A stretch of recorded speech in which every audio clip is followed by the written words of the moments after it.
GameCube controller ready to go. And we'll knock it right back in. We're gonna get Revenge for Gex today.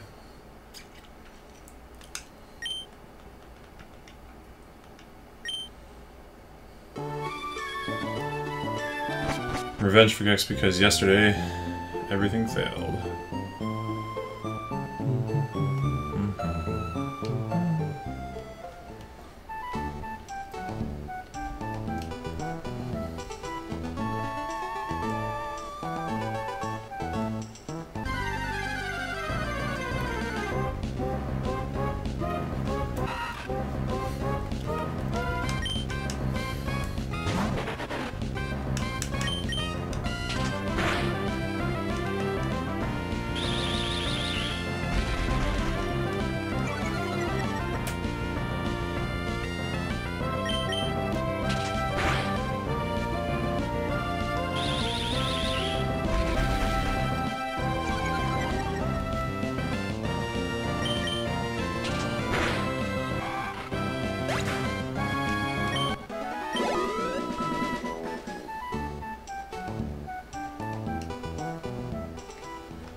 I believe we determined the last time we got stuck going through a Nuzlocke. Well, I shouldn't say getting stuck. The last time we were going through this portion of the game, we decided that the catches... that the encounters we get before we can even catch a Pokemon probably shouldn't count. So we're going to stick with that. Encounters that we find here aren't going to count against our catches. Which is good, because I need every advantage we can get. Watson is super, super, super hard. Like, super hard.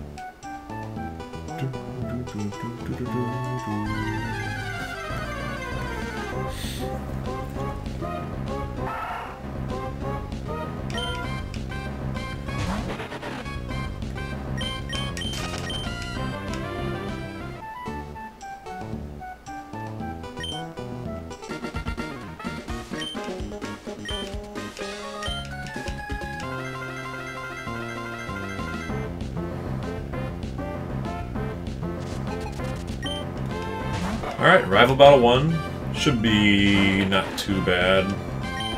You start with a Leer, and then you pound it until it dies.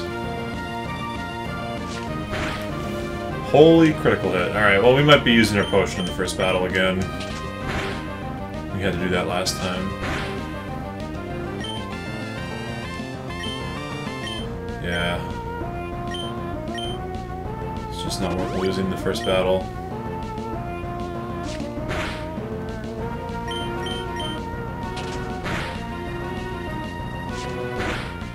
The math on using Leer versus Pound,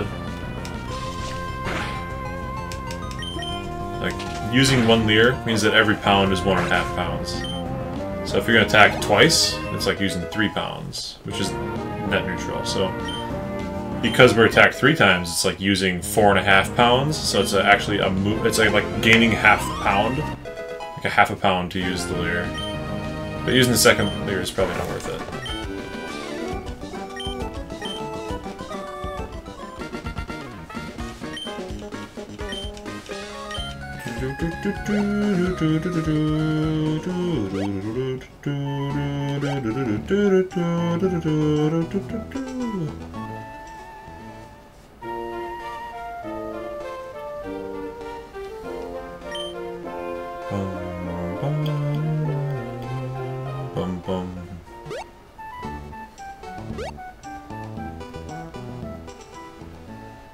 Alright.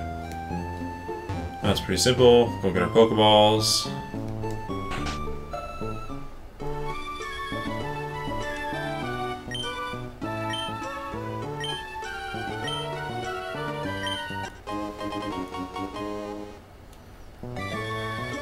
Get the decks, get the balls, it's all good.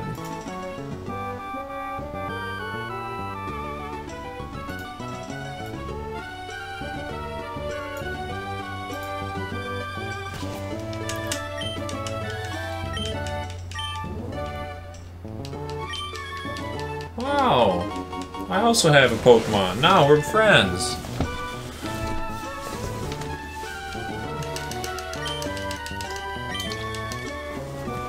Oh, we do have to go ahead and set some settings up here.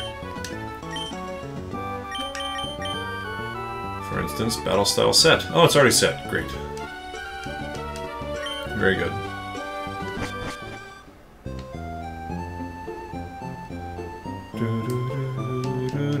Get the running shoes.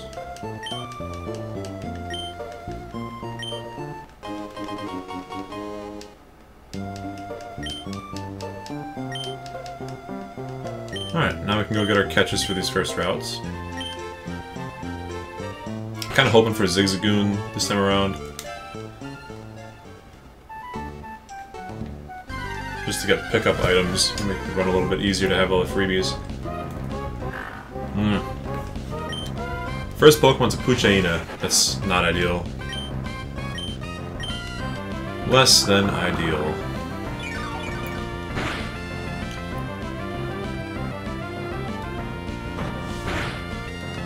I'm not even too worried if we knock this guy out. I mean, well, I guess that answers that. We're not taking level 2 Puchaina. That sucks.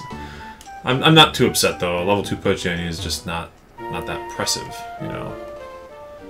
It's not a Pokemon that really makes me thrilled. Wingull is a Pokemon that makes me thrilled, even though it's only level 2. It's really nice to have a solid water type on your team, and just locking this down early with the Wingull is huge. Not very good against Roxanne, because it's a flying type, but it is solid.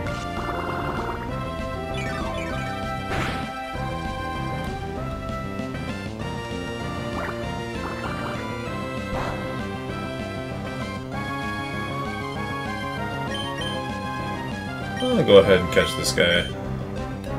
He's only level 2, but he'll get there. And then what should we nickname him?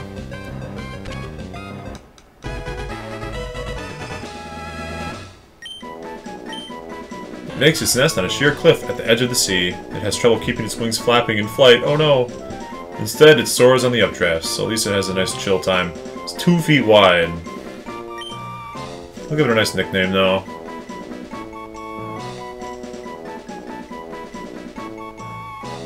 Gulliver, maybe. Any Animal Crossing fans out there? Yeah, Gulliver's a good name. A good strong name for a good strong gull. Of course, he's only level 2. That's so sad. But not much to do about it. You know, I think we'll go back and we'll get the the Mom Heal. We'll get the Mom Heal because I don't feel like going back to Little Root anytime soon. First Pokemon's a Wingull, though. That's exciting. So we got Water Grass covered already. It'll take us a while to get the Fire type for the Fire Water Grass core, if we ever get one, but pretty solid, nevertheless. So that's the Mom Heal done. We can never heal up Mom again. Still have all 3 Old Town heals available to us.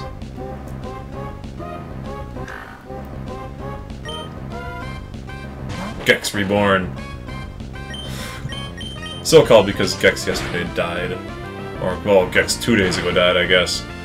And then we game overed yesterday, so gotta prepare for the worst today with the second run. I really do think that we need to keep Gex alive, you know?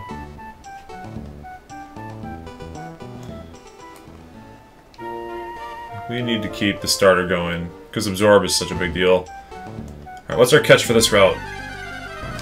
Ralts! Okay. I mean, Lotad's good. Lotad's good.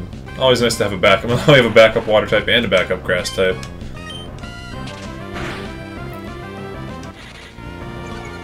Pretty sweet.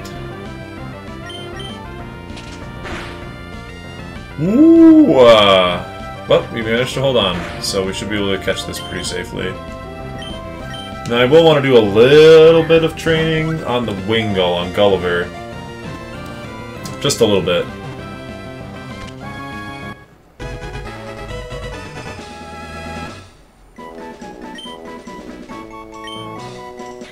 This Pokemon lives in ponds with clean water. It's known to ferry small Pokemon across ponds by carrying them on the broadleaf on its head. Oh, that's so cute. It's only 1 pound, I guess it has to be. We're gonna name this one Beans. It's got little toe beans. One of my viewers the other day suggested the name Beans for Lotad, so we'll keep that one rolling. But now the idea here is we're gonna train up Gulliver, whose only move is Water Gun, is that right? Yeah. It's actually a pretty solid move. We'll get Gulliver a couple of level ups. That way he's not complete dead weight in these trainer battles coming up.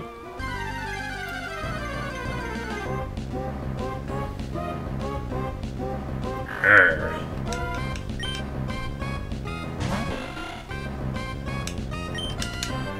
Swap the move Water Gun to the front slot, very important.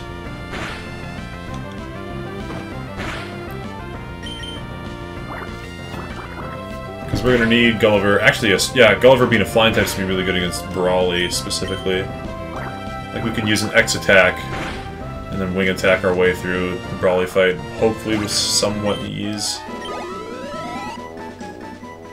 It's nice to have a Pokemon with stab moves that have relatively decent base power early. Like the Water Gun and the wing attack, 60 base power, 40 base power stab. That's just great. Part of why Zigzagoon and Linoon are so powerful too is you get stab on headbutt really early. Just like stab headbutt's 105 base power. That is far and away better than any other move available at this point in the game. Okay, crit tackle could do 5. Alright, yeah, now we better switch. Gex Reborn, let's finish off the job. I guess that was kind of a waste of Gulliver's health, but at this point we're just going to be using Trico to like farm XP onto Wingull until Wingull's at a reasonable level. Because I don't want to be ending runs after like the first trainer or anything like that. We're not about that, so yeah, we'll get Gulliver leveled up here. Maybe level 4, level 5 would be pretty good. First guy's got a level 5 Zigzagoon, if memory serves, so which Gex should be able to handle after we use a heal, but you only get 3 heals per town, which is always risky, so we're just, instead of worrying about that, we're just going to make sure that we've got 2 Pokemon that can deal with it. I just don't like using up all my heals. I want to save some for later game. Because 3 per town, the first couple towns you shouldn't need to use too many. But later in the game, especially when you're prepping for Flannery, prepping for Watson, prepping for Tate and Liza, we're going to need to grind a little bit, and we're going to want to have some heals left over in these areas. Take care of that.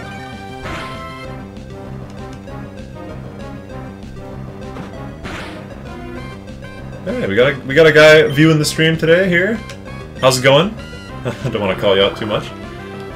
Watch a little Pokemon Emerald on a nice Friday night. Or Friday day, if you're further west. Or Friday very late. Or very early Saturday morning, if you're farther east of where I am, which is U.S. Central Time Zone. So, we don't want to do the trainer battle just yet. We want to. We probably want to get Gulliver leveled up one more time, and then we'll heal at the center. So you only get 3 heals, which is not a lot of heals. And I don't want to mess anything up. The first guy's got a Zigzagoon that is a pretty decent level, and it's got stab on the tackle. I just don't want to be ending the run this early. So we'll get 1 more level on Gulliver, and then we'll go hit the Pokemon Center and heal, and then our Pokemon should be more than appropriately leveled for taking on our first trainer. Second trainer if you count the May battle. First rival battle. And we always have the potion too if we need it.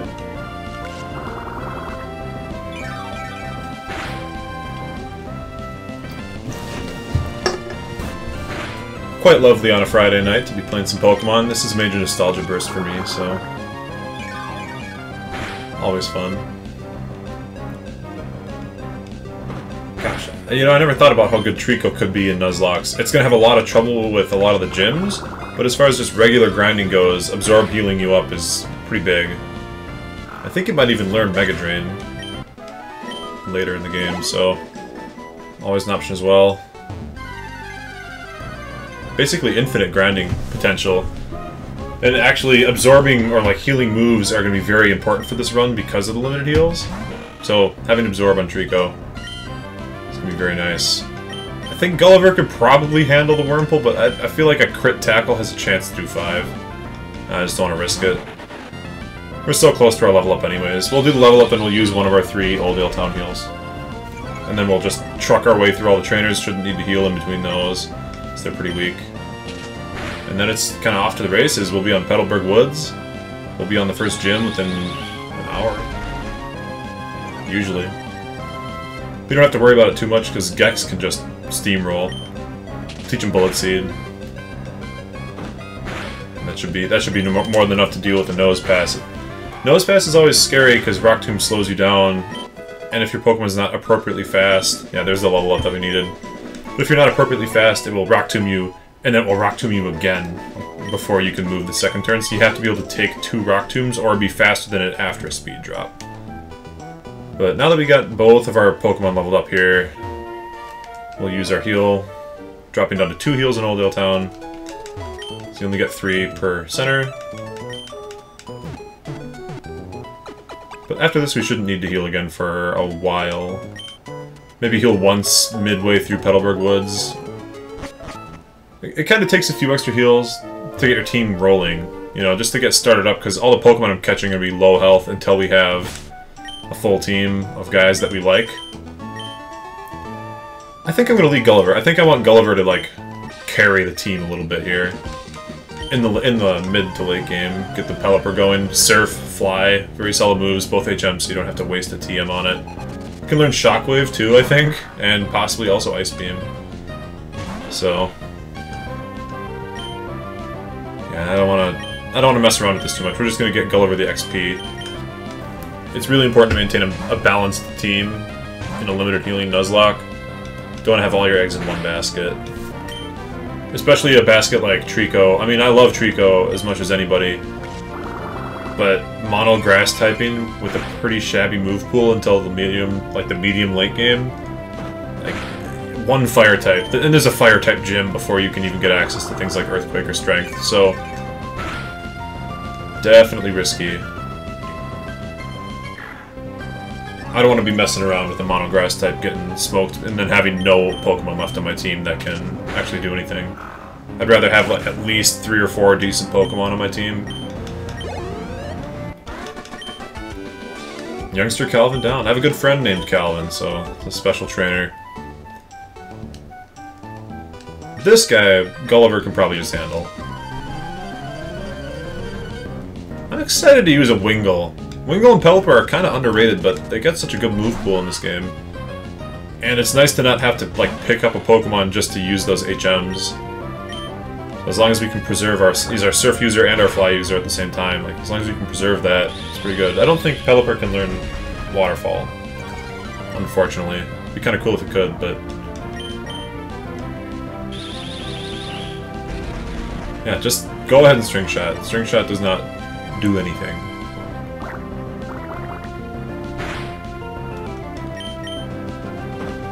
There's like one more trainer on this route. We get a couple free Pecha Berries. And we have to like button mash our way through the Wally tutorial. We can't just fast forward because we're not playing on an emulator. We're playing on actual hardware on the Game Boy Player attachment for a Nintendo GameCube. So there's no fast forwarding to get past tedious things. We just have to wait for it.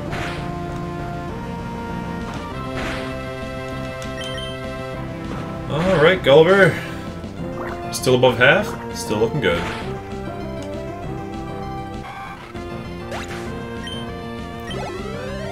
I think an important encounter for the next route, ideally we would get a Taillow. Ideally. Or a Wurmple. A Wurmple's actually pretty good because Brawly's a big stone wall. Makahita is crazy. And no matter what your Wurmple turns into, it's going to be good. Because Beautifly is a quadruple fighting resist that gets Gust. And Dustox is arguably even better because it's a quadruple fighting resist that gets Confusion, which is damage that ignores Bulk Up. So you don't have to worry about getting bulked up until you lose. Alright, how much is this doing? 3? So a crit would do 6 or 7? Maybe it would do 8 if it was like a super high roll. But don't even gotta worry about it. Gulliver's got it handled. And now that he's leveling up, he's got it handled even harder. The last attempt, we had a Lotad that would level up and routinely get zeros like across the board, so glad to see some level ups that actually give us a few points instead of zeros. Part of it is that Lotad is, of course, super weak. Lombre is also kind of mediocre, and it takes a really long time to actually evolve your Lombre, because you gotta get a Water Stone, and that thing you need Dive. I think you need Dive to get Water Stone. You can't buy it at the store. You have to dive the abandoned ship or get a blue shard, and the blue shard you also have to dive for. So it seems to me that no matter how you slice it, you're waiting until the 7th gym to get a Ludicolo. So like Beans is awesome. I love Beans a lot, and Lombre is very good in the early game.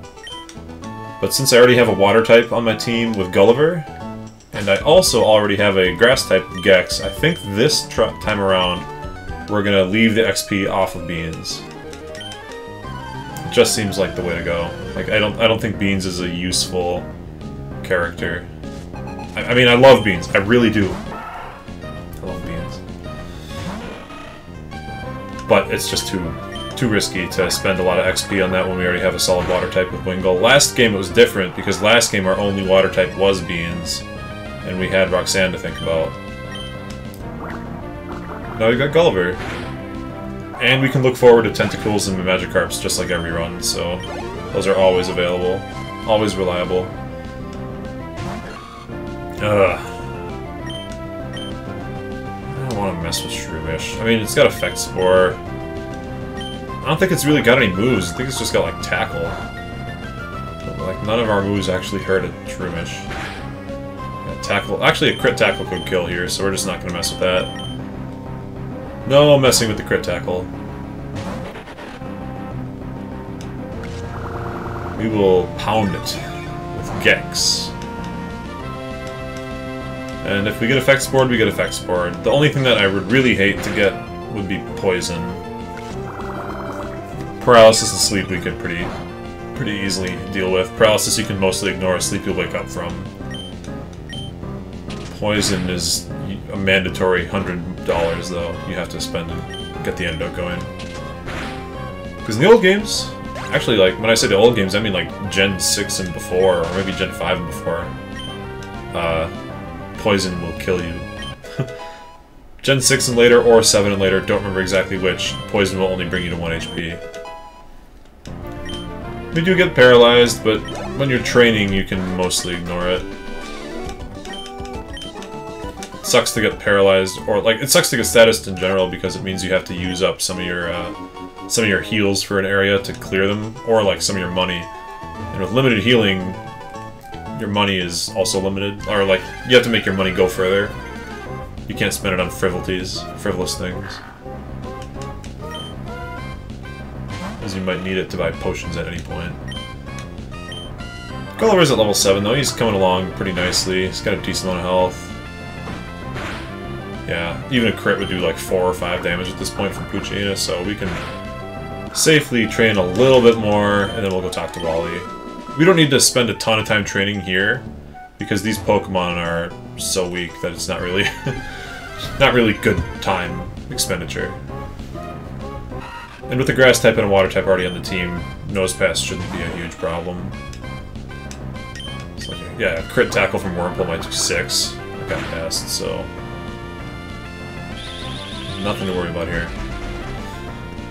Actually, well, we still have health on Gex. We might want to go forth to the next route and get our catch done there. We'll take care of that. Is Beans full health? I think we healed since we caught Beans, yeah. So we will go to the next route.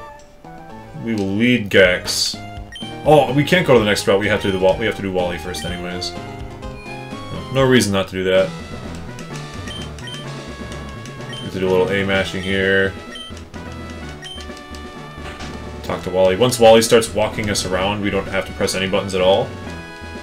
So that's kind of cool. Just drags you right through until he catches his routes.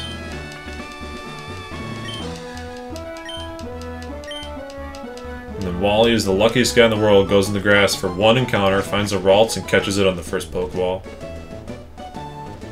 But now, unless I'm mistaken, we don't touch a single button. We're just good. Oh no, we do have to talk to him until we get into the battle. Alright, now we don't gotta touch anything. It just does it. It just does it for us. You can relax. Take a nap. Takes like a minute. Wally's just got this covered. And again, we're doing this on regular hardware, like real hardware. Game Boy player.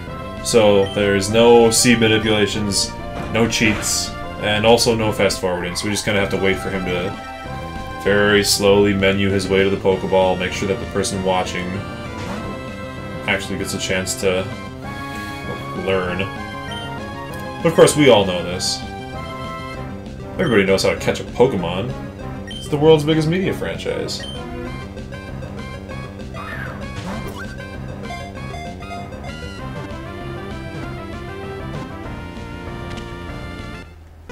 Nice, good job, Wally. Wally!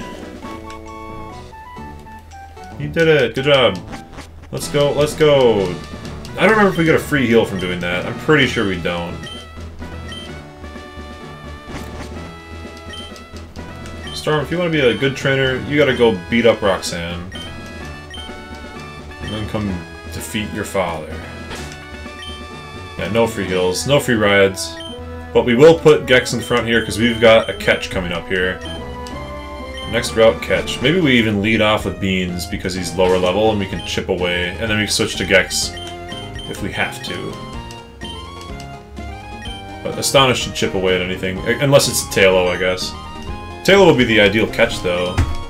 I think it's the best Pokemon available on this route here. Either Tailo or like a Wurmple. Of course, you can get Wurmples in the forest pretty reliably. And the route after the forest. There's 3 chances at Wurmple coming up here. Alright, moment of truth. Meryl's fine. I mean, it's not what I would have picked, but I'll take a Meryl. It's always good to have backup water types. We have triple water types on the team now. Oh, this one must be huge power? Or maybe Beans is just that weak. We will switch to Gex.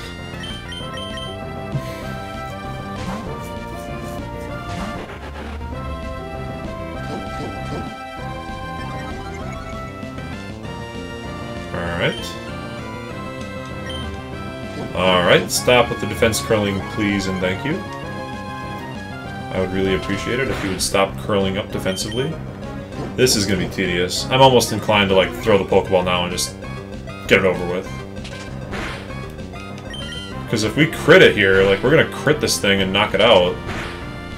We won't have anything to show for it. But I also don't want to switch in and take a potentially huge power tackle on my Wingull.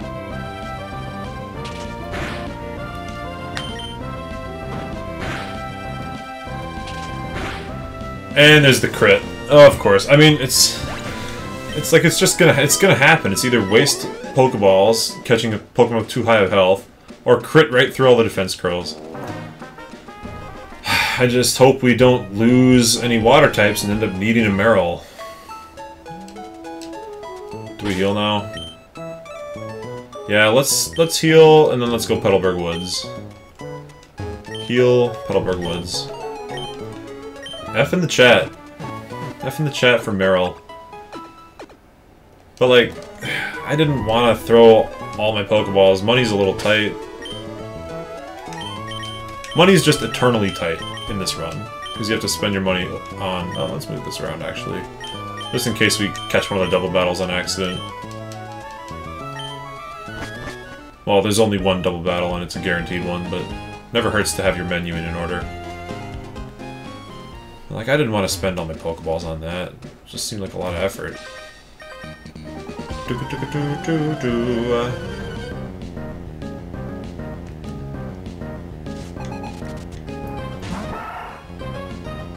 Alright.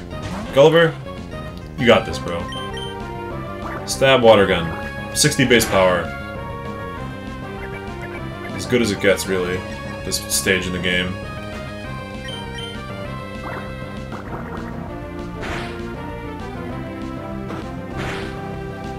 Yikes. So based on that 7 damage tackle from the Zigzagoon, the Tailo coming up here could peck for like 14 on a crit, maybe? Oh, and it's a C-Dot. Actually, no, that's fine. That's totally fine, because C-Dot can only bide. So we Water Gun, and if it bides and our Water Gun wouldn't 2-hit kill after that, then we just chill. Yeah, so now we just, like, Supersonic and chill. My team Supersonic, 55% accuracy. Their team Supersonic, 100% accuracy. If it's not biting, we Water Gun it. Easy. Easy, easy. So I hope everyone's having a good evening.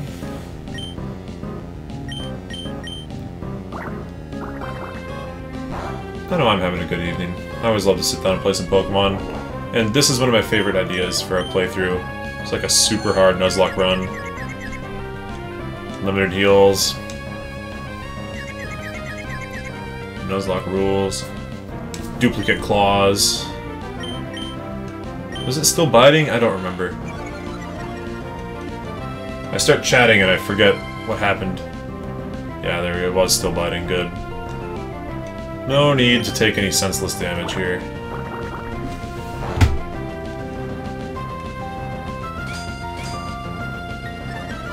Grass types are actually kind of tough for us until Gulliver gets Wing Attack, which I think happens pretty soon. I don't think you have to wait too long for Wing Attack. That's a good question. I don't know. I don't rightly know. It's still early in the run. There's plenty of room for expansion here. I feel like Wing Attack comes in the double-digit levels. But until we get there, it's kind of hard against grass types. And this guy up here is just free XP, because he's just got Magikarp. And for the sake of going a little faster, we will use Gex Reborn.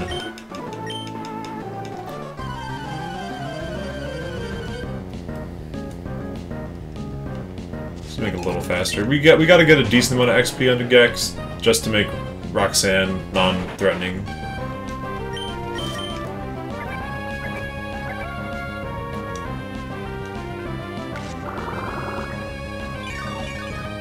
Maybe like level 14 by the time we get to her would be good.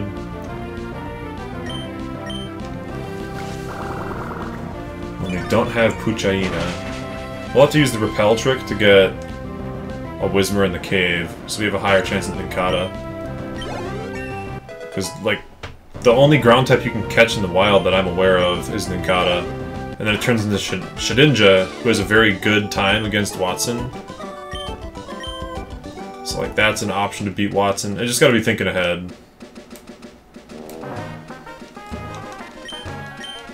Actually, now that we're here, we should switch from this to this. There we go.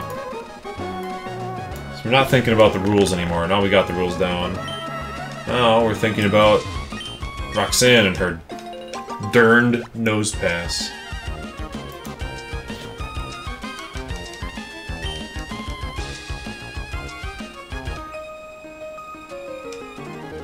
We are fated. Fated for you to lose and give me a lot of money because you're rich.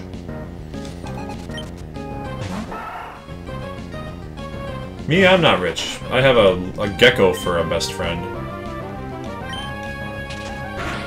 I think Pound is still as strong, if not slightly stronger than Absorb.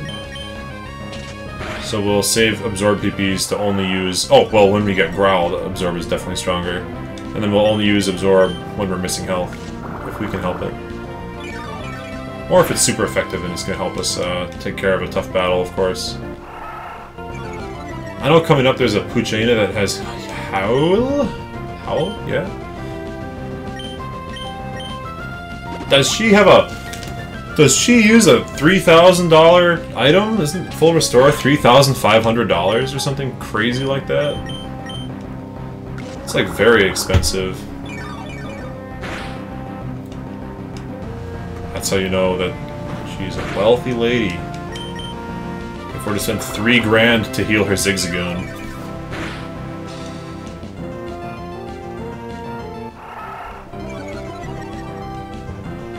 So we got the Petalburg Woods catch coming up. That could improve the team. We can get a Shroomish. Gex Reborn is still alive. Yeah, he hasn't died yet. Hi, Winter Wishes. Welcome back. Yeah, no, Gex is still reborn.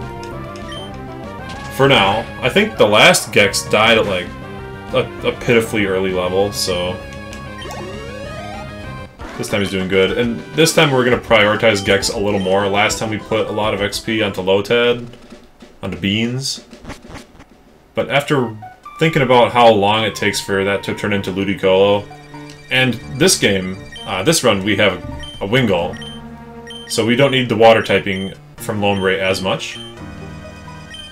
Which means I think we can prioritize Gex a little bit more. He'll be less likely to faint. You can be the premier grass type, and then Beans will be like the tertiary grass and water types. Secondary, technically, but like really, really deprioritized. Alright, Puchaina is the catch for Petalburg Woods. A little disappointed by this. Not gonna lie. But you gotta take them when they come. Take them when they come. And I don't want to risk the crits, but I don't really have a good option for this. I can either waste Pokemon, like I can crit here. Okay, we're cool. We're cool. Popping in for a couple minutes because you're cramming. Yeah, it's still finals week for you. When are finals done for you? Got next week, I suppose. It is mid-May. Still probably got a week, maybe even 2 weeks left.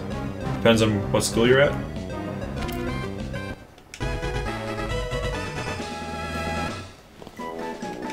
Puchaina time. Savagely threatens foes with bared fangs. Chases after fleeing targets tenaciously. Turns tail and runs if the foe strikes back. Tomorrow's the last exam? Isn't today Friday? Tomorrow's Saturday, right? So you got an exam on Saturday. Rest in peace for that. I'm very sorry about that, but... Ooh, we got a female Puchaina. What should we name it? What should we name it? Fiona? Fiona sound good? Give it like 30 seconds here. Yeah. We'll go with Fiona. I think that's a cute name for a girl, and I don't want to take too much time. Don't want to take too much time thinking about the name for the Puchaina. We got a whole Petalburg Woods to eat through, and we got a Roxanne to fight, so... It's not so bad to get Puchaina now, actually, because it increases our chances of getting Nincada later, because we are using the duplicate clause, so can't catch duplicates. If you've already caught a Pokemon, you go to the next encounter until you find one that you haven't already caught. And Puchaina is one of the optional encounters, or one of the available encounters, rather, on the route that has Nincada, and Nincada's kind of a linchpin Pokemon for the Watson fight. I think it's probably the best Pokemon for it, if you protect it. So, definitely anything that increases the odds of getting Nincada, we should do.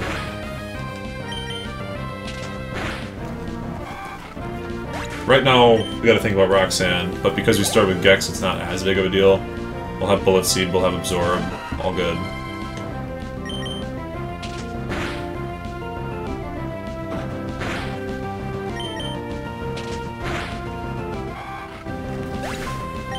There we go. I could be hardcore and train up to Grovyle before Roxanne, but I don't think we need to worry about that too much. Bullet Seed alone should be more than enough to handle it. And you can always use an X Special too. X Special on the Geodude, Absorb will heal us back to full. Absorb the second Geodude. And the Bullet Seed might even one-shot the Nose Pass with a little bit of luck, so...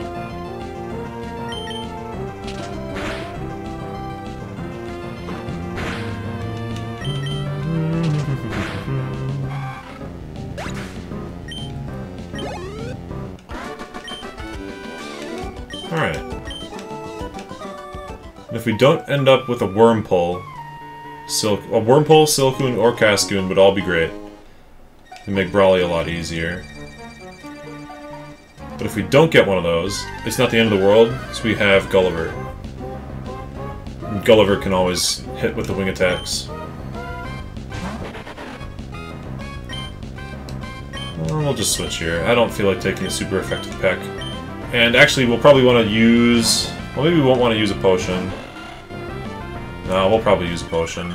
Because we got the pretty strong Kuchaina coming up here. Better safe than sorry against that. I think it has Howl. Like, if it goes Howl, Tackle, Tackle, you don't want to get crit down. It's unlikely, but it could happen, so... Better safe than sorry, big time. So we'll lead off. We'll just potion right now. Got plenty.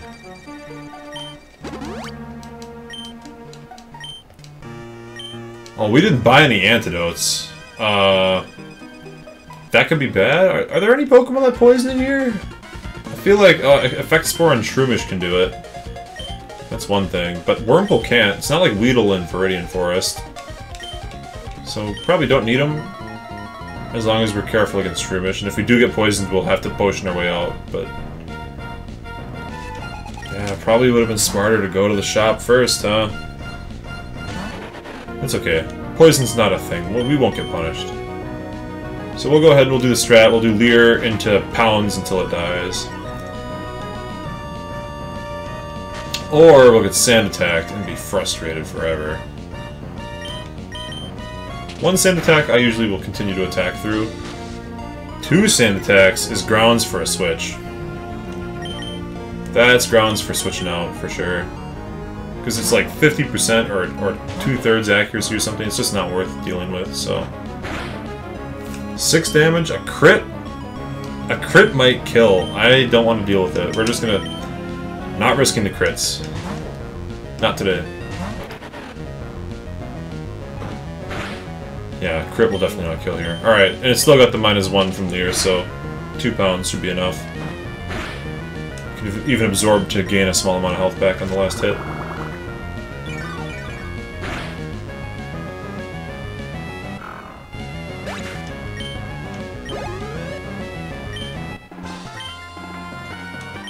Alright. All is well. Oh, Team Aqua Guy. We gotta remember to grab Thief. The Thief TM. Last attempt, we forgot to grab Thief. Like fools. Because I think that's the guy that you beat him here, you beat him again later, and then you go to the museum and he's like, "You're the guy that beat me, please don't beat me up again. Here's a TM for Thief, and then I'll never steal again, and I'm gonna run away now." Okay, so Shroomish is a problem, sort of. It's just a pain. It's just annoying, because I don't want to get Effect Spored. So, oh, and it does so little damage. Like, I just don't want to get poisoned. I didn't think to buy an antidote, so maybe we'll just flee here. Because I don't have any, like, neutrally effective special attacks. Is there an item in the corner here? I don't remember. Now, that's why preparation's nice. Oh, we have Pecha Berries! I'm a fool. We have Pecha Berries. If we get poisoned, we just use one of those. Alright, no more running from wild Shroomishes anymore. Forgot we had the berries just chilling in the bag. I would have loved to have caught this Wurmple, level 5 Wurmple, but Kuchain is cool too. I do love Fiona. Oh, now we got a decent move. Better than Pound, anyways. Yeah, there is. Free Pokeball.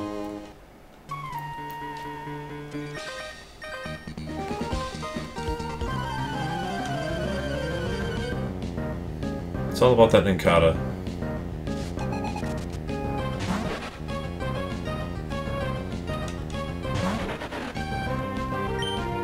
You know I'm all about that Nincada. I'm all about that Nincada. Every nin of you is Kata, from the Kata to the nin.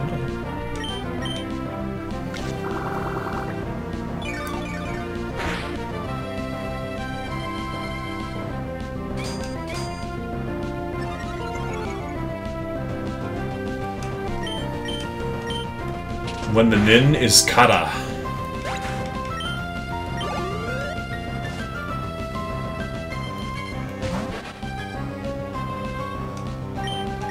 Maybe this one will take like a tiny percentage more damage.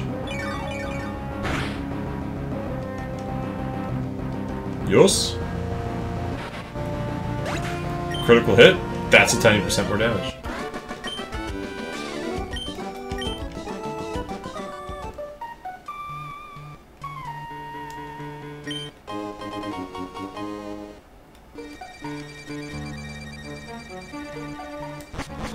Alright, we have an encounter here. We have a couple of trainer battles. Our team's looking pretty decent. We got the potion for Wingull. We're gonna get Bullet Seed here.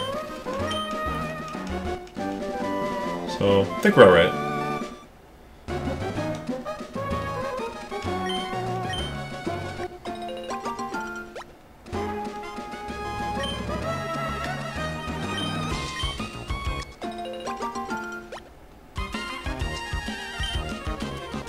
Anything free we can go out of here? I don't remember.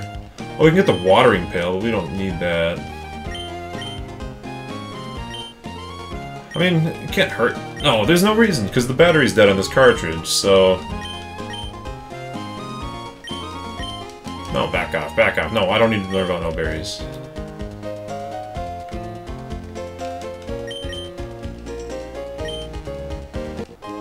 Yeah, there's no free berries here.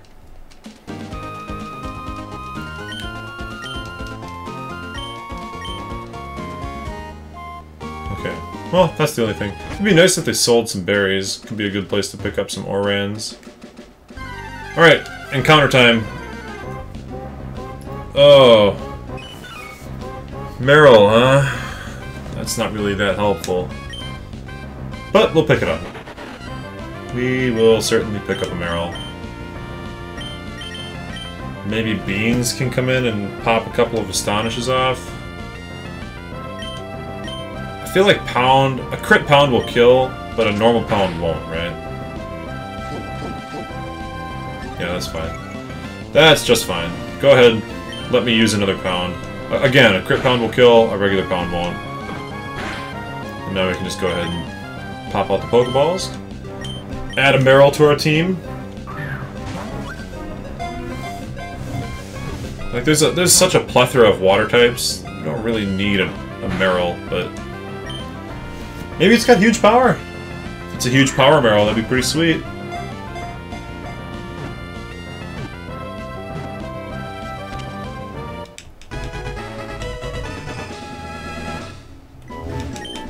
I doubt that it's huge power. Its body is covered with water-repellent fur. Because of the fur, it can swim through water at high speed without being slowed by the water resistance. Even though it's super orbular and very round and very unlikely to actually be able to swim at high speed. I'm feeling Peekaboo.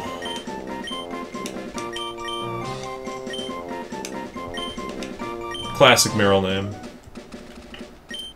And there's a couple free items here. Grab those. Really, this is just crossing all the I's and dotting all the T's.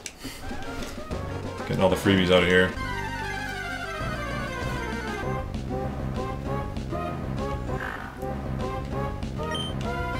We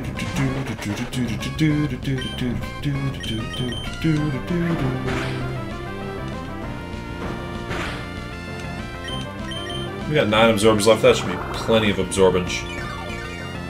Plenty of absorbage. Oh, we're gonna have to deal with the double battle coming up though, and we don't have any like flying types to KO the. It's like a Lotad and a C-Dot. We don't have any flying type moves, so maybe we'll see if we can get a little bit more XP on Wingull here before we get over to that spot. 2 attack and 2 special attack. Not too shabby.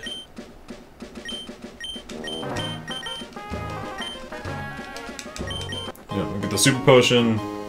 That's all the free stuff from back behind the berry shop.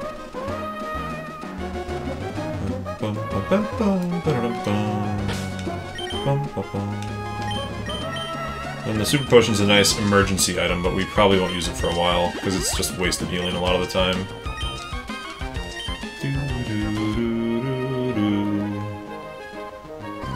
Oh, I'm so rich! I'll accept your challenge! You're gonna spend big money on a full restore just like the last gal did? I thought that was kind of cheap, honestly. I mean, the full restore was very expensive, but using it was kind of cheap.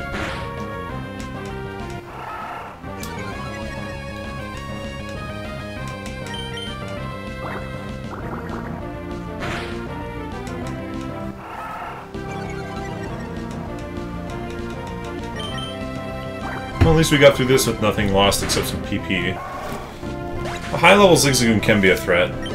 Stab normal moves, you know.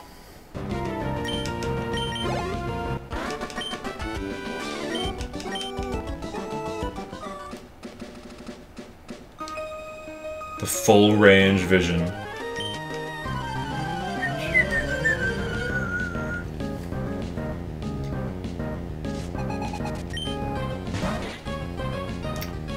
Yeah, so we're not going to use Gulliver against Lotads. Water Gun's the only damaging move. I don't want to mess around with quad resists.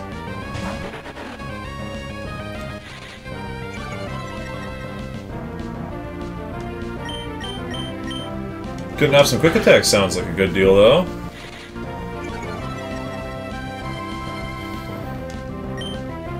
Those aren't quad resisted. Getting growled repeatedly is a pain.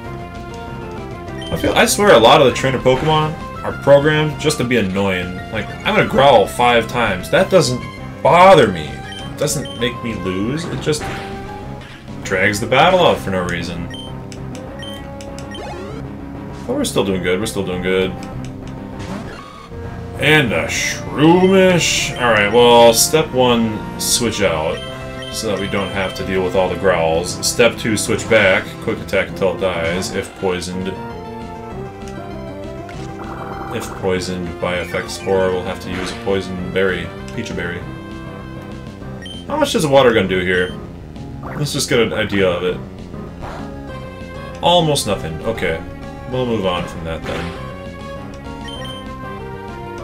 Gex Reborn is the only option.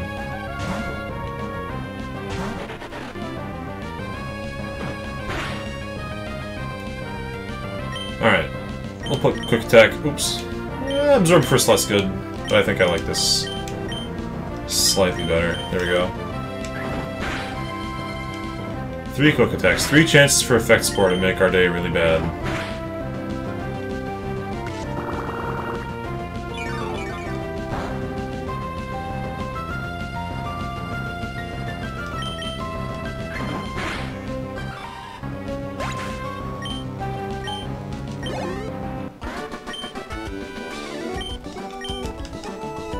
These early game segments are like, they're almost like work. It's such a pain to get through them. You just want to get to the exciting part where you have some strong guys on your team, you know? Alright, just use a potion. Pretty sure that the Trico up here is, or not the Trico.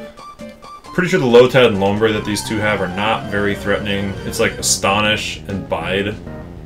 So nothing to like be afraid of. It's just a pain. Only level 6, so not a big deal.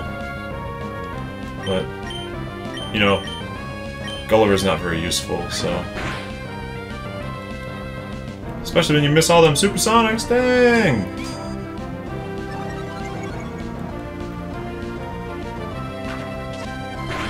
Yeah, they'll never knock us out. It's just a time waster.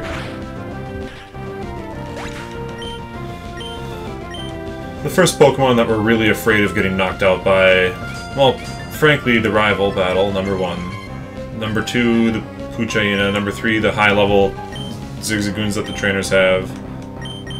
Number 4...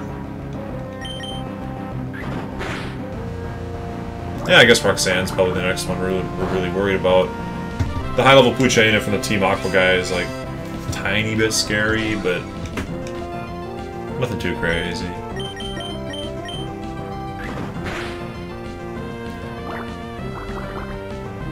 Alright. Nice! Gulliver! What a beast!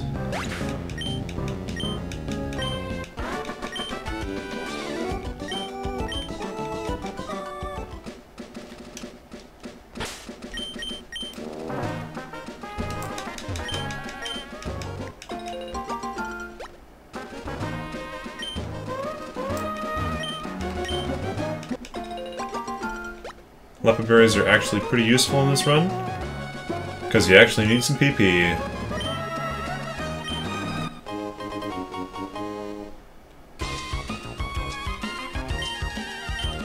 Alright.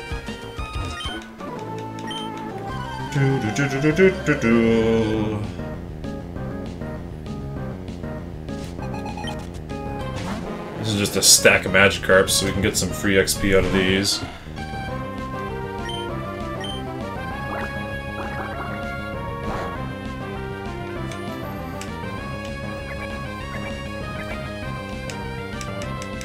And this is, I think, the last battle before the city. In fact, I am certain of it. Maybe we'll conserve some water gun PP on Gulliver so we can get a couple of the gym battles done without having to heal. So when we go to the gym, get the heals after doing the first couple gym trainers and then max out our PP that way. Definitely not ready for Roxanne just yet. We're getting there. We're getting there, but definitely want another level or 2 on Gex. And the X special in the inventory would also be very nice.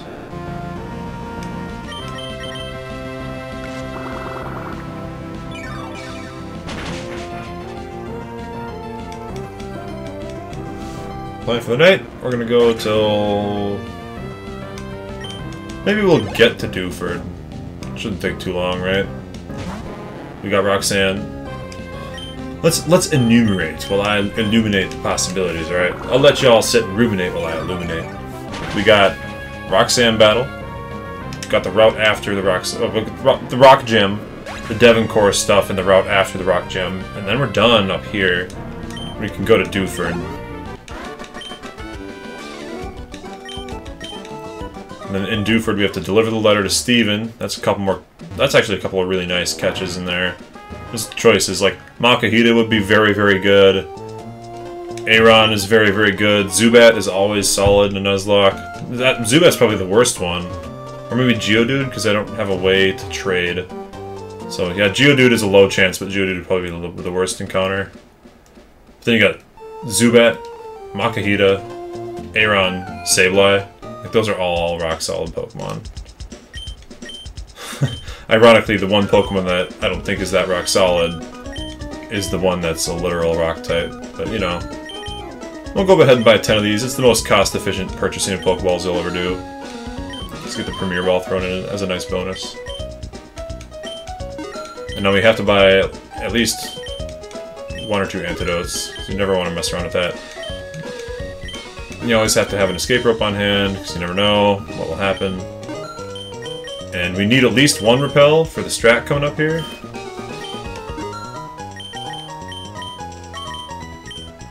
X attack doesn't really do us any good. I mean, I'll still buy 1 just to make sure we have it.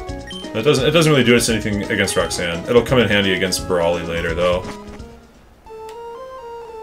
All right. So before, we gotta get the Quick Claw as well. That's a good item to have, especially if you ever get stuck with like a really slow Pokemon. Like Aaron. Or Munchlax.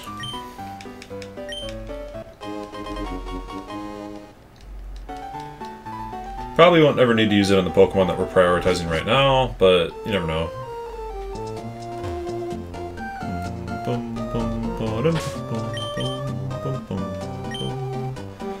The first couple of trainers are just all Geodude all the way down, so nothing to worry about with those.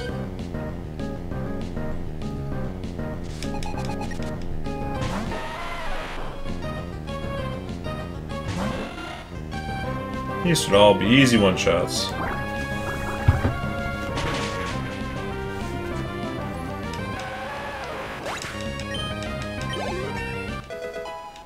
Like I said, easy one-shots.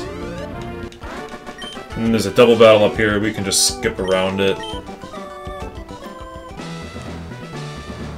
Dodge the double battle. And do them as 2 single battles instead, which is the way that it should always be done. If you can avoid a double battle, you should.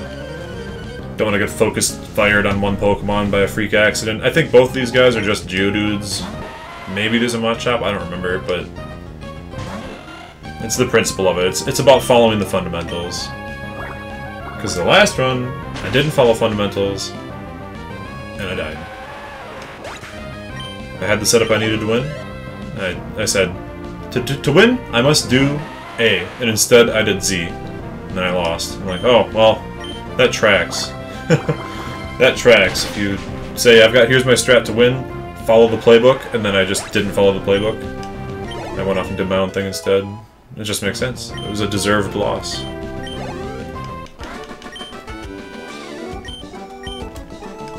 Alright. I think I'll give the last XP. Level 11's decent for Gex. We'll give the rest of the XP to Gex here so we can have an easier Roxanne fight in the near future here.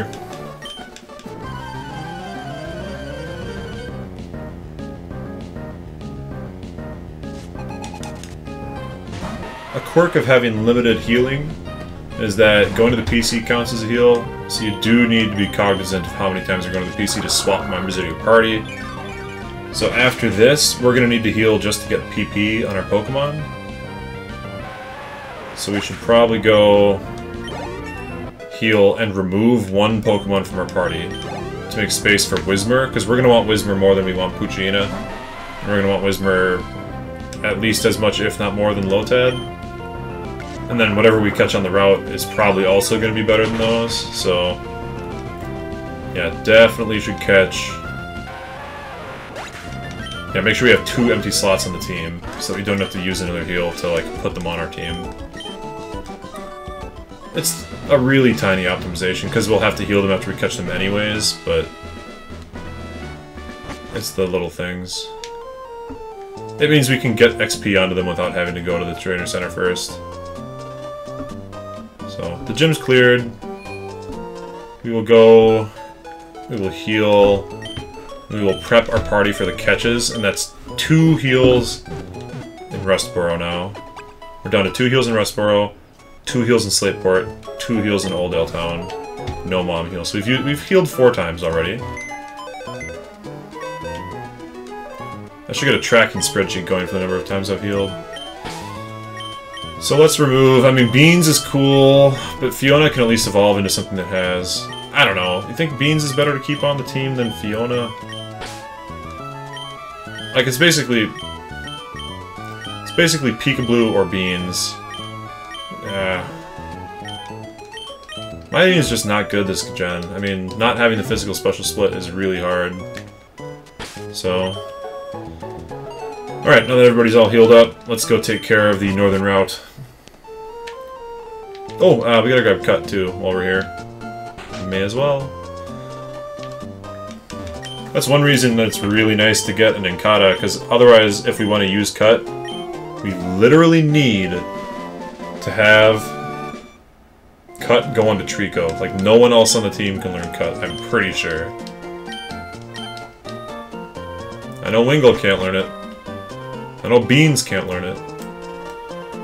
That only leaves Meryl. Pretty sure Meryl can't learn Cut. So, like, on this route, we need Ninkata to even be able to use the HM. Which sucks. Also, we should use a Repel now, because Whismur is a potential catch on this route, and we don't want Whismur, because it's a guaranteed catch on a future route. Actually, the cave that's, like, right at the end of this tunnel here, so... we use Repel, get to the cave, catch the Whismur, and then we'll use the Duplicates Clause to avoid keeping the Whismur on the team. Or to avoid having to catch another Whismur, rather. No crits, no crits, no crits, no crits.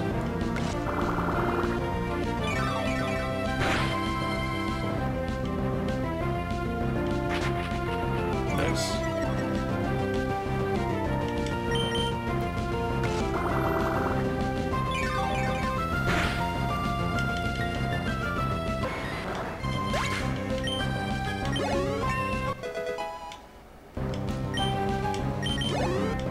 Alright.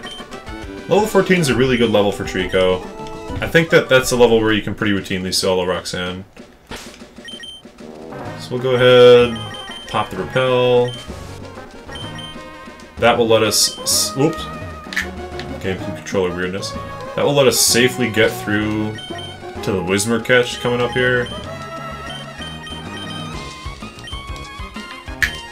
I'm gonna come back to the route, catch whatever we need on this route. And then we'll have both of our catches done for the routes and all the trainer battles done. We can go back to the gym, take care of the gym, and then come up and teach Cut to somebody. Come on, Shroomish, for real? This is like, it's the worst, because Effect Spore is such a pain, and all my special moves, all my non-contact moves, are resisted. Confusion's pretty good, though. Last I checked, when the super is Sonic, it's pretty good. pretty good. And it broke out of the confusion immediately. Oh well. Probably take like 3 quick attacks, so we're high odds to get hit by Effect Spore here, but we purchased... We don't have an Awakening, but we have Paralyzed Heals and Poison Heals. An Awakening is not necessary. You can wake up from sleep naturally. I'm going non-contact for the last move. We managed to dodge Effect Spores. That's always good.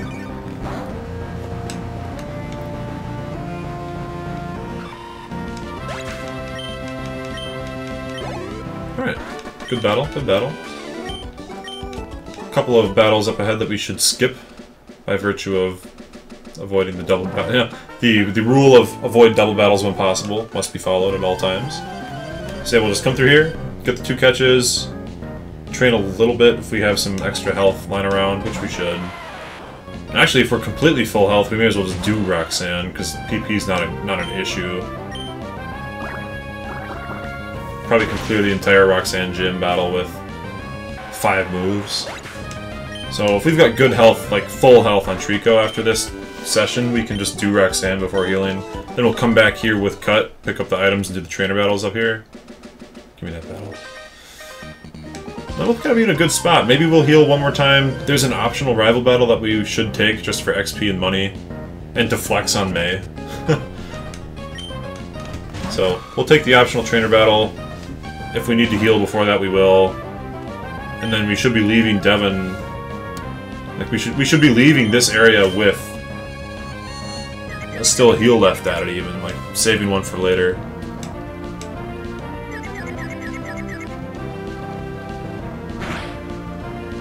All right, Super is Sonic.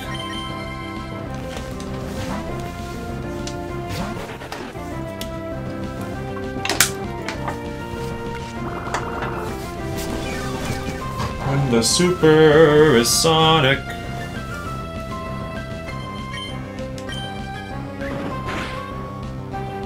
It breaks out right away. It always breaks out right away. Why wouldn't it?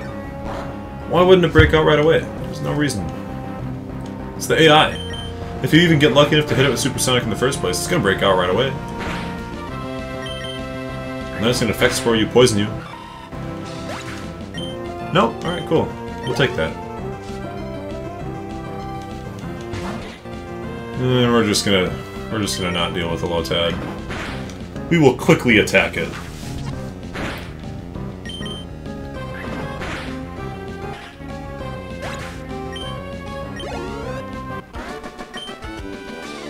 Cool. So far the Wonder Team of Gex Reborn and Gulliver has looked really good so far.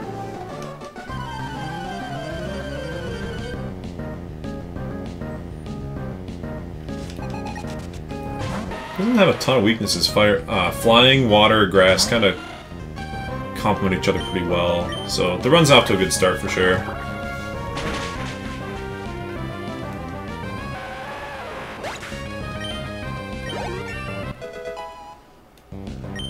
Alrighty.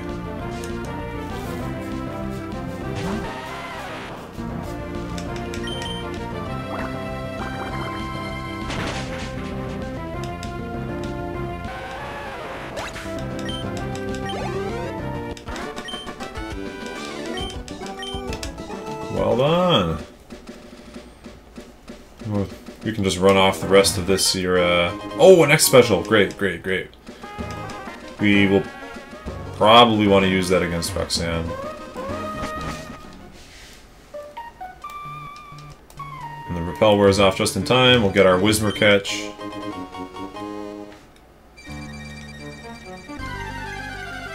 Whismer catch is actually a little bit of a scary moment because the Uproar can do so much damage.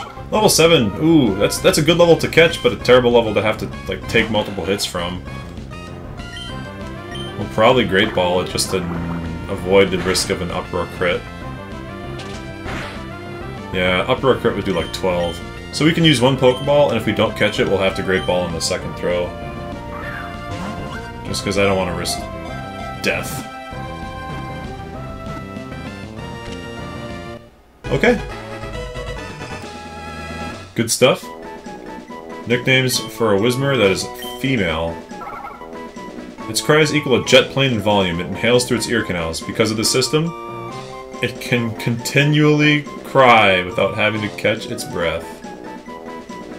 2 feet tall. We'll go ahead and name it Metallica. If it's gonna scream that much, Metallica's a good name. Even though Metallica's not, like, explicitly known for being a scream band, but... I don't know, it's just, I think it's a clever enough pun to use. Alright, and what are we hoping for here? Well, we basically need Ninkata.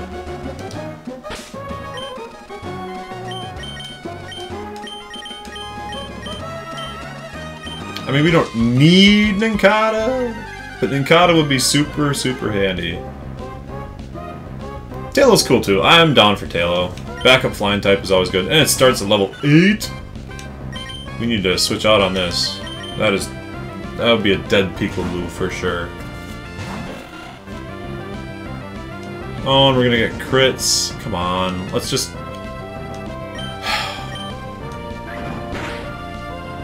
Okay, crits for 15. And it's got focus energy up. So we need to heal. And then hope that at the end of this turn, this very next turn that we're about to take, we have more than 15 health. More than like 16 or 17 to be safe. If so, you can throw a Pokeball. Okay, we're cool. Pokeball it up. This is a fine catch. This helps against Brawly. It does not help us against Watson. Like, this kind of makes Watson much scarier. Because now our options for dealing with Watson are pretty much nil. There's like almost none. Although it's small, it's very courageous. It will take on a larger Skarmory on an equal footing. However, its will weakens if it becomes hungry. Me too. My will also weakens down to almost nothing. We gotta go with Beak. Beak was the name of the last Taillow we had. Gotta carry on. Beak, R-E-B-O-R. We could... Yeah, let's go with Beak Reborn.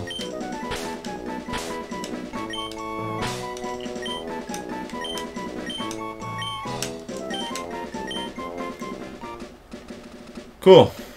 Oh, there's a trainer battle. Oh man, yeah, now we really need to start thinking about Mauville. Like... There's not a lot of catches that can even make it decent. Grass type's fine against him, but he's got Magneton. Like you're gonna have a really hard time fighting Magneton. No decent ground types to be seen.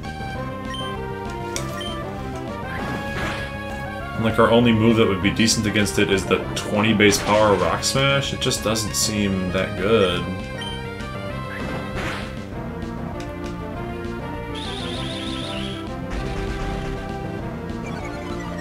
And he's got self-destruct, too. He's got a self-destructing electrode. It's like we need to be over-leveled, or potentially sack a Pokemon, or just have a Ghost-type. Sableye is a potential run-saver, in that sense.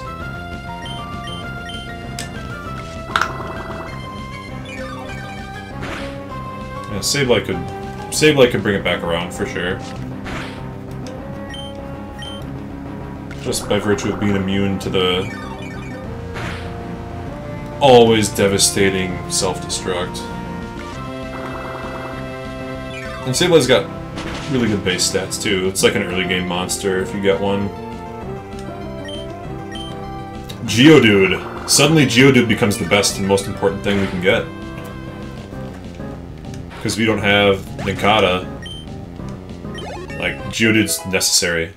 It's a ground type.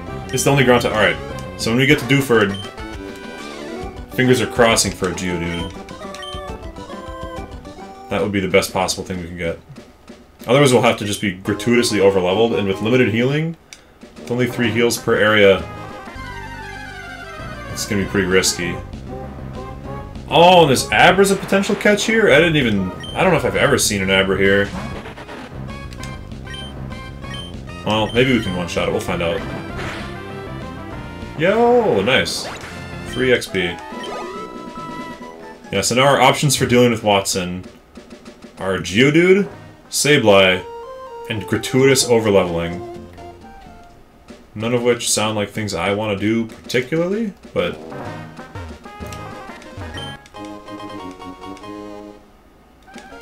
you know.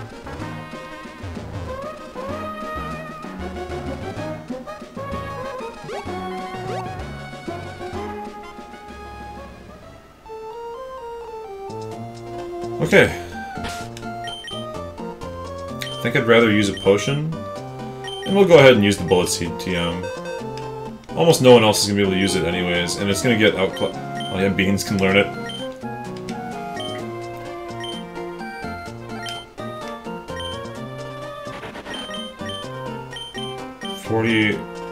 Yeah.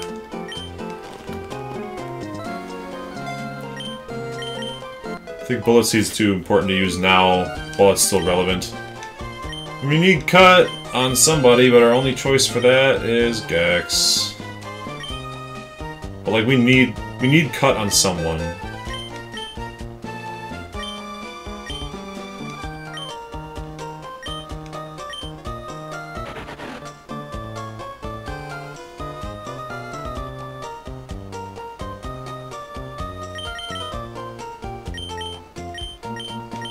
Yeah, someone needs Cut because there's the Miracle Seed. There's a lot of items locked behind Cut. A lot of items and XP, so someone's gonna learn it. May as well be Gex. And I think I'd rather use a potion than use the Pokemon Center. There's only so many times we get to do that. Alright.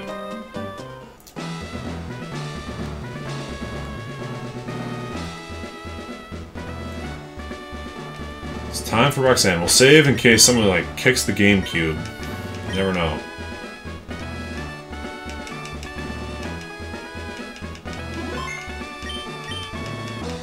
Well, we should be good to just absorb Bullet Seed. Absorb, Bullet Seed, Bullet Seed, Bullet Seed, Bullet Seed, Bullet Seed. Until Nosepass is gone.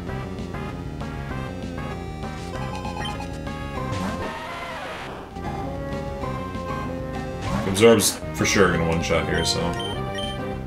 Actually, we're pretty high odds to evolve after this gym battle. That's always kind of nice, yeah. It's always a nice feeling.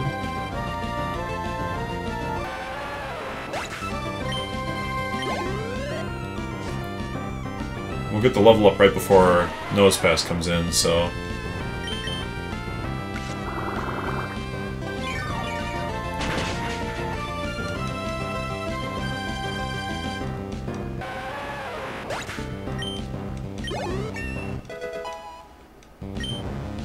Nice. One more defense, one more special attack, and we learn a new move. Yeah. It's probably good to have a Dark-type move. I think I'll keep the Double Grass. Leer seems less useful because Trico turns into Grovyle, more of a special attacker, and Sceptile, definitely a special attacker. We're going to be stuck with Cut for a while, but I don't think Leer's going to be really that useful. Cut will be kind of a farming move, and then Pursuit will be our strongest move. Oh, that's funny to think about. Like, even with Stab, Bullet Seed is our... Bullet Seed's probably our strongest move in practice, but Pursuit's our most reliably strong move. Only 2 hits? Okay. But if we get 3 hits on the next Bullet Seed, we'll clear Nosepass, no problems. Because Harden doesn't do anything against Bullet Seed. 1. 2. 3. 3 wasn't enough, but 4! Get shot down, Nosepass. Didn't even get to use a Rock Tomb. Rock Tomb probably would have done like 10 to 15 damage and would have been pretty scary, but nope. And now we also get to have Grovyle. Gex the Grovyle. A sad thing from the last playthrough, Gex never even got to evolve. But now, here we are.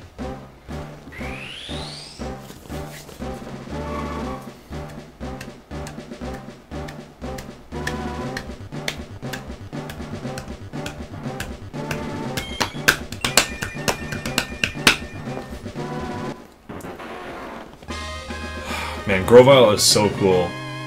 Like, Grovyle's cooler than Sceptile, frankly, in my opinion. Oh, we're rolling a Fury Cutter, too? It's only 10 base power. That's not even worth bringing, isn't it? Because, like, for Fury Cutter to be as good as Cut, we'd have to use it 3 times. And 3 cuts would have done more damage in that amount of time. We have to use 4 Fury Cutters in a row for Fury Cutter to be stronger than using just Cut every turn, or Pursuit every turn. It'd be different. It'd be one thing if we had Stab, but we're not a bug type, so we'll just use regular Cut with Fury instead of Fury Cutter.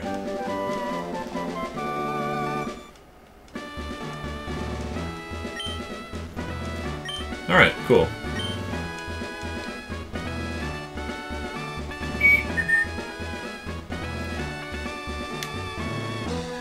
Then we have optional rival fight coming up here.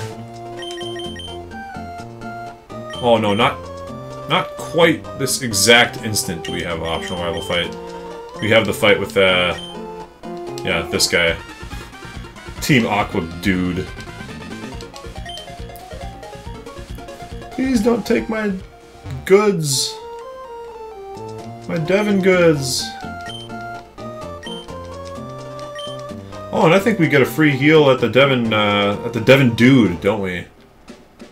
Devon Dude gives us a heal up after we do this, so we can conserve the heal that way too. I wonder what level Gulliver learns Wing Attack. It's gotta be pretty early. I feel like I've Wing Attacked Brawly to death before with Wingull. I feel like I've done that. And it's nice that we've got an actual flying type instead of the flying normal type. A lot of runs you have a Tailo going to Brawly, then you have that normal type so you don't actually resist fighting. And Tailo's a Total Glass Cannon too, so like Vital Throw just crushes. We'll do this first. We can wait for Pico. Just so you know, I've never once been bested by anyone in anything, says the Lady Sarah.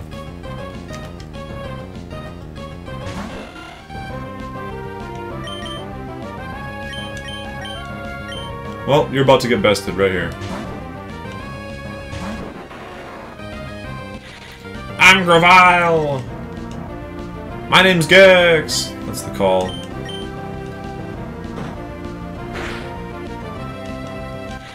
Oh, stop growling. You're feisty, we get it.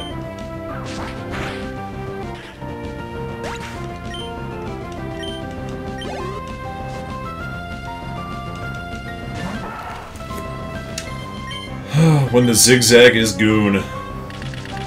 3 bullet seeds is stronger than Pursuit. 2 bullet seeds is equivalent to Pursuit. No. 2 bullet seeds is weaker than Pursuit. 3 is better. There we go. I think 3 is the average roll. 4 and 5 are pretty rare, it feels like. Maybe that's just some confirmation bias coming in, but... Oh my goodness, losing a battle is such a new experience!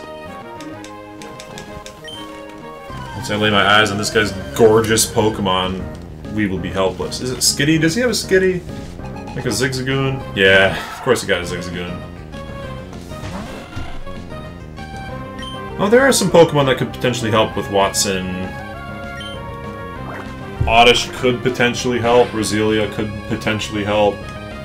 I'm just really afraid of self-destruct. Like, it looms... The threat of self-destruct looms over me. So I don't want to lose anybody on this run if I can help it. You're almost guaranteed to lose people from, like, mistakes and accidents and crits as it is. Like, it's hard to avoid losing someone, but when you know something like self-destruct is coming, you really just want to have a plan for it. Everybody's got a plan until they get self-destructed in the mouth, I guess. Alright, Gulliver. Yeah, your Gulliver's get... Oh, there we go. Wing attack. Alright, cool. We're ready for Brawly now. Wing attack was super important to have. I knew he got it pretty early, so... And that's another move for... Oh, well, free double battle, I guess. I don't think the second Pokemon is Gex. I think the second Pokemon is something else. We're pretty overleveled, so it shouldn't matter, but... You never know.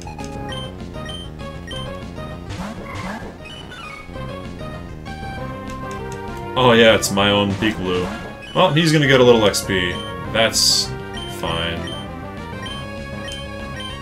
We're so over leveled that it's not gonna matter. Which is good. Definitely in a Nuzlocke you need to be over leveled. So...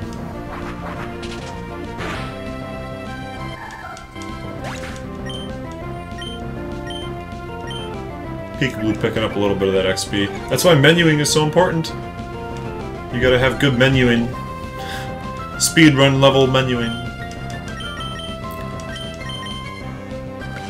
Because you never know when you're gonna have a double battle that you stumble into, and then your second Pokemon's a Pokemon you're not really intending to use heavily.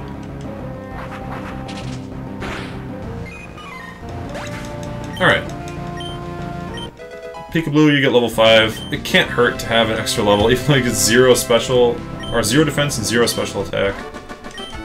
It's so sad. All these Pokemon in the early game of Emerald, like Ruby, Sapphire, Emerald, that get 0s on their level ups.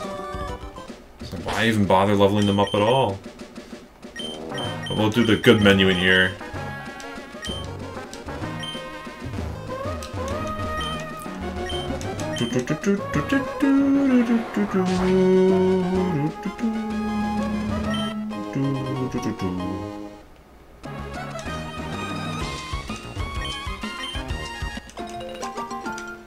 Get some free berries.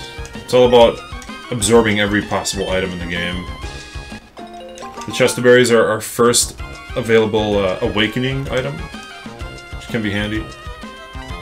I don't know of any Pokemon that really learn Rest early, but when you get Rest plus the Chesto Berry is just an on-demand full heal, so it's kind of nice to have access to that. Alright. There's that, we've got the guy with his Puchaina coming up here. Gulliver's got plenty of health. And if Gulliver looks like he's having a hard time, Gex Reborn is a monster, so...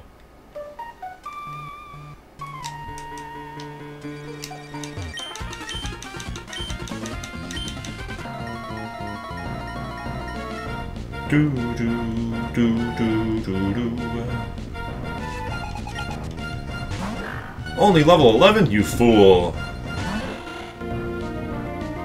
Alright, we'll go ahead and reorganize our moves a couple spots here. Whoop! Ow! The GameCube controller got me! The D-pad on this GameCube controller is pretty scuffed. I bet you Tackle does 7, Crit Tackle does 15, so we're alright still. That's my guess. And it doesn't even matter, because he howls twice.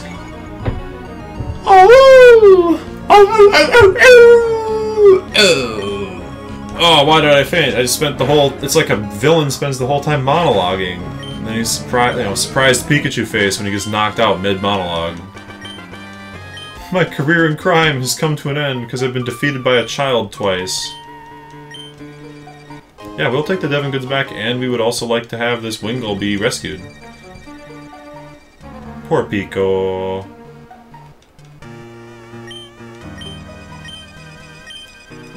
If there's anything you need, don't hesitate. Certainly will not hesitate.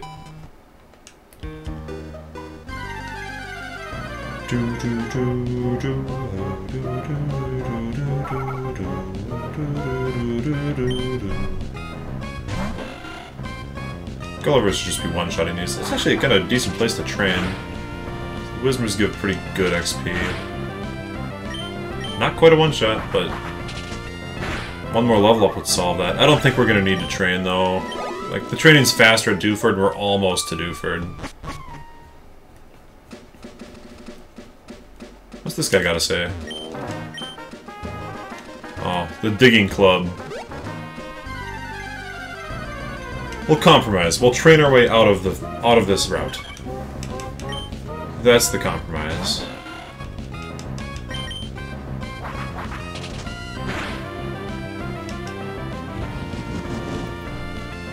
I think we get full healed when we talk to the Devon President anyways, so no concerns there.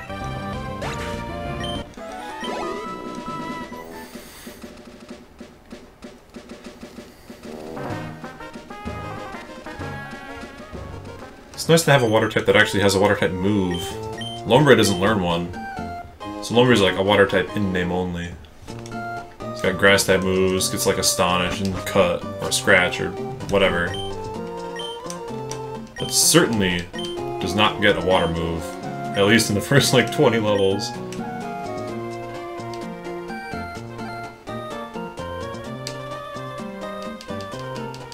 Alright, Presidente, give me my cell phone.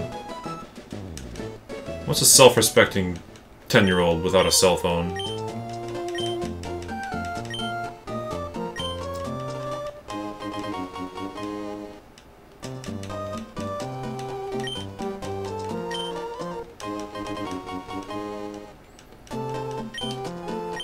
Alright, next stop, Dewford. Let's fix the graphic here.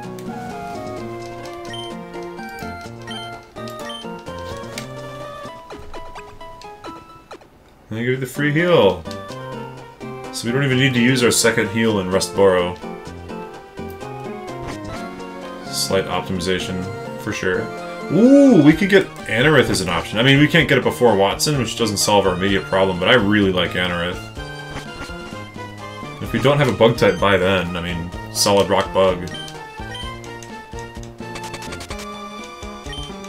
I don't think it learns, like, particularly many good moves, though, so... We can probably learn Rock Tomb, so there's always that. We'll call the president of this prestigious company.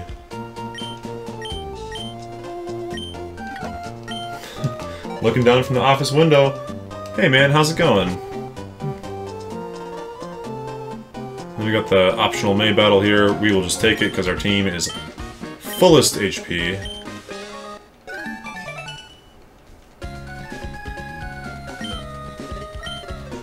I feel like Wingull can probably solo her team at this stage in the game. We got Torchic. And we got Lotad. Yeah, so Wing Attack, Water Gun should just handle it. In many ways, Wingull is the perfect pair for a Treecko Nuzlocke. Think about it. Oh, okay, Swift. I'm like, does it turn into Stun Spore or something? Because that would be really annoying, but... Nope. All good.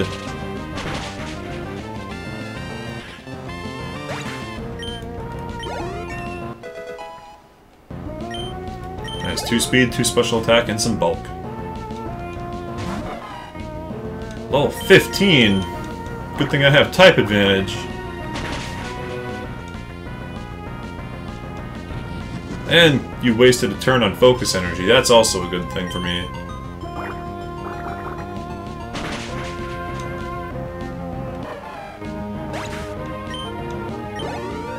Nice.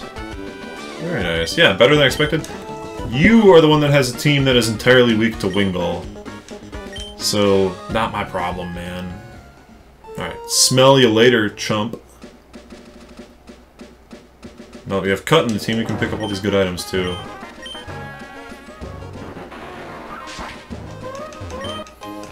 Oh, X accuracy is probably something that we sell. Like, I don't think we'll need it, and bag space is going to be kind of limited, so... But coming up ahead, the Miracle Seed is something we definitely do not sell. Going to boost the Grass-type moves when we have a Grass-type starter is prime.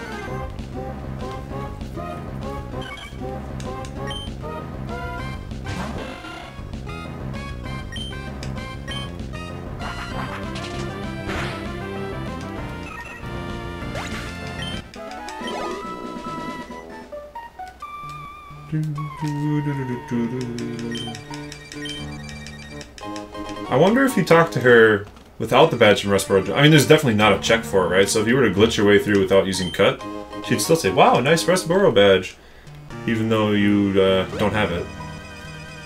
One of those little idiosyncrasies that could occur. X attack. Now that is an item that is very good. See, that's why you gotta have Cut for like at least this like large portion of the game here where there's trees to cut everywhere in items, because every item matters. X attacks and X specials are good. Rare candies are sometimes hidden behind trees that you have to cut. And of course the Miracle Seed, which I should go give to my Grovyle right now.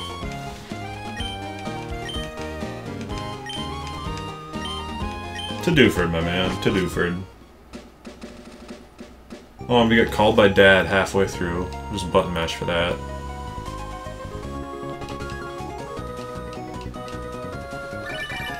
Somewhere to the west is Reggie Ice.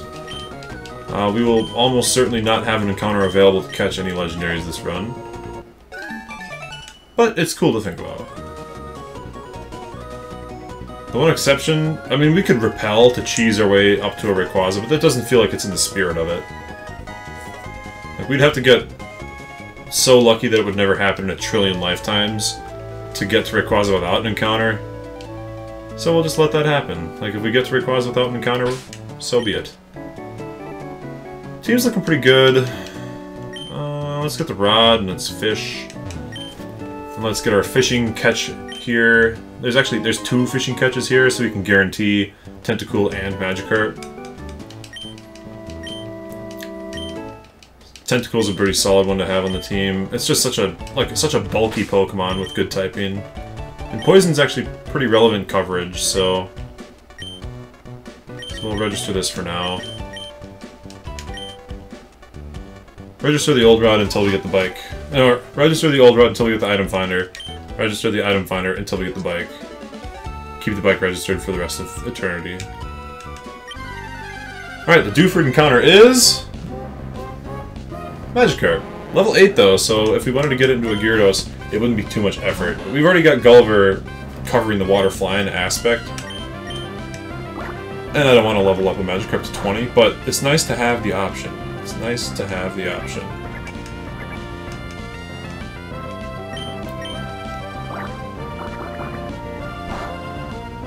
Nice.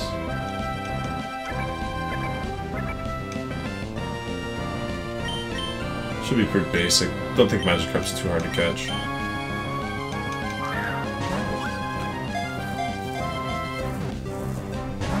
Ooh. Okay, maybe it is really hard to catch.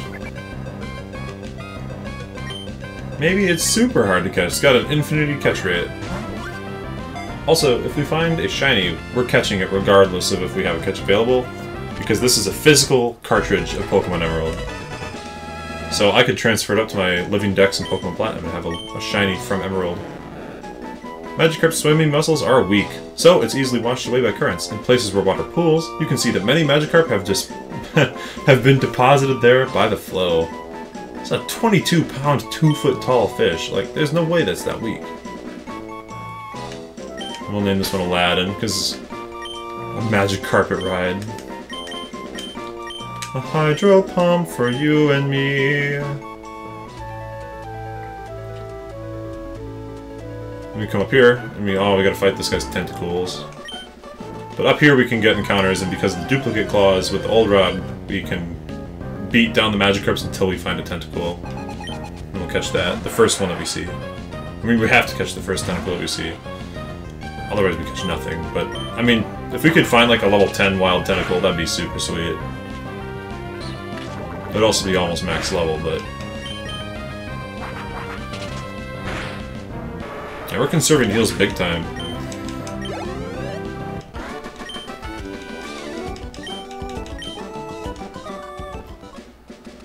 Alright, we'll come here.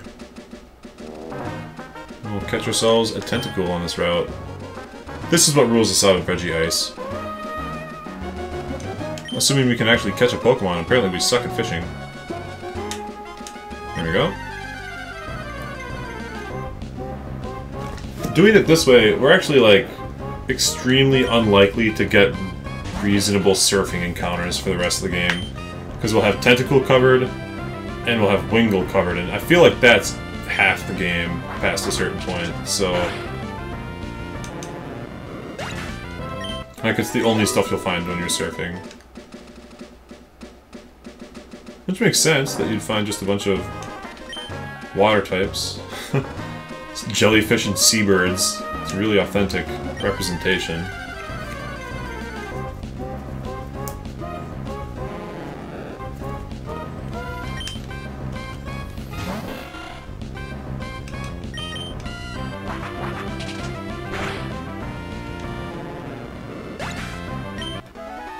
We're just gonna keep farming some Magikarp. until we find a tentacle.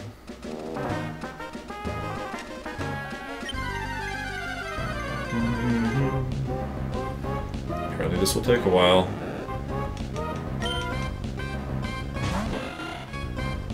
Always look on the bright side of Magikarp.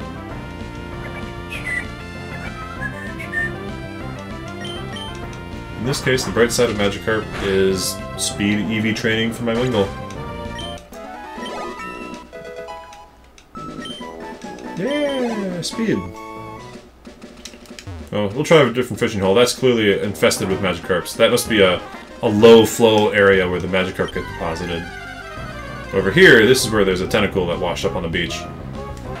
Eh, level 8, we'll take it, we'll take it. It should take a wing attack, but I don't want to crit. I don't want to have any crit issues. So we'll come in with the water guns. And we'll get confused. Confusion is just lovely. Oh, and then watch, we're gonna get poison stung, and then we're gonna get poisoned. Okay, we're still cool. Oh no, we might not be cool. Yeah, hurt self and confusion. Okay, supersonic's fine. But the combo is hurt self and confusion, poison sting crit that also poisons you, and then you die. This is why Gex died last time. Same combo that I just described. So if we could just get this guy caught and get it over with, that would be 3 times? For real? For real?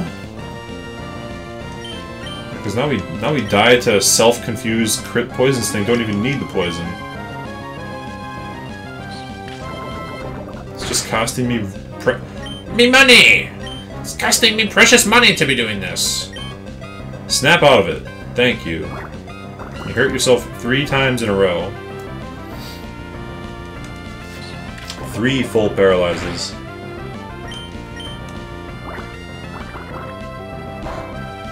Alright, I think 1 more water gun can go. Like, even a crit water gun won't kill.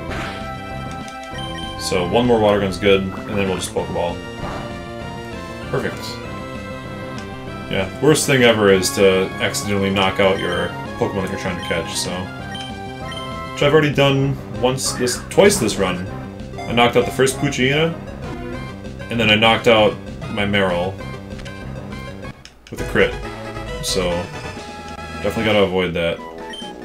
Caught my second Marill, but the first Marill. 100 pounds? What a big boy!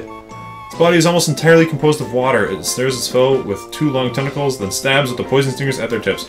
I guess a 3-foot-tall jellyfish entirely comprised of water would weigh like 100 pounds. That's a big jellyfish. And it's a male, so we'll go with calamari. It's not a squid, but it's close enough.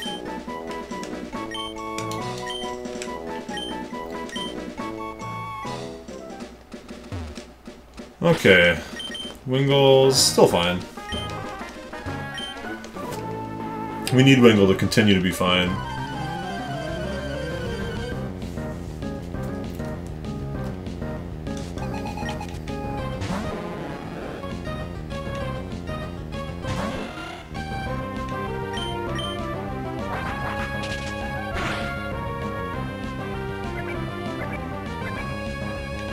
Wingull is the win condition against Brawly.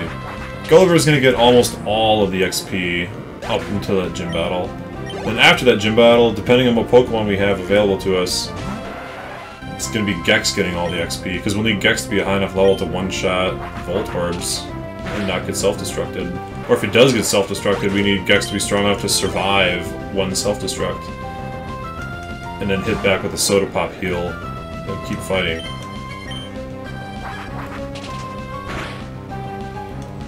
Self-destruct is crazy. 200 base power, effectively 400 base power because it halves the defense of the Pokemon it's hitting. So a Voltorb that's level 20 using it... Is it level 20? I don't remember it. Like a level 20... level 20 Voltorb using self-destruct is like it using Tackle 10 times in a row. It's just really hard to survive. Yeah, I'll take your phone number, why not? Fisherman Elliot, phone home. Stardust is good money. Always need money. Was there an item down here? I don't... Yeah, there is. Totally is. Gotta remember these things. Alright, let's get our catch here. There's a few choices it could be. The best by far. No cat. The best by far would be a Geodude. Like we really need something that both resists. Yeah, we need a rock ground. It's just essential. We need something that resists self-destruct or is immune to it, and also resists or is immune to electric. So a rock ground is perfect. Okay, Makahita. Makahita's fine. Makahita's tanky and strong. So, and I mean, a fighting move is good against the Magnetons that we'll be up against coming up soon here. So, I'm thinking we'll hit it with some pursuits. Those are resisted. I'm actually really pumped. I don't know if I've ever gotten to use Hariyama on a Nuzlocke. I always seem to catch something else. So this should do... yeah. And we're just going to go ahead and Great Ball this because I don't want to crit and lose my Makahita. So we'll hit it with the Great Ball. We got 3 of them. Use it or lose it kind of situation. It's a little bit low leveled, but we've got the time to spare to train it up, so... 190 pounds, 3 feet tall. It loves to toughen up its body above all else. If you hear quaking rumbles in a cave, it's the sound of Makahita? Undertaking strenuous training. Yes, we shall nickname you. What about Ken? Because I'm thinking Ken, like Sumo, and I'm thinking like Ken Sugimori, like the artist for the Pokemon cards, like the original Pokemon cards are all art done by Ken Sugimori. And then Ken is also Ken from Street Fighter, so we'll have to go back and get that. I'm not too worried about training Makahita right now. I mean, it's a good secondary, but Gex is also a good secondary. I think the plan... I mean, we'll grab Flash here. There we go. Yeah, I think we'll just turbo our way into the basement here. We don't need to heal. We'll turbo to the basement, and we will grab Steven's letter thing. And then technically we can even leave. Technically we can, after we've delivered the lever, we don't need to fight Brawly. We will, but we don't need to. We should have enough levels up on the Gulliver anyways. And we have the X attack from earlier, we saved that, so...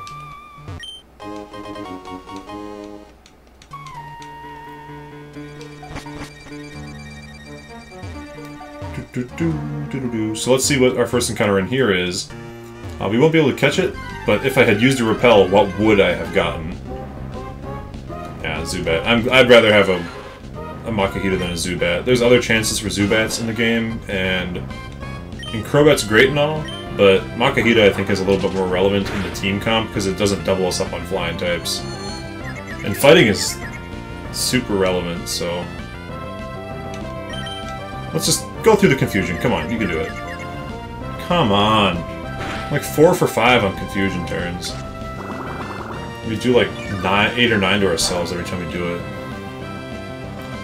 But we're not going to get crit by the Zubat to die, so... I think I will use a potion though, just to keep it on the safe side. Better safe than sorry.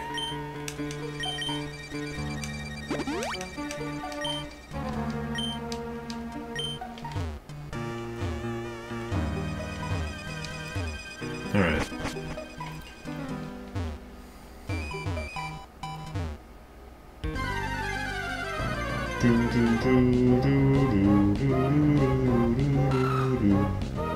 Oh, beautiful. Aeron is so cute and strong.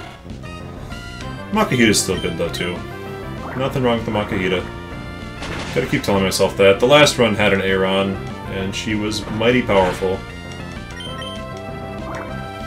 She died along with everybody else against Watson's first Pokemon.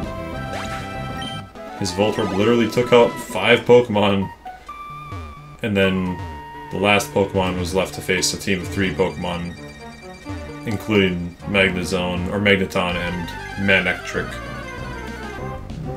And that's a tall order for a level 10 Tentacool to handle, so wasn't gonna happen, I don't think, unfortunately.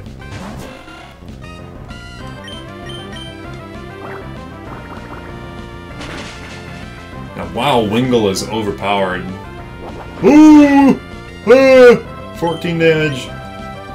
Doubled would... yeah, a crit wouldn't have killed, but like... that just doubles... that reinforces my desire to, oh, okay, the level up's probably good, actually. Only 1 special attack point, though.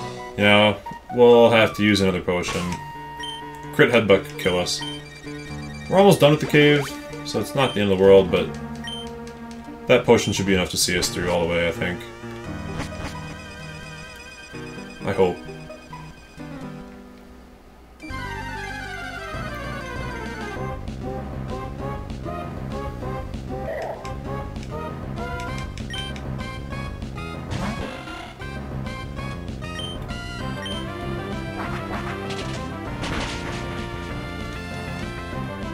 Those attack EVs, although Makahita might give HP EVs as well, or instead of attack EVs, I wouldn't know.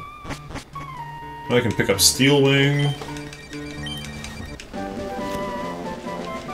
Decent move to have. Not as important on Wingull as it is on Tailo, because you have water type moves to deal with rocks and steels. Specifically, rock types are a huge threat for Tailo. Am I right? Steven, welcome to my cell phone. I will never call you.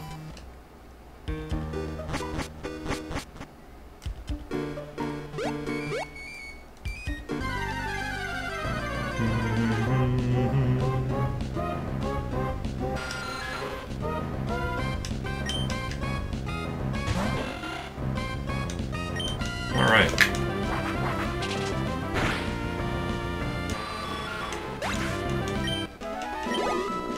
When the wings attack. We'll get one more battle. One more battle in here. We got plenty of health. We did use that potion, so we may as well get something out of it. Oh, that would suck to be the... I mean... Abracadabra Alakazam. Pretty crazy, but you can't get Alakazam in a solo Nuzlocke. Kadabra's still good, but that would have been a terrible encounter to get. Alright. It's gotta be enough of that. We can go and do a bunch of gym trainers now.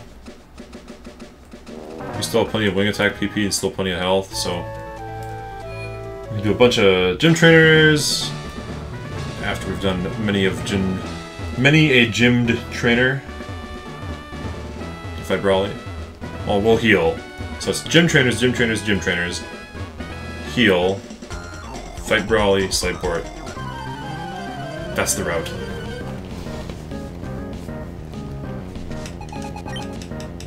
Battle Girl Laura! Meditite? How about you die in 1 hit?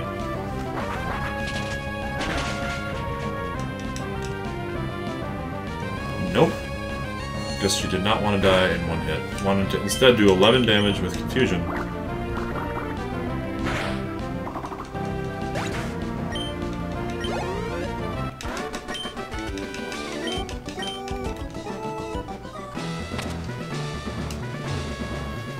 I think one of these up here is a double battle, so you just better make sure we have Gex Reborn in the second slot. Yeah. Good deal. Yep, this is our double battle right here. Oofoo, are you stumbling around in the dark? Ho ho ho ho ho. It's nice to have a little map up on the stream here, huh? You know exactly where things are going. Battle Girl Lilith and Sailor Brendan. Gulliver and Gex Reborn. Gulliver will one-shot the more threatening Pokemon, and Gex will double up on the more threatening Pokemon, so we guaranteed take them out. I feel like Machop's Karate Chop is pretty decent, but like the scary part about it's got a setup first, whereas Meditite's more immediately threatening, I feel like. Like, setting up with Karate Chop Or Focus Punch, rather.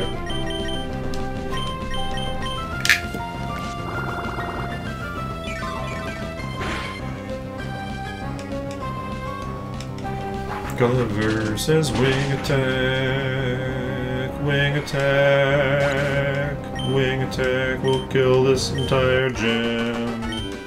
Bye, Lilith. Lady of Lament. It's a Yu-Gi-Oh reference.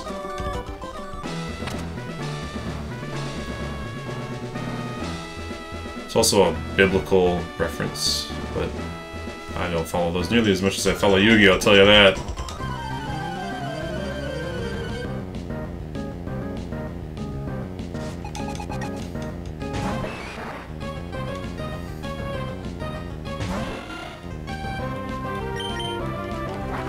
Wing attack, let's go!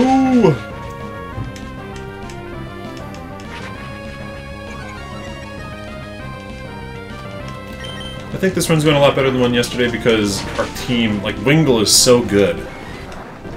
Especially in tandem with Gex, that we don't need to train up multiple Pokemon to cover all of our bases. Like, it's straightforward. Gex handles Roxanne. Wingull handles Brawly. Nothing handles Watson. We're gonna lose to Watson. But at least we have what it takes.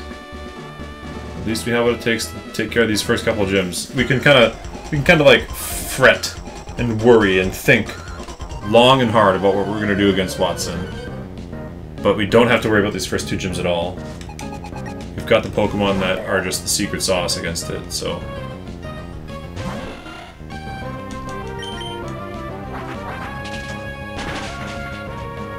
Like, for Pete's sake, Gulliver's gonna be like level 18 by the time we're done with all this. And resisting, it's good to see that even critical arm thrusts are doing like 4 to 6 damage per hit. Like that whole ensemble with a crit was 6 damage. It's just nice to see. Because admittedly, Brawly's is like 5 levels higher and has bulk up. But, you know, if we've got the X attack going, it should be alright. Brawly, you're gonna crush me. I don't think you have what it takes to crush me. Fix the shirt a little bit.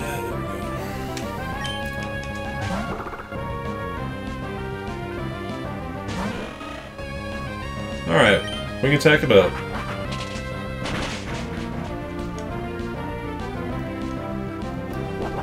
Yeah, Meditate's a setup move, but what are you gonna hit me with? You're too slow. We're almost out of PP, but we've got 3 heals and Doofer. We haven't even used 1 yet, so we're still on a great pace.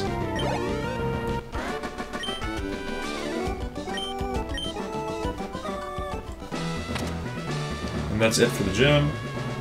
I mean, we gotta come back and fight Brawly, but that's it for gym trainers, so we can go heal. We can go get Makihita on the team, go get Ken.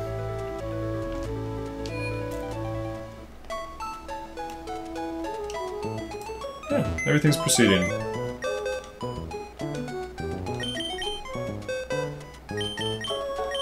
Yeah, I think we'll take Ken, and we will also take Calamari. Look at all the water types we're accumulating here. Alright, that's due for heal 1 down.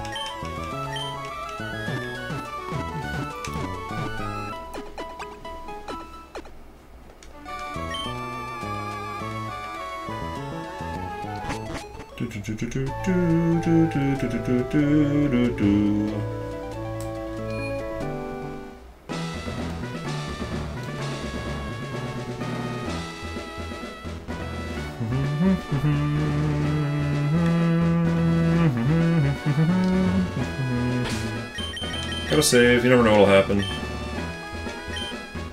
I mean, we're never gonna reset, but you save just in case of a power surge or something.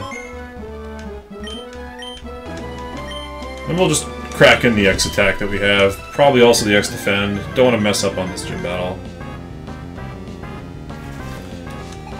Brawly is a monster.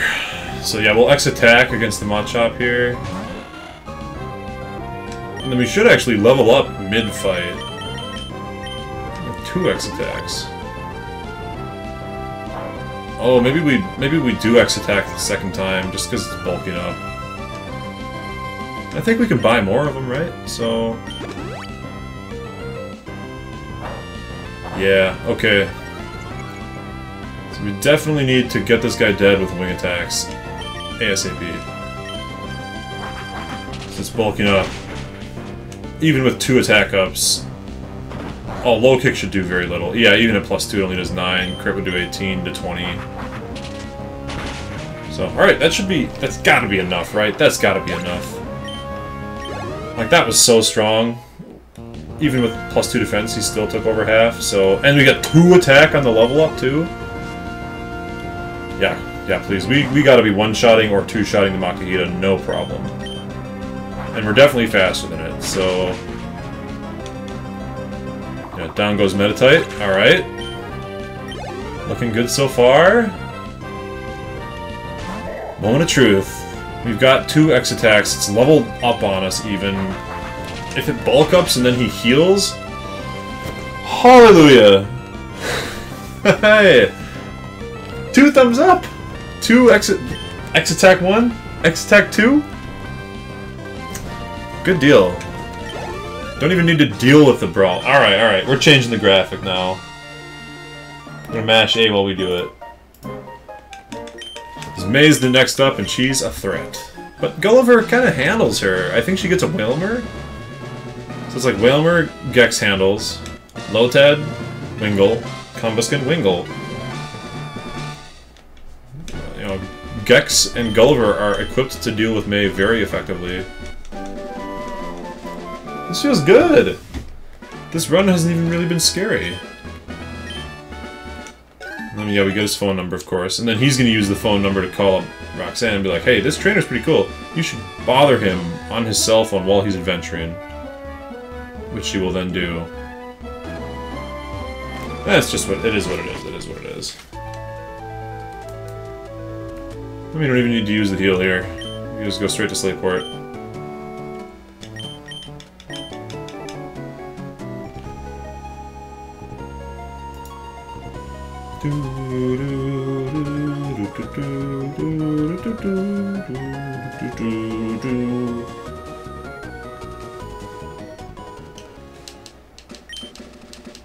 Alright.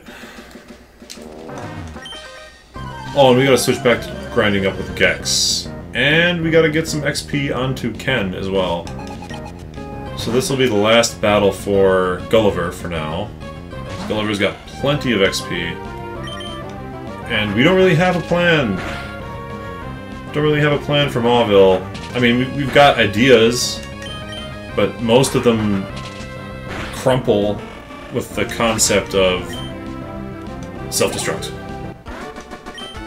So, Voltorb use self-destruct kind of ruins all of our plans. Maybe our plan is just to get lucky. But I think we definitely need to get some levels up on Ken and some levels up on Gex.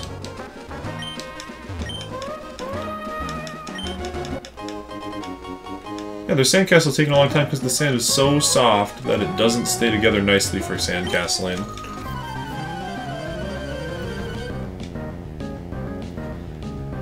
I can't swim, she says, so I'm pretending underneath the parasol. It's kind of cute. Alright, we're gonna spend a few battles just swapping back and forth between these guys so we can get a strong, bulky fighting type. I'm wondering how many levels we will need for Gex Bullet Seed to one-shot the Voltorb and just avoid the problem entirely. Because that gym battle is nightmarish.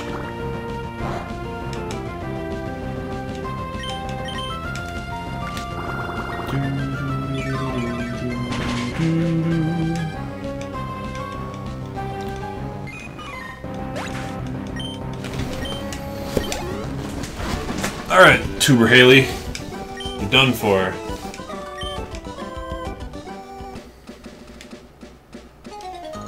Now we can eat up all the beach battles, we can eat up the museum battles, we can get our catch, we can think about Trick House. Like, there's a lot of grinding before Watson. There's actually a ton of battling that we can get done before him. The problem is not a lot of it helps. You can catch a couple grass types, a couple water types, some bugs, like nothing that really helps against the Voltorb. Certainly no ghost types, so there's a problem.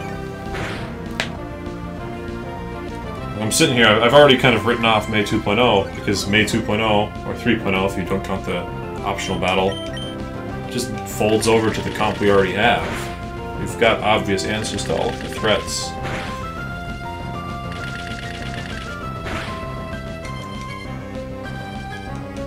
Sand attack, do you really gotta do this? When the sand is attacking.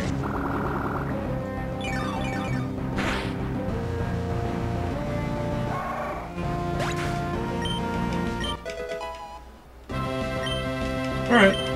It's a respectable level. 2 HP, always gotta love to see it. 0 speed, to be expected.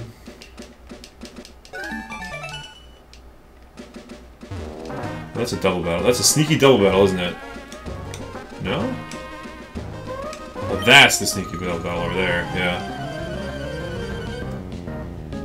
With the item there to just troll you.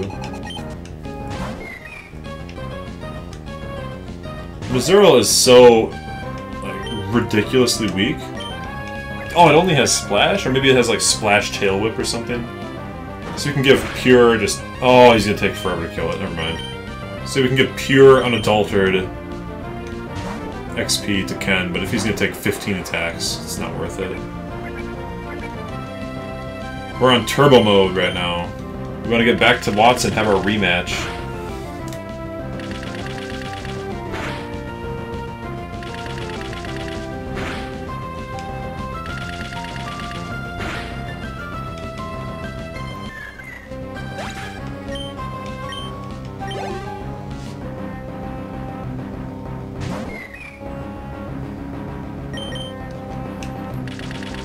If this Bullet Seed doesn't kill, we'll switch back to Ken and finish it off that way.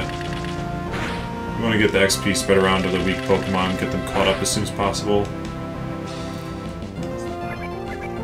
Yeah, I think it is literally Splash Tail Whip with no attacking moves. It's kind of funny.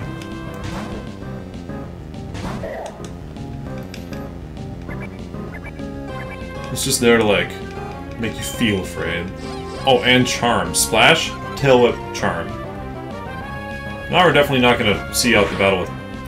Well, we'll do it with Ken, whatever. It's a speed tie, even. Or maybe Charm has priority? I feel like it doesn't. Yeah, it's just a speed tie.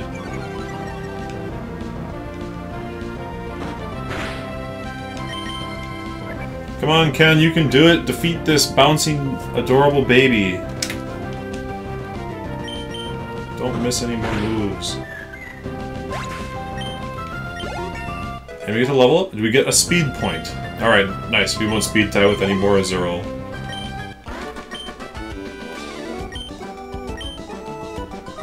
Okay. She's here every day.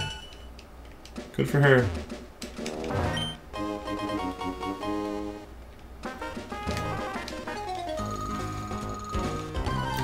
And ta-da! My inner tube is round. Yeah, kids.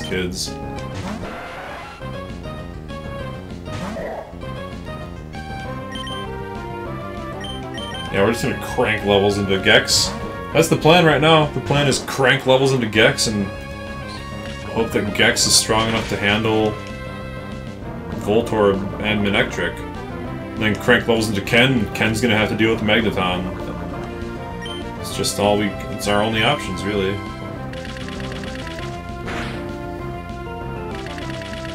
God, Tentacle's a beast. Even with just Poison Sting, which is kind of a bad move.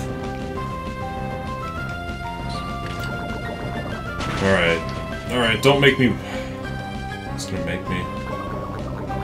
16 health, yeah, or it's gonna make me switch to Gulliver. You turd.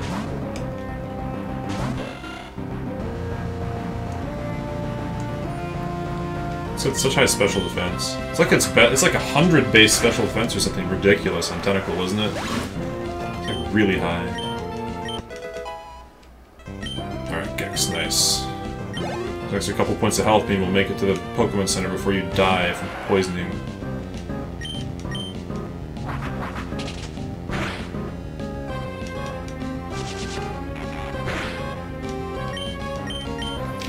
I bet you it lives this. Okay, good. That's a bad bet. No one should have taken that bet. Because then I would have lost money. Yeah, Wingle's straight worthless though, like... We had to use it in that battle only because Gex got poisoned. If he hadn't been poisoned... 3, 4, 5, 6, 7, 8, 9, 10, 11. Are we gonna have to antidote? We have 11 health left. 1, 2, 3, 4, 5, 6, 7, 8, 9, 10. Yeah, we'll have to... That's so sad. We're so close to being able to make it without needing to use one of these. Well, no, we'll use the antidote, because the berry is a held item, and is better. Berries are better, because you use them in battle.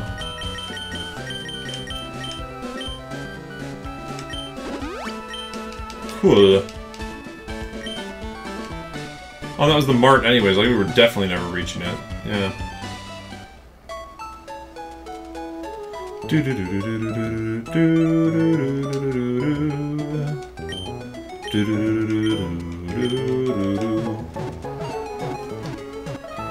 Oh, I got a little tired. I streamed really late last night. We're definitely not going to make it all the way to Mauville. But we can at least get our catch done.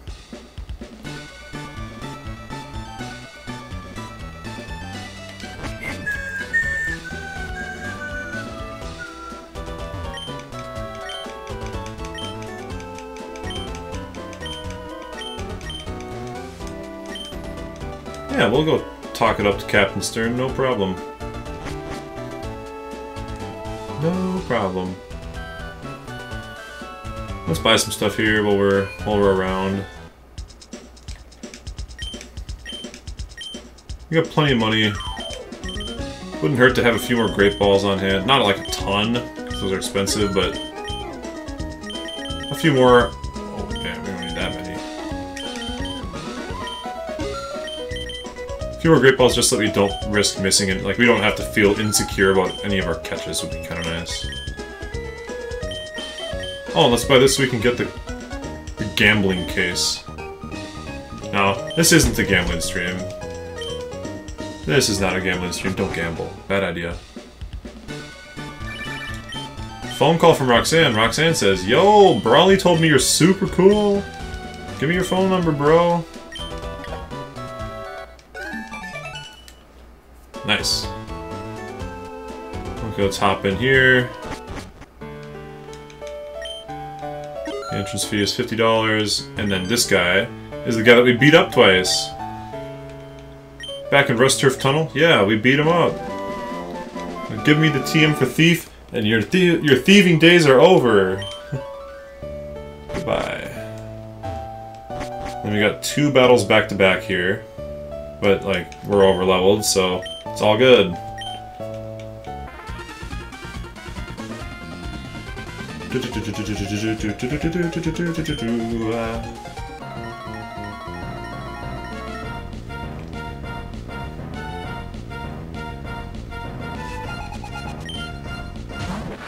Carvana! Oh no!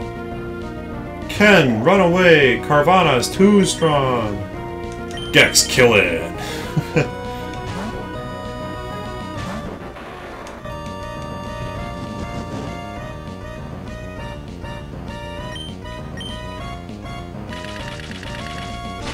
Focus energy. Oh, but Bullet Seed does... With 10 base power, a Bullet Seed does half health. And doesn't kill on 2, so we're gonna get crit by Rage! A monstrous 9 damage! And I did call a crit. But Absorb will heal back 1 of it, so no big deal. No harm, no foul.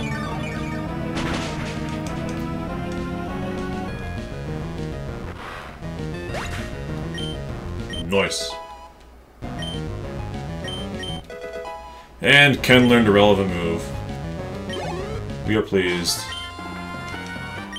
Arm thrust is more than relevant. Arm thrust is like our actually very good move.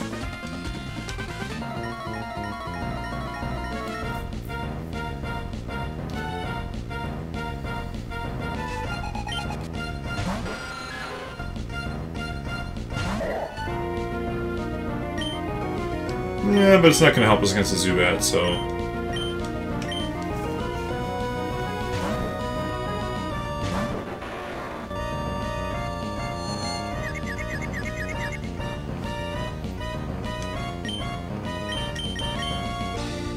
Confusion always sucks.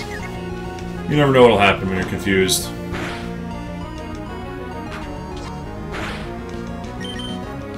Of course, if we hurt ourselves, it'll probably be like 10 something. It's not enough to like be really afraid of. So you can't crit yourself in confusion, thankfully. Boy, that would be a nightmare mechanic. Hurt yourself in confusion. Critical hit! You're dead. Thanks for playing. Alright, we're gonna get this XP from Carvana over onto Ken as well. Because Ken's gonna be a major team member, is the plan anyways. Might even have Thick Fat, that'd be great against Flannery. I should check. I feel like Thick Fat's one of its abilities, right? I feel like that's the case.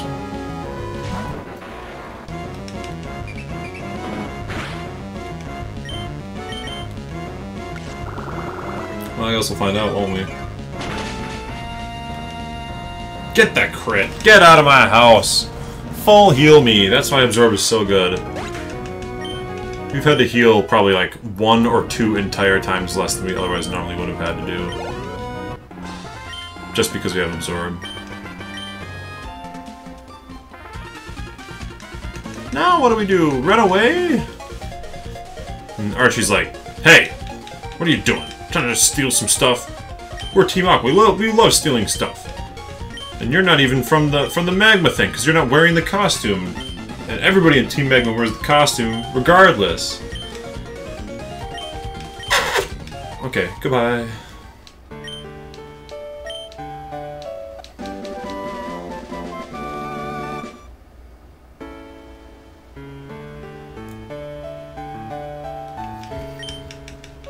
Okay, later. Have fun on the ocean floor. And we get the full heal. So we didn't even have to use any Slateport heals.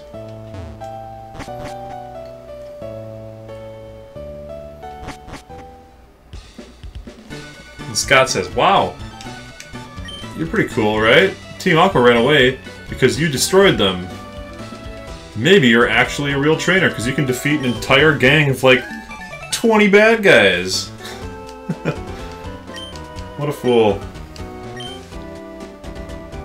20 bad guys ran away screaming, maybe you're a trainer, that's a real trainer. Maybe you're not washed out. Oh! Yo, Scott, what's up? I didn't even mean to run into the battle tent. No, no, get out of my way. Please. That was an accident. We're gonna go catch a Pokemon. It's time to catch the first thing on this route. I'm hoping for Electric. See if we get Electric out here. Okay, Gulpin's cool too. I always liked Gulpin and Swalot. They're not very good, but they are very cool. And it should be pretty catchable with the Arm Thrust combo here. Oh, come on, bro. Don't poison my whole team. You're gonna run back to base now. We've used one of our heals already from poison in this town, so we've only got 2 left. And the Arm Thrust is like nothing. Which is what we want. We want it to do little. Bring in Gex, Absorb. Shouldn't do that much. Oh, Absorb?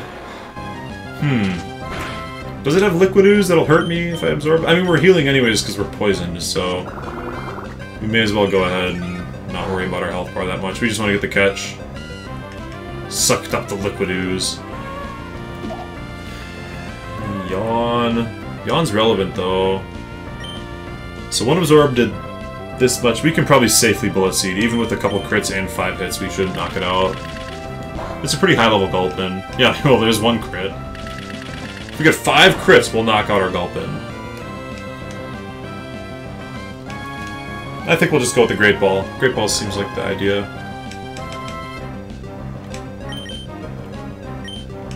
It's always nice to have another high-level tanky Pokemon on our team with two kinds of status, too. Like, sometimes battles in a Nuzlocke break down into like, oh, could you poison them and then stall by throwing super potions at your guy? So, you know, having poison gas on a Swalot can be pretty good. This Pokemon's stomach fluid can even digest scrap iron. Iron? In one gulp, it can swallow something that's as large as itself. Well, give it a few seconds, maybe we can think of a nickname for this guy. This gal. Maybe Gulpette? Gulpy? Gulpy's kind of gender ambiguous. That's a pretty good answer. I think Gulpette is kind of funny. That's a funny name. Tums? Alright, let's go with Tums. Big Gulp? Nah, she's Little Gulp. Hey, maybe we can get sponsored by Tums. Tums, give me money. Pepto. Alright. Well, Pepto and Tums are what you do. Oh, we're poisoned! I think I have a ton of health, though. Actually, I've got so much health, I'm probably... What, we got a guy asleep, too. We're just gonna run back and use our Dewford. Our second Slateport heal, rather.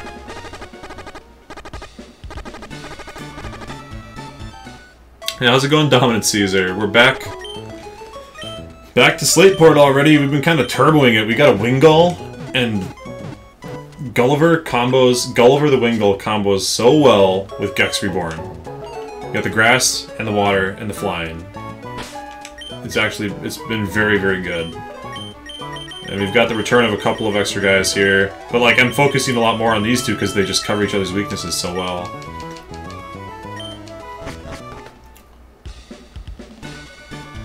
And then we've got Ken the Makihita, he's the new one. I am very, very, very worried about Mauville, though. Watson, I have no plan for Watson now. I did not get Ninkata. So, the Shedinja plan is offline. We did not get Geodude. We did not get Sableye.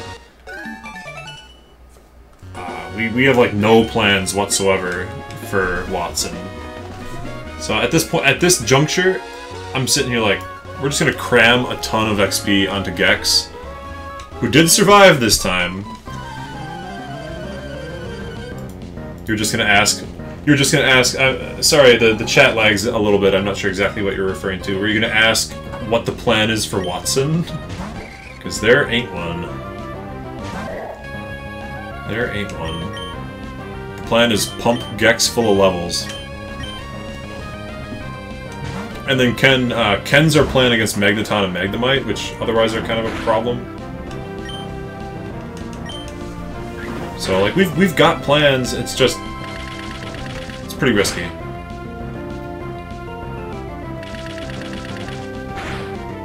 But we got the Trick House. We got this whole route worth of XP. We have one more catch that we can do before we get to him.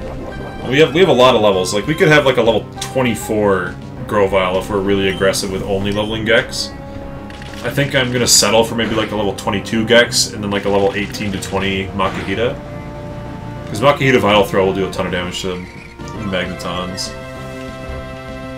But then there's like this problem, right? That Magneton using Shockwave is gonna half health almost anything. Like, Watson is really, really overpowered. So maybe the plan instead... Do you still have possible Pulsar Miner or Electric? No. The Pokemon that we caught just a second ago, the Gulpin is the catch for this route. And Gulpin has Yawn, Gulpin has Poison Gas, like those are options. We could sack Gulpin, Poison Gassing Manectric, but we can't do that to the Magneton. So, it's, yeah. Just annihilate him with straight Sceptile. We probably have enough heals left for that. We have 1 heal from Slateport, 2 heals from Dewford, 2 heals from Restboro, 2 heals from Petalburg, and 2 heals in Oldale Town. So, like, we could just grind to Oblivion. I might do that. I might get him to like level 26 or 30 or something. It's just like, he's the package deal, you know? He's got 4 Pokemon, it's already a ton. 2 of them are extremely powerful electric types. He's got Sonic Boom and Explosion, so that you can't just have an electric resist and call it good. Because the Sonic Boom flat damage is always crazy. I mean, we do have one more catch, and it could be Roselia. It could be Illumise, Volbeat. Well, just Illumise, I think, in this game. I'm not sure. I'm trying to think of what the potential catches are on the route up ahead. Puchayina, but we already have one of those. Zigzagoon. Yeah, it's like... we're pretty much set. Our Watson strat is just going to be a high-level Gex to deal with Voltorb, hopefully 1 or 2-shotting it before it explodes. Maybe even using X Special, and a training montage might be necessary. Yeah, I don't want to have to go through this early game again. I'd rather training montage for 2 hours than going through the early game for 2 hours again. So we might have to do some gravity chamber stuff. And I think maybe we can buy X Special Defense somewhere. Actually, we probably can't buy X Special Defense, but I'll check. I'll have to check at the shop. Because our other option is to gulp and sleep the Voltorb, or like somehow neutralize the Voltorb and then set up on it with items, which definitely isn't what I want to do, but it is an option. It is an option. Alright, Ken, let's go. Oh, Ken has Thick Fat. Dark Souls boss music when you fight Watson. Yeah. Yeah, he's a run killer, because there's like 3 or 4 Pokemon that you can get that really have good answers to his team. We didn't get any of them this time. Geodude's probably the best, but he's a really low encounter rate. Sableye's okay. Didn't get that. Nincada, Shedinja, didn't have those. And then, I mean, starting with Mudkip just kind of deals with it, because you get a ground type that's tanky and can one-shot everything with Mud Shot. There's no freaking ground moves! Even the only Pokemon that's a wild Pokemon that learned a ground move, we also missed. We didn't get Aeron. And Mud Slap is like your only choice. So... we're kind of stuck that way. Like, no ground moves. No ground types. No ghost types to neutralize self-destruct. We're just kind of stuck with Grovyle, which is fine. Grovyle's a beast. Last playthrough, Gex died at level 14, never even got to be a Grovyle, so we're already doing a lot better. And this is the return of the route where every single thing Thunder Waves you. One thing I was commenting about Wingull, like, Wingull is ridiculous because it counters May's team. Like, May has Wailmer, May has Lotad, which probably will be a Lombre by now, and May has Combusken. And Wingull doesn't care about Wailmer. It's super effective against Lombre, and it's super effective against Combusken. Like, we don't even need Gex at all for that rival battle, which is huge. So we don't have to risk it against the Combusken or anything. I guess we have Rock Tomb, so one thing we can do, I feel like the Voltorb is only going to use self-destruct at low health, because we fought it for like several turns, and it only used self-destruct when it got low. It might be a situation where it's only going to blow up when it gets to low health. So what we could do is Rock Tomb it, so it's slower than Gex, guaranteed, and then Bullet Seed it until it dies. Hopefully get a high roll on the Bullet Seed and just not have to deal with the explosion. And if that's the case, then I think the rest of his team doesn't have self-destruct, and we're just dealing with Sonic Booms and Electric moves. I'm much more comfortable just dealing with Sonic Booms and Electric moves using Grovyle. The self-destruct is the thing that's really making me nervous, because it's like 400 base power. It's 200 base power, and it halves your defense. So it's like getting cut, or not cut, it's like getting scratched 10 times, back to back. And that's a lot. Like, maybe if I'm completely full health, I would live with, like, 10 or less HP. It's just not where I want to be.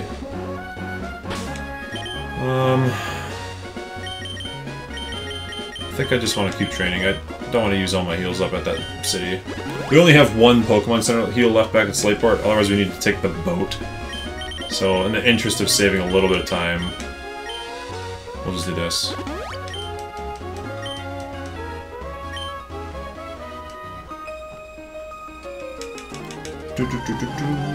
I guess we could cram Makahita as hard as possible, but I don't think he's going to really make a bunch of a difference. So maybe the correct play is to ignore Makahita and only cram Gex. That might be the real play. Yeah. Oh, Bullet Seed. I should use Pursuit. Oh well. I think Pursuit is counted as a special attack that does contact, so we could get Effect Sport by it, which is pretty lame, but it is what it is. Wingle's an easy solution here, but we don't need to be wasting Wingle XP. I mean, it's not a waste, but Wingle's not coming in against Watson at all, no matter what. So it's a waste to give him XP now. We can train him after. God, if they just moved the rocks that you have to Rock Smash to get to the next route far enough north that you can get to the area that has Numel as encounters, that'd be so nice. I just used the Paralyze heal, and then the very next battle I get paralyzed again. Yeah, Numel being a ground type can learn Magnitude.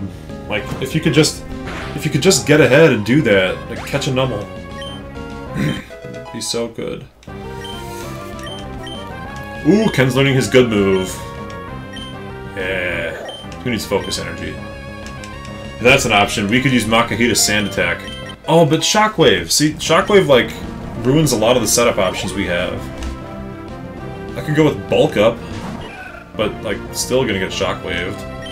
But if we bulk up a few times and then Vital Throw our way to victory, it'd be kinda cool.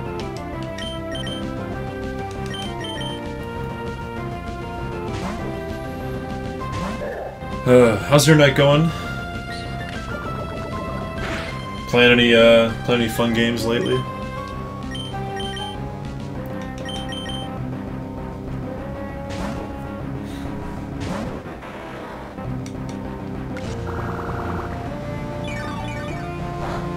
Patiently wait for responses. Actually, it could be a nice time to figure out what the lag is on chat. I feel like the chat lag is like a full minute, because it takes some amount of time for what I'm doing to get streamed, and then the chat has like a similar amount of time to come back to me. It's like a full minute.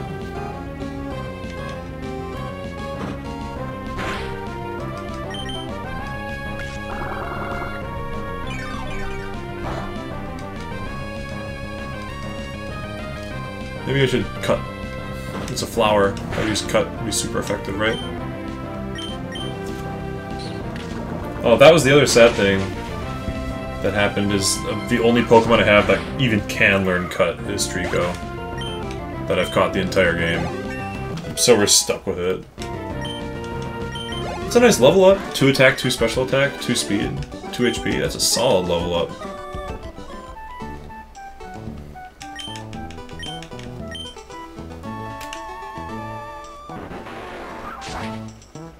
You might end up using all 3 Slateport heals. Just because I get annoyed by the amount of paralysis that I have to deal with.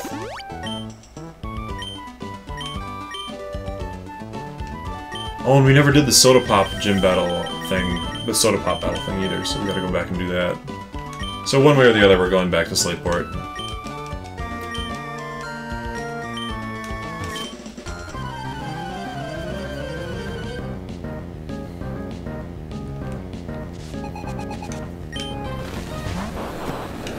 Ah, Voltorb, my nemesis. My nemesis. These ones have Sonic Boom, yeah. They don't have Self-Destruct, so they're not gonna kill me. As long as I'm above 20 HP. Apparently is not a sure thing.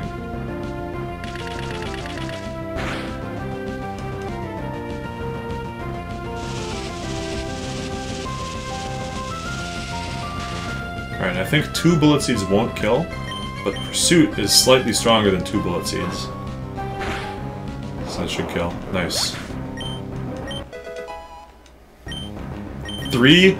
Oh man, I wish I'd saved that level up a little longer, because I think that was 3 HP, 1 attack, 0 for every other stat.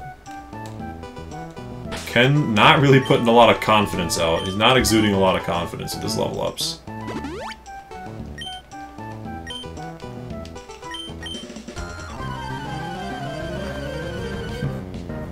How did you, a 10-year-old child, get into a, like, 4-foot wide space? I don't know. How did I do that?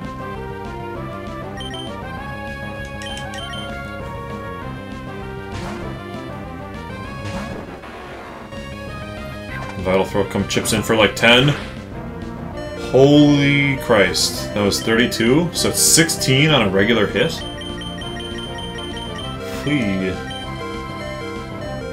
Maybe this is a fight where we're required to use Gulliver. I just want to make sure I'm putting XP onto Gex, but...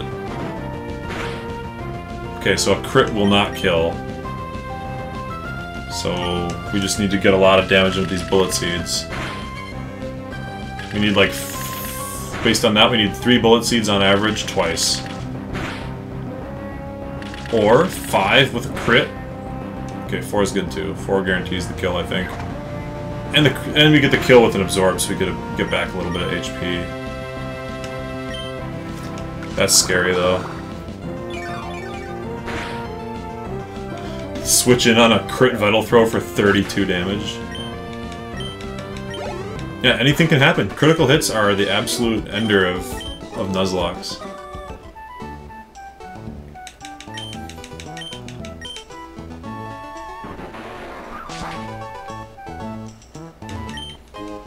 PP up. Useful later. Much later. When we got moves like Giga Drain that has... I think Giga Drain in this game has 5 power points to start with. And only 60 power, so like definitely good to have PP up for moves like that.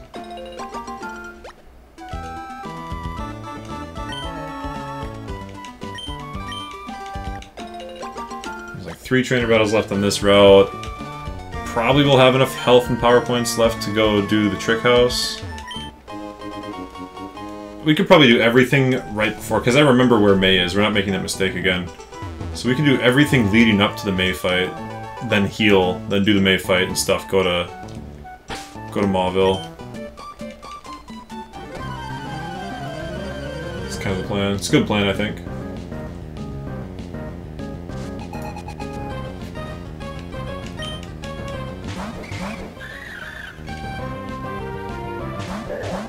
And once we hit Mauville, it's time to start getting real serious about thinking about what we're doing with Watson.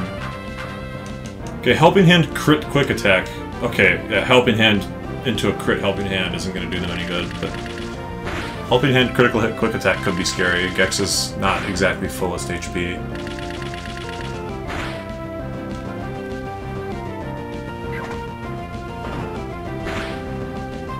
Woo! Okay, Ken is redeeming himself here with the mighty powerful Vital Throws. There's no special defense in the level up again. We need that special defense.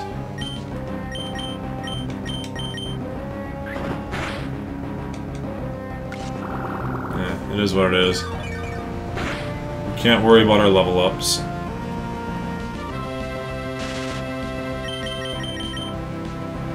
Oh, I'm sorry, Minot. There's no one to help.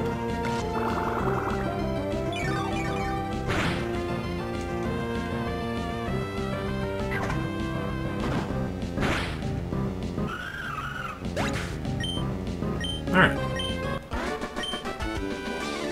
So far, so good. Get the phone number of the twins. I should probably have healed Gex with just a regular potion before this fight, but I feel like this guy has got a lot of weak Pokemon, so... Or, one Pokemon that will die in a single hit from a Vital Throw. Just as good. And then we're gonna do this technique. And we're gonna be paralyzed and not do that technique. Never mind. How disappointing. Ken? Ken, we've been over this.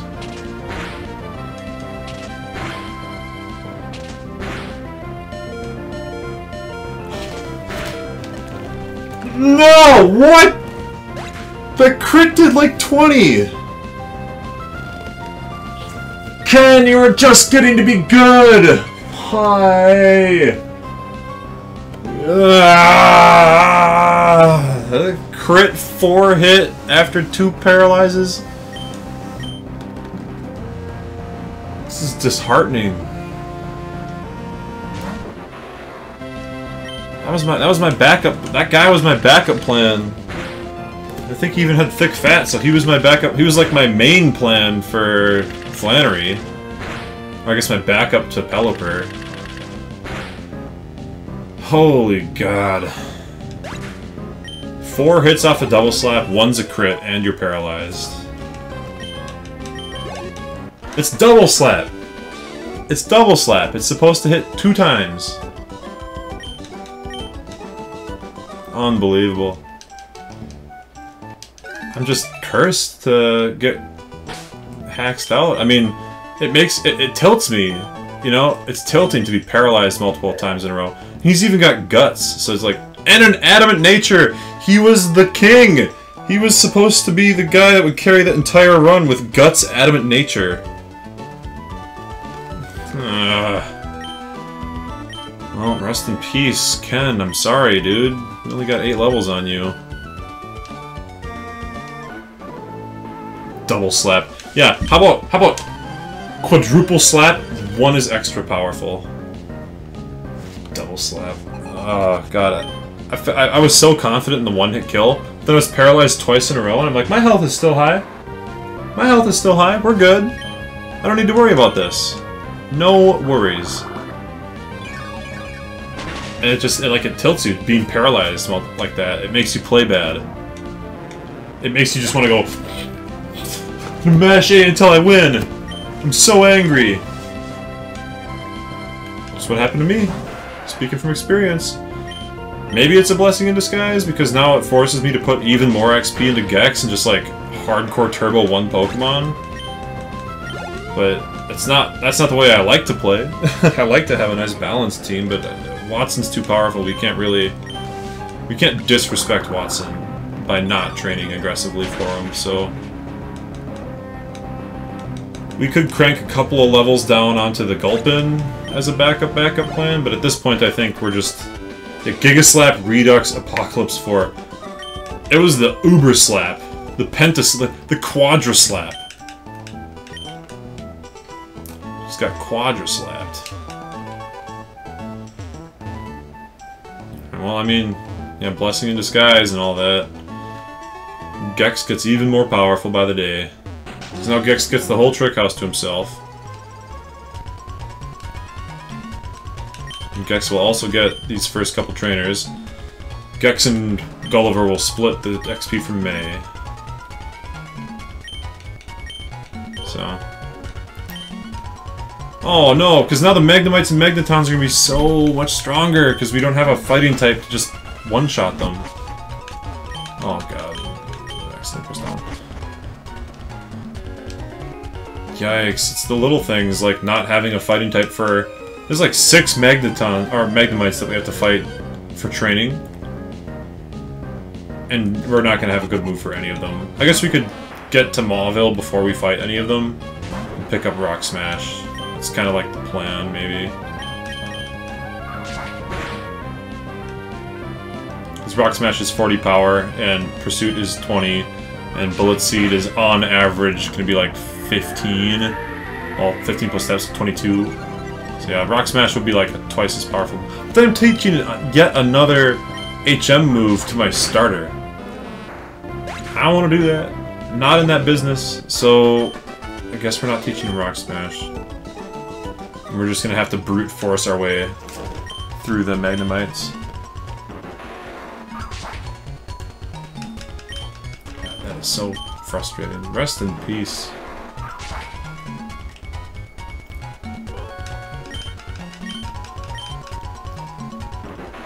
The Quadra Slap.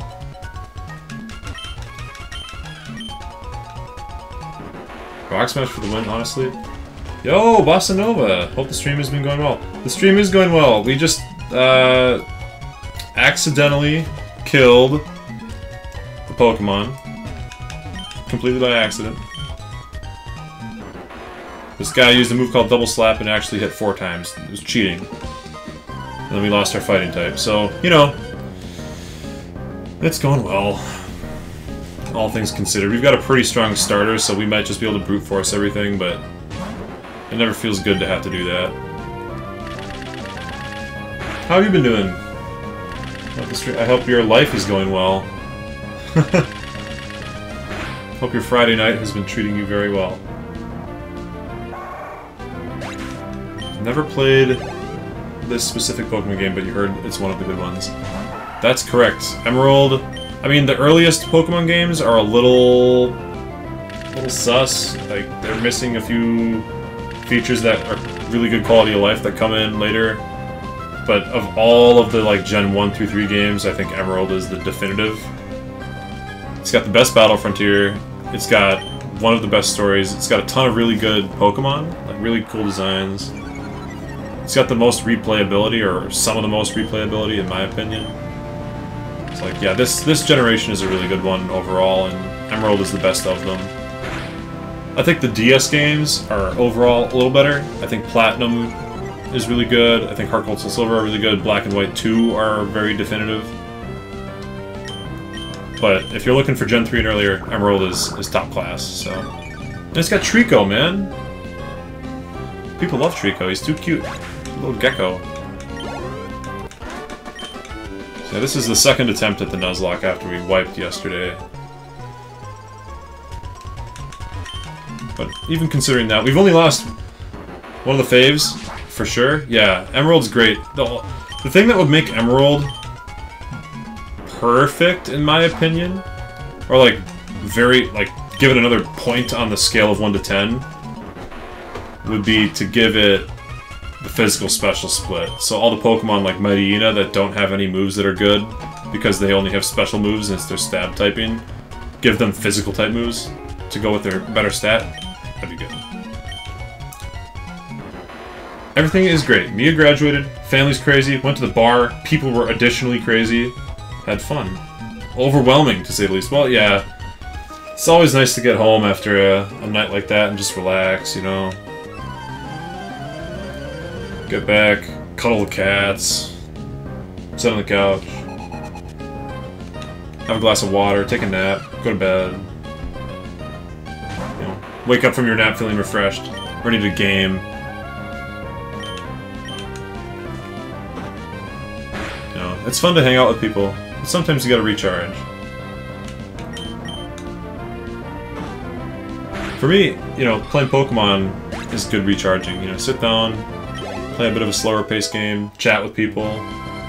Yeah, stay hydrated. Yeah, dude, you gotta stay hydrated. You gotta have like a gallon jug of water on hand at all times.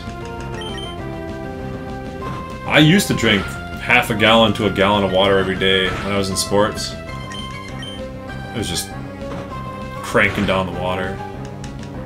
Nowadays I drink a few glasses a day, but it's like I got in the habit so young that I feel very thirsty when I'm even a little bit thirsty, like just a little bit thirsty.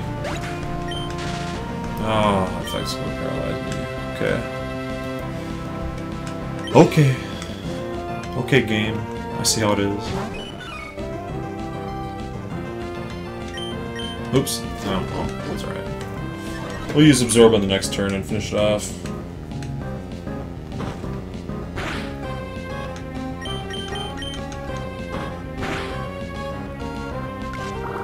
Heal back all the health we missed.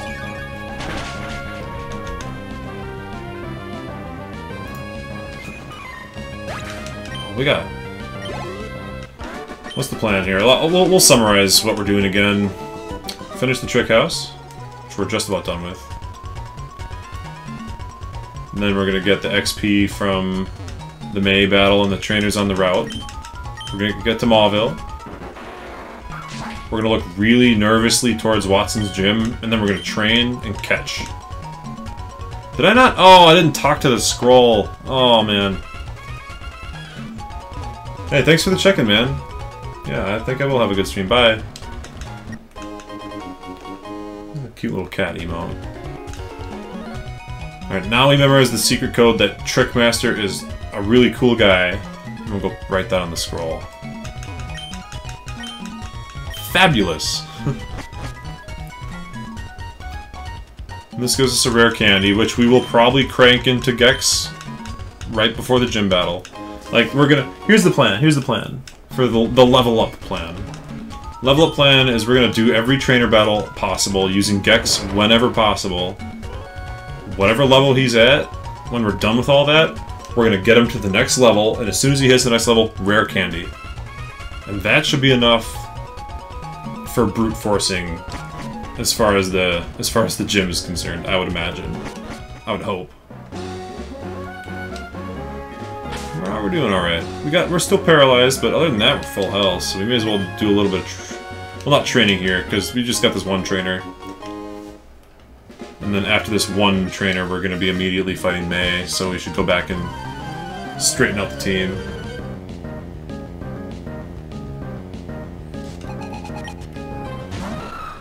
Aerons aren't such a big threat, but I'm definitely concerned about Magnemites. Because I don't have any moves that really hit them.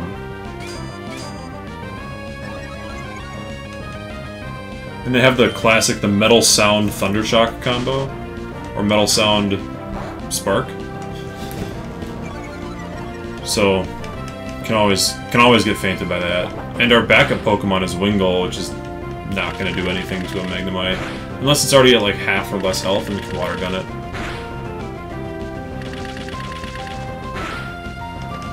But I think the plan is definitely just going to be cranking the Bullet Seeds. Yikes! Please! Yeah, no crits. It's like a 20 damage crit. Gex, can you... This game loves... This route is just like the paralysis route. Every move, every other ability. Like, there's 3 or 4 Pokemon that use Thunder Wave. There's Effect Spores, a literal Stun Spore user. It's just a pain. And then we're paralyzed again. We're speed timed with this Aeron right now. Just give me the 1 HP. 1 health. And then we'll probably have to use a potion regardless on whatever's coming up next.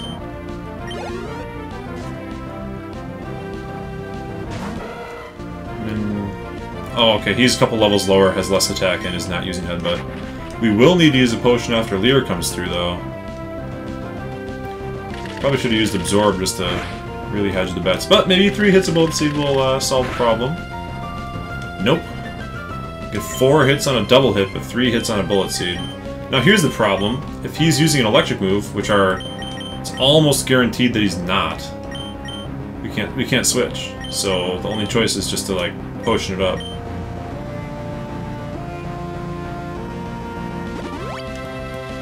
Jeez.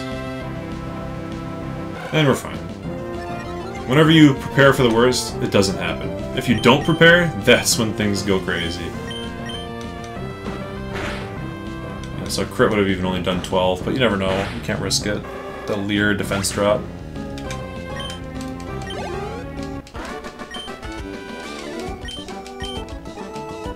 Alright. And just barely up ahead, like right there, like 3 tiles north of us is May, so... We'll head back, we'll get our heal, and then I think we can fight May. I think we've got what it takes. I mean, it shouldn't be hard. We'll lead Gex, we'll fight the Wailord, she'll send in Lombre. We can fight the Lombre, and then we switch to Wingull and we take care of Combusken and we're good to go. No problems.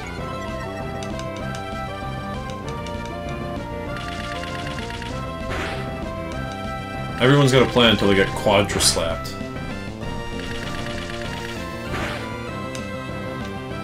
So originally I was going to have a really balanced team. I was like, yeah, we'll get Gex to like 23, 24, we'll have like a level 20 Makihita, That'll handle the, we'll just Vital Throw one-shot or two-shot the Magneton, no problem. Now Gex has to handle all of it, including, like, resisted hitting down a Magneton with Bullet Seed, so... Oh, we should make sure... I don't remember if I ever gave the Miracle Seed over. No, I didn't. Cool.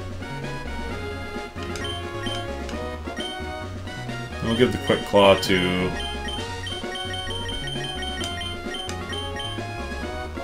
Gulliver. Alright. Final heal at Slateport. Rival battle. Shouldn't be any problems after that, though. Yeah, because we had the heal when we got here, then we had the we were poisoned, oh no heal.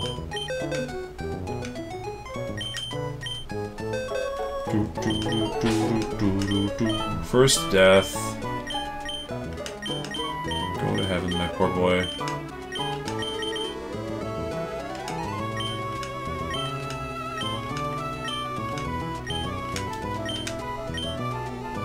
My poor, poor boy. Alright, then we gotta grab ourselves Tums. I feel like he's the next best thing we have, so may as well bring him. Access to Yawn and Poison Gas should be pretty good. And then we get our heal. And we can never heal in Slateport again. Never, ever.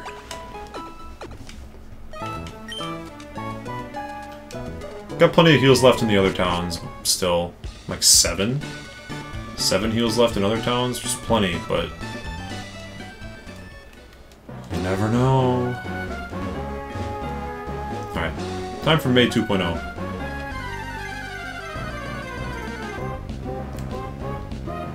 And now that we have the Miracle Seed, Gex is just that little bit stronger.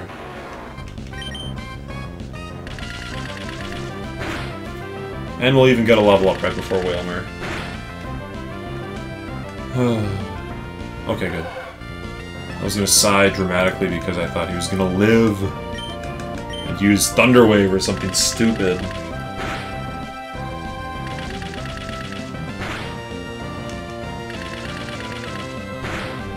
Nice.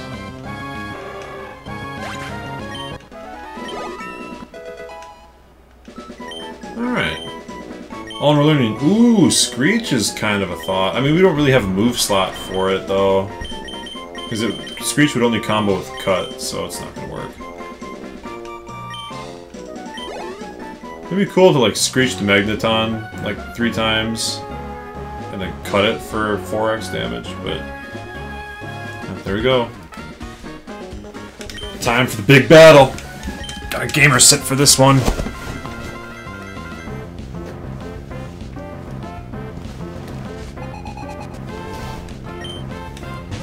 Oh, it leads Wingull? I thought it had Whalmer. That's a little scarier. I mean, we still have to Gex it, even though it's got Wing Attack. I could have sworn it was Whalmer. Maybe it's got Whalmer if you pick Mudkip.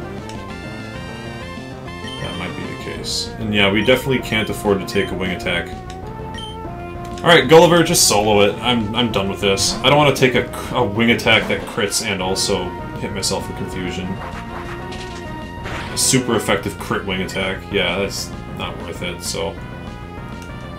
Gulliver, go ahead. Take all the XP, it's fine. Gex didn't need it anyways. And now we got Combusken, which is... cool. Oh man, even a crit wasn't... oh boy. Oh boy. Oh baboo. It's a good thing we got the crit, because otherwise we could have been hit back with like a crit scratch or peck. Every battle in a Nuzlocke is like, oh. Okay, but this guy, we can very safely go collect a little Gex XP. His only moves are like Absorb, Astonish. Nature Power that turns into Swift. Respectable. But it doesn't do any damage anyways, so...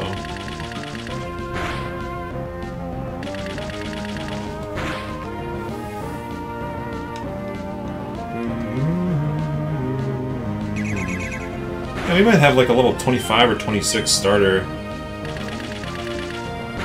That's plenty of levels. And the problem is just the steel type and the self-destruct.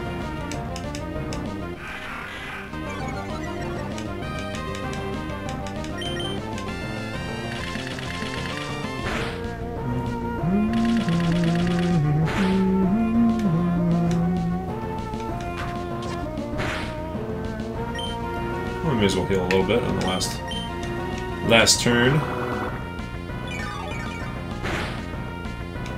Or not quite enough. Might as well heal a little bit on the last turn.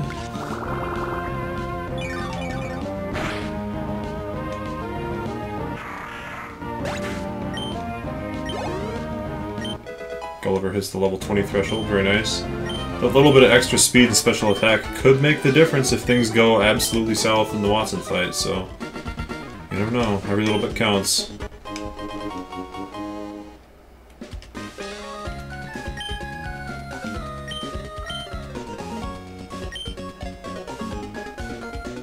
Alright.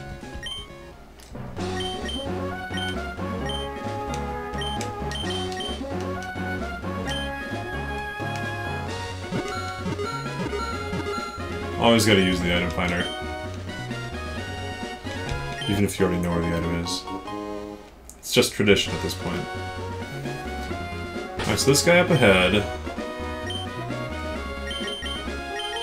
has a Magnemite. So we should fight him and find out how it's gonna go. It's kind of like a playtest, right? We'll see how much bullets he does and kind of get a feel for it. With the understanding that Watson's gonna have one that is both evolved and like 10 levels higher. So, gotta think about that. But hey, worst case scenario, bullets is gonna do 2 damage because it hits multiple times. So even if it's only doing 1 per hit, 2 damage.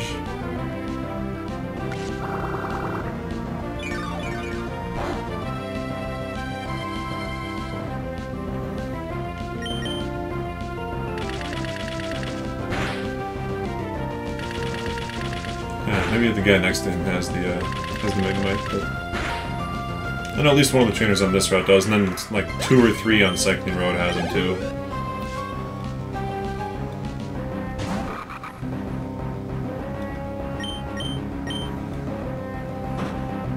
It's funny to think about, but assuming 2 hits on Bullet Seed, even with the Miracle Seed, Pursuit is the strongest move that Gex has.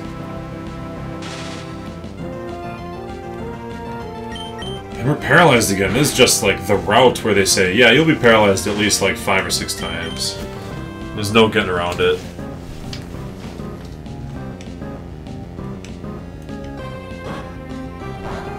At least the berry bushes right before this gave you 4 cherry berries. So they do kind of prepare you for it.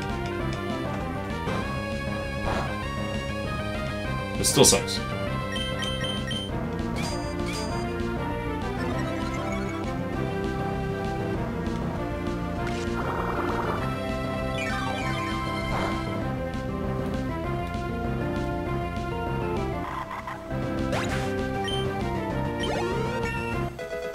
And that's another level for the Gex. Oh, a flat 2 on every stat. Beautiful.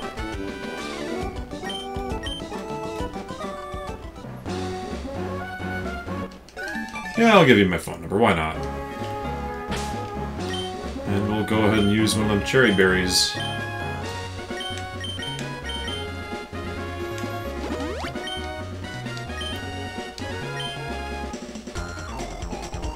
And this guy's got the Magnemite, if I remember correctly.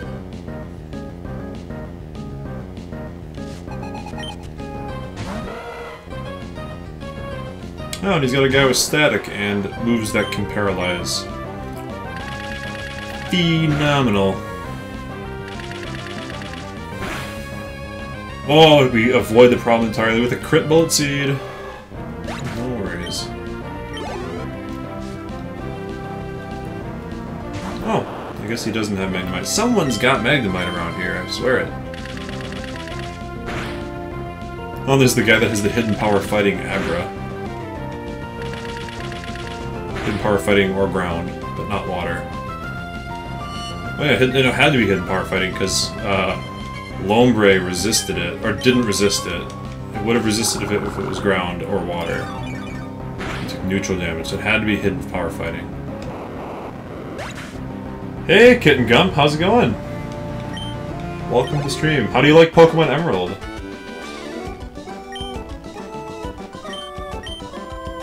Kind of always cool to see a new chat.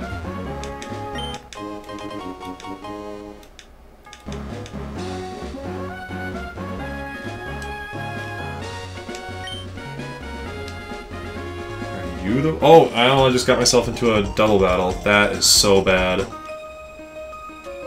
Oh no. This guy's got the Magnemite, and now I have a double battle with my Water Flying type. Right? Yup. Yup. Okay. Pokemon Radical Red. Oh, that's one of the, that's like super hard, right? Like super ultra hard mode. Yeah, we're getting hit with a Thunderbolt no matter what we do here. Scott the Walls reference. Yeah, you know. I don't know, yeah, you must, it says it was a first-time chat, so you must not have seen what happened yesterday. It's called Gex Reborn because Gex died yesterday when my team wiped fighting Watson. So now we're coming up on Watson, and it's kinda harrowing. How do you like Radical Red? I've never really done one of the emulators. In fact, most of the time I play on actual hardware. We're playing this one on a GameCube with a Game Boy Player attachment, for instance. So I've never really done the emulator stuff. I want to switch. Well, I don't want to switch into a Thunder Shock, so we're just gonna pound until it's asleep. Then we'll switch. Good luck. Yeah. Definitely good luck. Watson is ridiculous. With the Trico start specifically, the answers to Watson, it's like Nincada and Shedinja. Like, it's a ground type, and then you get the Shedinja with Wonder Guard. Those are kind of answers. Geodude, but I didn't get lucky enough to catch a Geodude, because Nuzlocke rules. Sableye's okay, but he's got a Pokemon with Self-Destruct. He's got a Pokemon with powerful electric moves. The Self-Destruct is the biggest problem for Gex, specifically. Like, Self-Destruct could potentially one-shot it. It's an annoyingly hard ROM. Took 7 tries to beat Brock. Does he have, like, Steelix and stuff when you fight him? Instead of just his normal, like, level 10 Geodude, level 12 Onix. Whoa. It's like, no, I've got level 20 Steelix. You better have started with Charmander or you're done.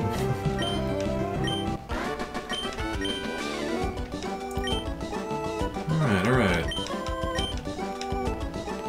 Only managed to dodge disaster there by not getting our Wingull killed.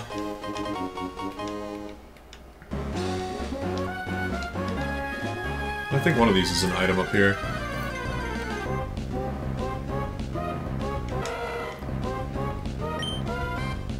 Yeah, at this point the game plan... Oh, because we had a Makahita, right?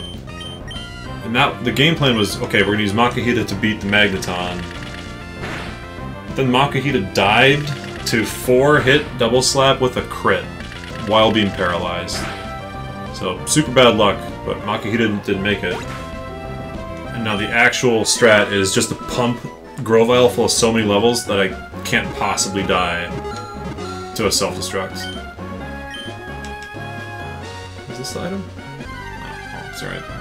He has a balanced team, including Vulpix. Oh! Oh, it's one of those emulators. One of those ROMs, rather. It's like, yeah, we're gonna give them super teams. So you come in with your Bulbasaur and he's like, go, Vulpix, use Fire Blast. The RNG guys did not smile upon me. No, I was like, 2 hits? Okay. 3rd hit's a crit. I'm like, alright, we got 3 hits on the double slap and a crit. That sucks. And then the 4th hit was a kill, and we were paralyzed twice in a row with the Makahita. So the RNG gods were very cruel. Because the vital throw was going to be like a 2-shot on Magneton was the hope. And then he died. So Magneton has like no answers. I don't have a ground type, and the only fighting move I can get is Rock Smash. I'm not teaching that to Gex, he already has Cut. I don't want to make his moveset be HM, like an HM slave moveset. So it's like we're gonna brute force Magneton with Bullet Seeds and hope that it doesn't Sonic Boom us to death. Hate it when you... No, I like the challenge as well. If I didn't like challenge, I wouldn't be playing a Nuzlocke where I can only heal 3 times per town. You know? Like, I like the challenge. It keeps things very interesting. But I was hoping to avoid having to level up my starter this much for that reason. I didn't want to have to level up Grovyle to, like, level 28 to be able to beat the gym. I was hoping to have a nice balanced team. It was going to be Makihito, Wingull, Grovyle. That's a solid team. You get them all into the 20s, you'd have a pretty balanced, you know, gym fight. You'd have to be switching around a little bit. But now it's like, well, we have literally no choice but to brute force, because any other option is going to be losing to Shockwave or Self-Destruct or both. So after the gym battle, we get access to, like, potentially Nummels, or potentially Weezing would be cool to have, Torkoal. Like, there's a ton of good Pokemon we get access to after the gym battle, but none of them come before. We have to get Rock Smash. So we'll be able to be building up a balanced team again. Never done limited healing? It takes a lot more strategizing? Yes. The biggest thing to note is that you can't train forever, because you run out of PP. I think I've managed to bank up a few heals in the earlier levels. Like, I only needed to heal once in Oldale Town, and I only had to heal once in Petalburg. And I only had to heal once in Rustboro. So, you know, I've got 6 heals saved up there, because I can heal at the Pokemon Center 3 times, and then, like, the free heals, or, like, bed heals, mom heals, once only. So I've got 6 saved up. 7 saved up, I think, because I have 1 left in Dewford also. But I want to save them, like, until Flannery, at least, or maybe even all the way to Tate and Liza, because those are some really difficult battles. And I'm going to need to grind up a little bit. I mean, Watson is also difficult, but it's just, yeah, the strategy is like, when am I going to grind, how much am I going to grind, and also I should probably spend my money more smartly, because potions are not limited, but your money is limited, so you don't want to spend on, like, 500 Pokeballs, or, you know, go gambling or anything, you know, buy a bunch of mail for your Pokemon to hold. It's just a waste of money, and money is health. And health is limited, so you gotta save every penny. So you never know what's gonna happen. Actually, in the last run that failed, it failed because I had the Shedinja strat going, and I forgot about Rollout. I forgot that he has Rollout on one of his Pokemon, so Rollout killed Shedinja, and then everything fell apart from there. I forget where I was going with this. Start a Lepaberry farm. Oh yeah, funny thing. So I do have Lepaberries, but I'm playing on a physical copy of Emerald on a Game Boy player, and the battery is dry on the physical copy, so there is no berry growth because there's no time progression.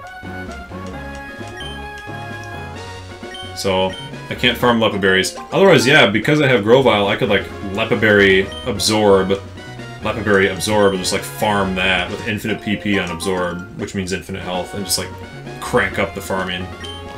But I can't do that, and I wouldn't want to do that anyways, because that would be really lame Twitch content. Like, who wants to watch a guy farming for 6 hours, just absorbing and then grinding Lepaberries over and over again? Because I can't even speed it up. I'm not an emulator, I can't, like, fast forward or anything. So it's just pure gameplay. There's no RNG manipulations, no timer strats, no seed manipulations, no cheating, no speed up, slow downs, anything like that, you know. We'll get the Mach Bike. Mach Bike first, and then when you come back here after beating your dad, you pick up the Acro Bike is the way to do it. So how are we doing, actually? We might need to consider that we're really low on PP. Is that right? Yeah, we got 10 bullet seeds. We're alright. We'll heal the paralysis and then we'll grind up a little bit on some of these trainers here.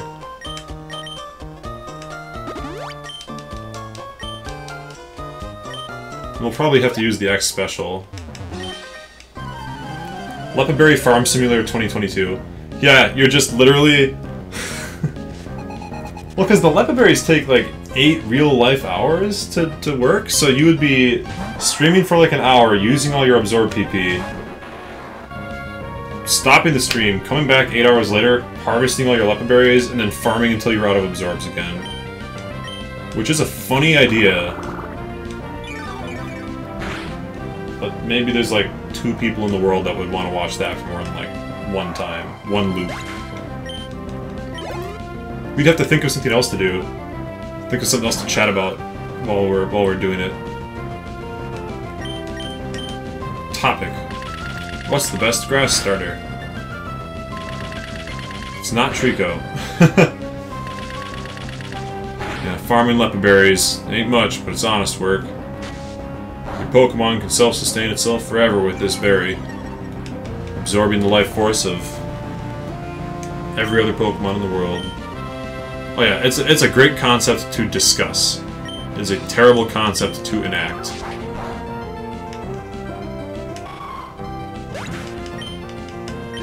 No, I like farming only a little bit to keep the battles kind of interesting, because I know that you can speedrun the game with only like one feint. Yeah, Turtwig.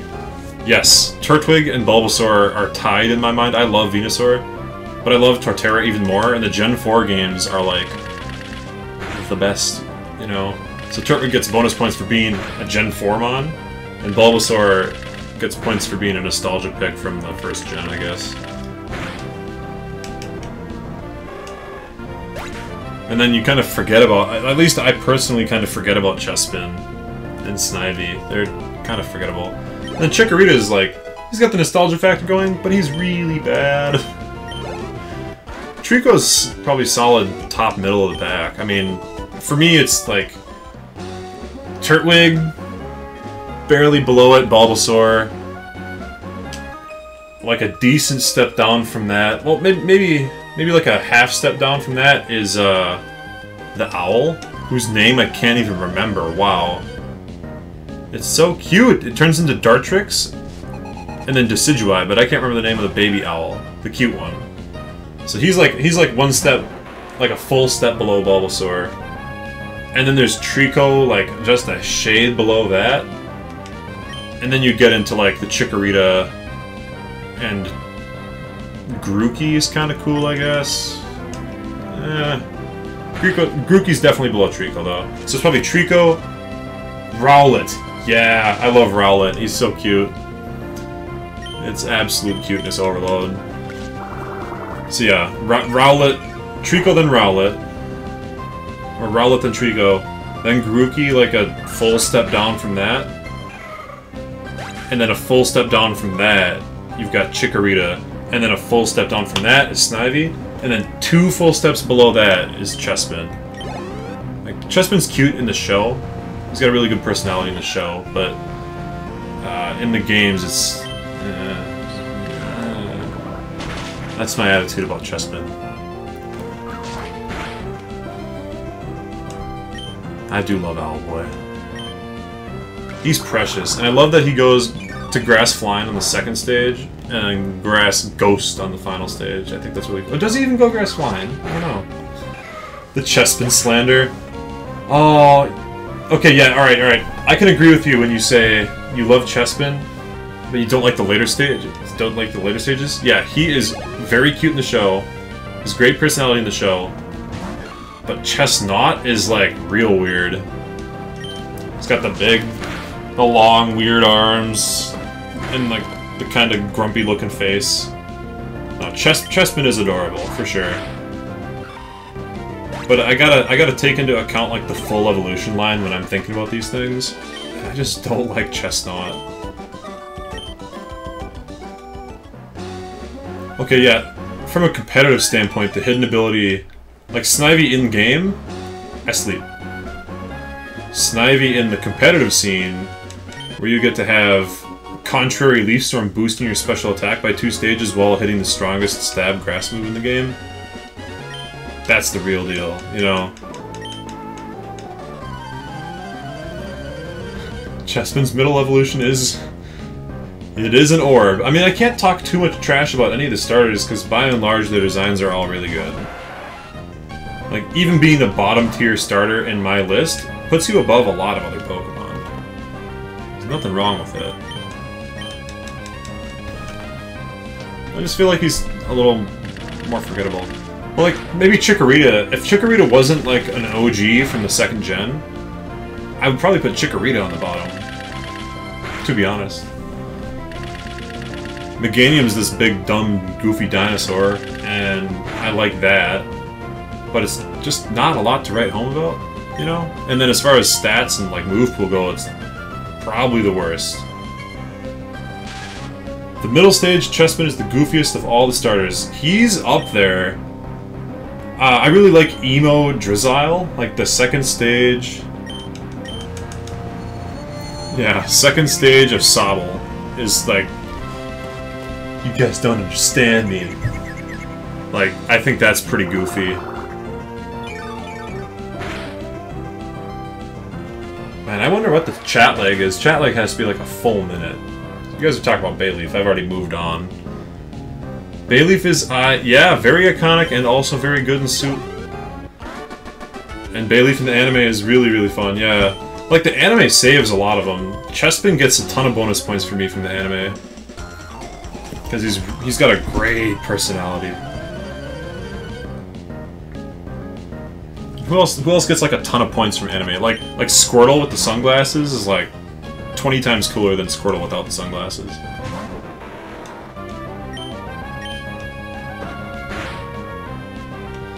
Alright, so Magnemites are a problem, but they take decent enough damage. We could time it?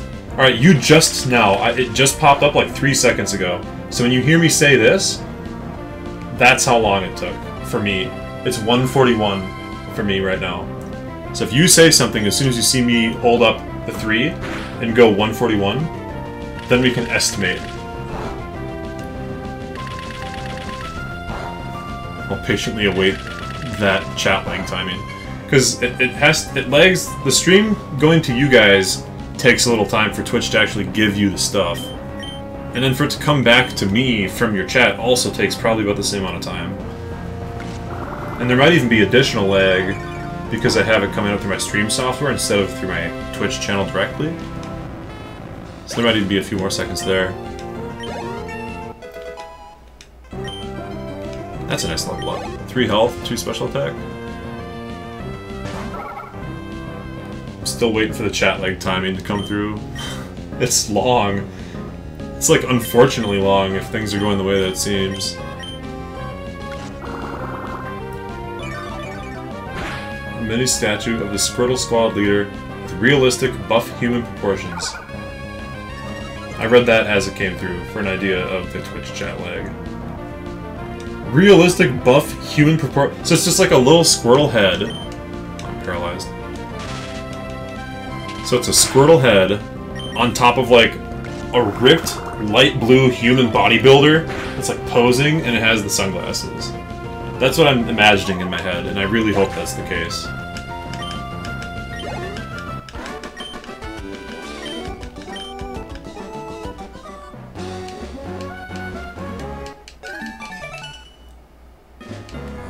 The chat lag timing is still not come through, and it's been 2 minutes. I'm gonna assume that maybe that got missed then. 2 minutes is a really long time.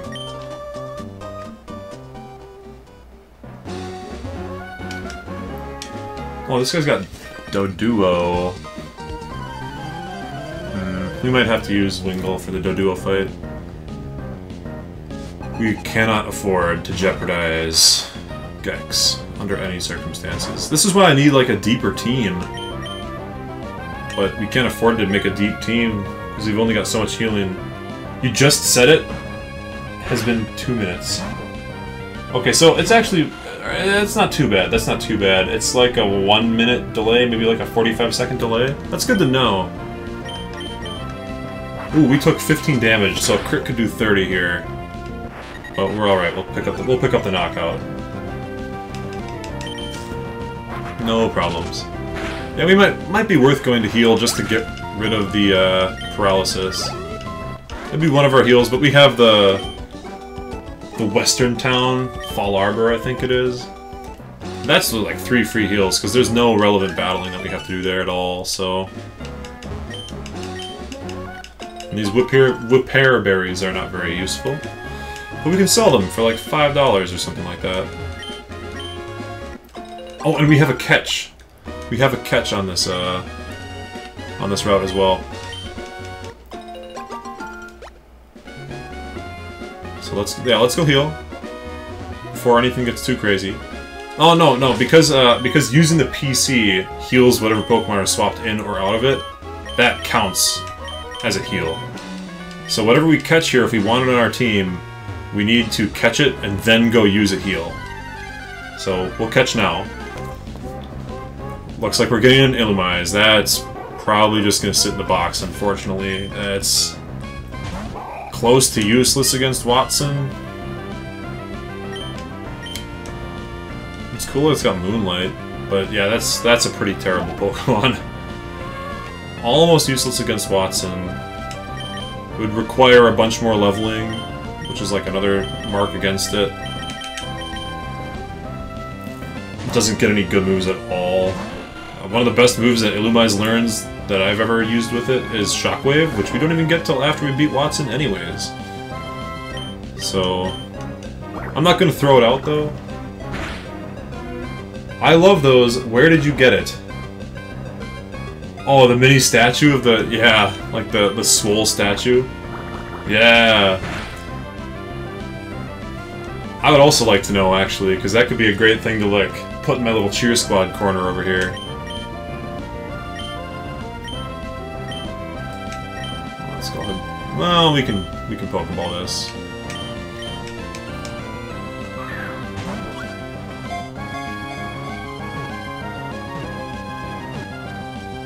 Hey, Gulpin's a good catcher, though. Something to think about. 40 pounds. It's like a small child. A nocturnal Pokemon that becomes active upon nightfall. It leads a Volbeat swarm to drop patterns in the night sky. Over 200 different patterns have been confirmed. It's cool. I think we're naming it... I don't know what we're naming it. Illumise. Queen.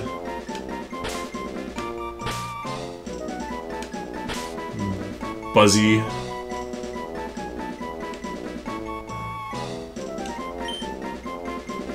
A buff Shuckle where all the tentacles, like, oh, where every tentacle is just like a flexing as hard as they possibly can, like human arm.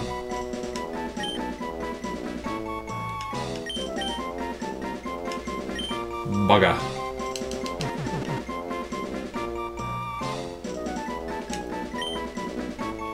Let's call it... It's called Lumina. That's a good name. And if we ever have to use it, I won't be embarrassed. It's a Yu-Gi-Oh! Name. Lumina Lightsworn Summoner. So to the heal. And we'll do the rest of the trainer battles here. Oh, we should think about... How much... Do we have a lot of health on Gex right now? Yeah, we can fight Wally. The Ralts is a non-factor, so... We'll just pursue it like one time, maybe twice at worst. It's done for, so... Yo, what's up, Wally? Yeah, let's challenge, because you got a guy that's got one damaging move. Nothing to be afraid of.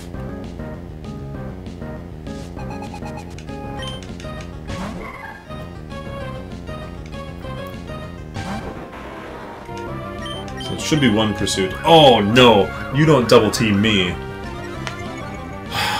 Alright. Alright. You can set up double teams, but I've got potions. I've got potions for days, and I'm 11 levels up on you. And I think your only damaging move, it's like Growl, double team. confusion. Paralyzed. If you can hit one pursuit, it probably kills. That's a big if. Like, there's no way we get swept by this. We'll just get annoyed. Because we got enough healing items. All right, die. Cool. The double team strat is only for human players to use. AI is not allowed to use the double team strat. Actually, after this, we'll have Shockwave. Wingull can learn it. So, after this gym, we'll be able to avoid double team strats from the majority of Pokemon. Hey man, you must be the trainer that made Wally happy. Come visit us in Verdant Turf. And then Scott says, I was peeping on you from the casino windows. What a weirdo. He's hanging around all the time. Okay, we'll get the heal. We will battle all the trainers. And we'll see where that puts our Grovyle. Might be like 29 or 30 even. Like that's... We're just force-feeding a ton of XP to Grovyle here. Which is good. Definitely needed for the almighty Watson.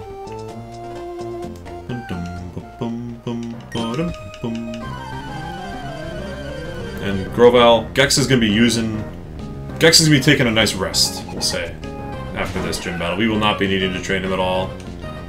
It'll be Gulliver time. And if not Gulliver, hopefully we'll get like a half-decent catch. The next route has choice of Numel, Machop, maybe like a Zigzagoon or something. I seem to always get a Numel up on the next route, so let's just hope for that. Get a nice fire ground type to go with the water flying and the grass. And then in the tunnel you can get Coughing and Torkoal, which would also both be really good. So basically it's keep the eye on the prize, keep Gex well leveled and strong, and then we can think about other teammates later.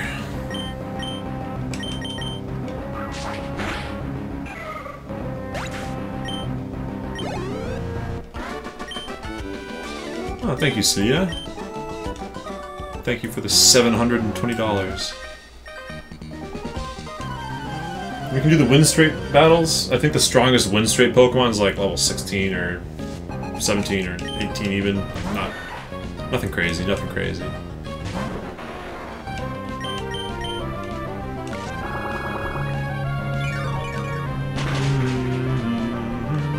Oh, 1 HP. But it wastes a turn curling up in defense, so no problems. Yeah, at this point we're just power farming. I mean, Gex is so high level that our odds of having trouble are slim until we get to actual Watson. Which I feel good about.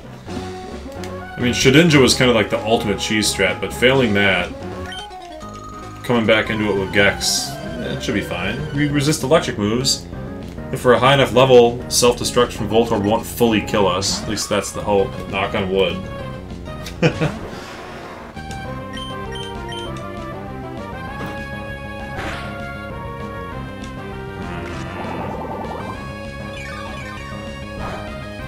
Oh, it's gonna heal 1 from that. Cool. No effect spore, please. I'm sick of being paralyzed.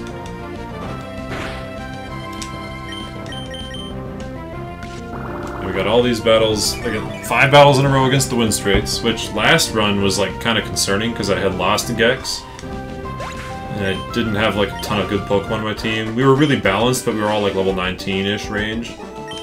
So there was a much higher chance of failure against the win straights, but now it's like, there's no question, we're just gonna crush them. You're back? Your internet died. Oh no! I'm sorry about your internet. Is everything okay? I hope so. Oh, Numel! Yeah, we're just gonna go ahead and switch out of this. No, sir. And my internet's been good, which I'm grateful for, because I've been streaming for 3.5 hours, and I haven't had any disruptions. We even had a little bit of rain come through, and all good.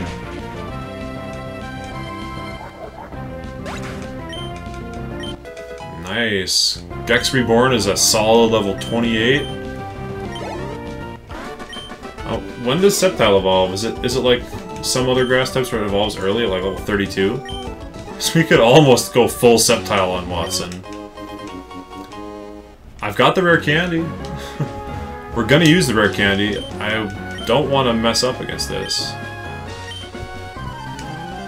So like, whatever level we're at, after we're done with every trainer, we will fight wild Pokemon until we level up one more time, and then we'll pop the rare candy. I don't think that we're going to be high enough level to hit Sceptile. I also don't think I want to spend 45 minutes training to the point where we can. But, you know. Oh, cute. I should have given Sceptile a berry before I did this. Just, as a best practice. It'll be alright though. I think one of the Pokemon that comes out can't really hurt grass types, so... Oh yeah, it's that one. Alright, we can farm it with Absorb. 2 Absorbs should kill it and heal us most, if not all, the way back to full. Nice. Welcome back, welcome back. Glad your internet's all good.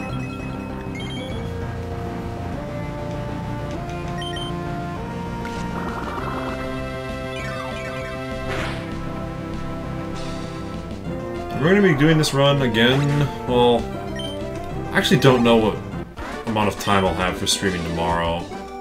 Sunday night probably, though. Same time Sunday is pretty likely. Yeah, it all depends on the free time I have. Got a lot of stuff going on tomorrow, but we can... The goal is within a week or 2 weeks to be done and have defeated Steven. All the way to the end. That's the goal. So we don't want to take too long on games, right? And I'm really excited for the Minecraft one coming up next. I've always wanted to do hardcore mode. I've always wanted to do a game where we don't like move bases at any point. So hardcore mode with no base building. Maybe it'll be too hard. Who knows? In college. No, I graduated college, so I just have to worry about, like, real-life stuff, not college classes or anything. If it was just college, I would just skip class and stream more. Who needs to go to class? No, I graduated... Wow. 4 years ago now, it feels like forever ago. Maybe I'm dating myself too much with that, but... Yeah, if I was streaming actively in college, I would have certainly skipped many a class to stream. Almost for sure. I probably would have failed out of college because I really like streaming. I only got into it. I did it a little bit a few weeks back. I did an Age of Mythology tournament. Age of Mythology is an old real-time strategy game, and there's like a YouTuber that's the big name in that community making Age of Mythology content, and he's like, we're gonna host a tournament with cash prizes, and we need people to cast. And I said, you know what? I'll cast an Age of Mythology tournament, that'd be fun. So, 2 hours of sleep, like I worked a night shift, I woke up, I cast an Age of Mythology tournament for 4 hours, and it went super, super well. Like, it was really fun. Everybody watching it thought I did a good job. I got like 16 follows. The guy who hosted the tournament, like, shouted me out for doing a really good job, and I loved it. And that was with no prep whatsoever. And my only prior experience doing this is I make YouTube videos, so I like used my YouTube video making setup, and I just kind of ported it over and hit the stream button, and it worked well. And I'm like, you know what? Maybe I should do this more often. So, really only got into streaming the last month. If I'd been into it when I was in college, I'd have been doing it all the time. It's really fun. Alright, we're not dealing with a paralyzed Gulliver. We're just going to switch back to Gex and use Pursuit.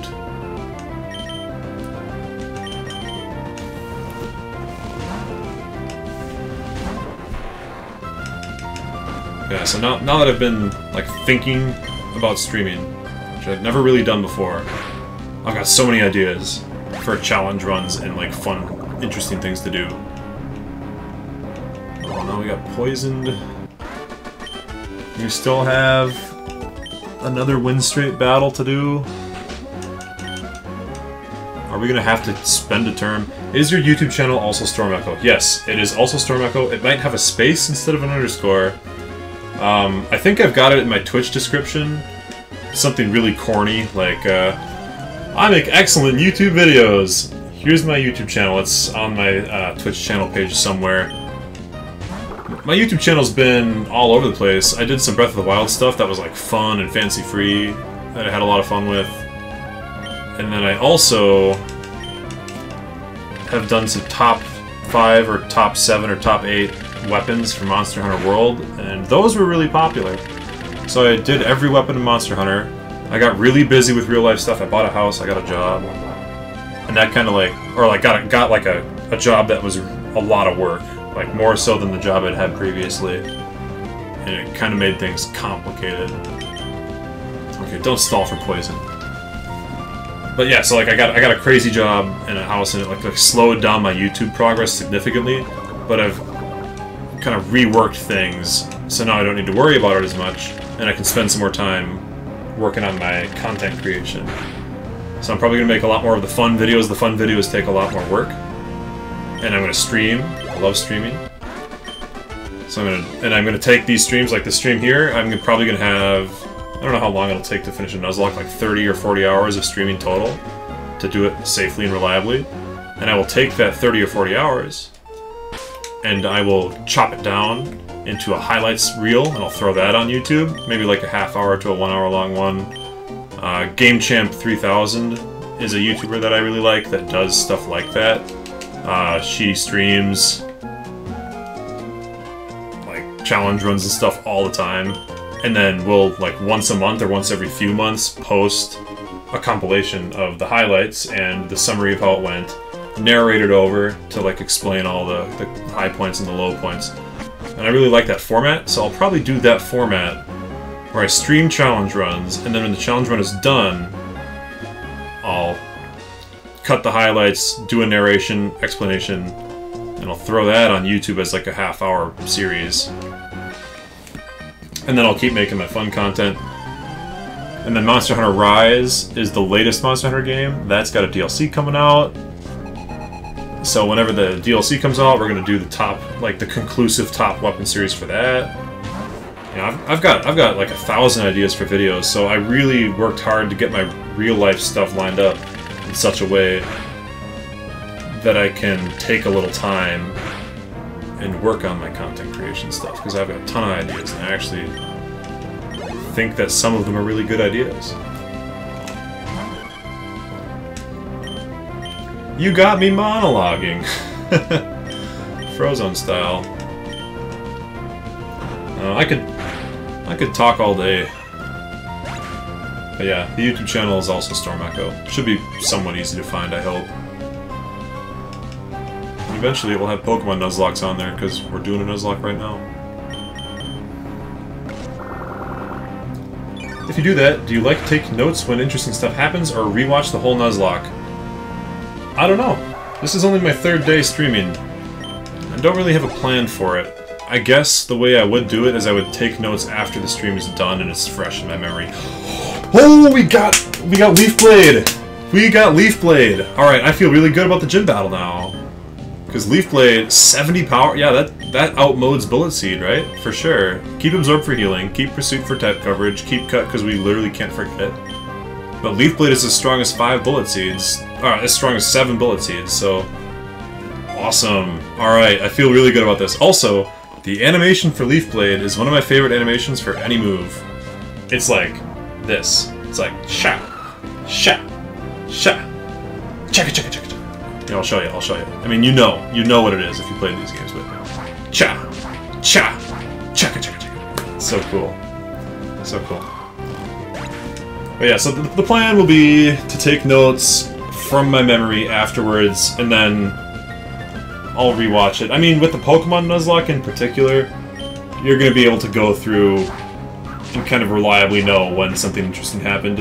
You'll be able to say, a Pokemon died here, That's memorable. Gym battles, memorable. Rival battles, memorable. Magma admin, Aqua admin. Any notable, like really notable catches that come through, Pokemon that you caught that you then used for the rest of the playthrough. You know, stuff like that. It'll be pretty easy for a Nuzlocke. But for like the Minecraft challenge run idea that I had, or for the like Monster Hunter challenge runs or speed runs that I've had, those ideas, might have to take notes a little more aggressively because it won't stick out in my head quite as much. So maybe I'll keep a timer running on the side and I'll just have like a Word document open, and if something interesting happens I'll just like type, you know, 2 hours, 20 minutes, and just really quick on the side. I don't know. Haven't done it enough to really know how I would do it. I guess it's a process that I will improve as time goes on. We'll do it first with the Nuzlocke. It's like training wheels, because like I said, you know, everything that happens is gonna be really notable and pretty easy to remember.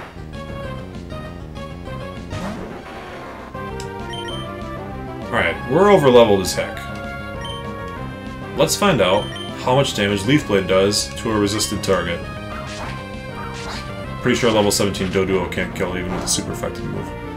Yup, alright, I think we're ready for Watson. I think we're pretty safely ready to go for Watson here. I'm very pleased.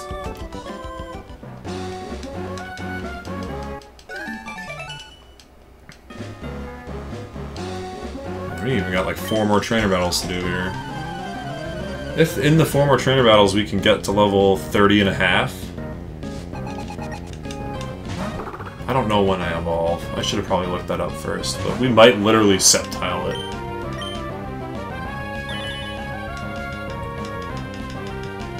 Assuming that Grovyle evolves at level 32. Which I don't remember. Maybe Kitten Gun Predominant Caesar, if you want to look that up really fast. Like, what level does Grovyle evolve at?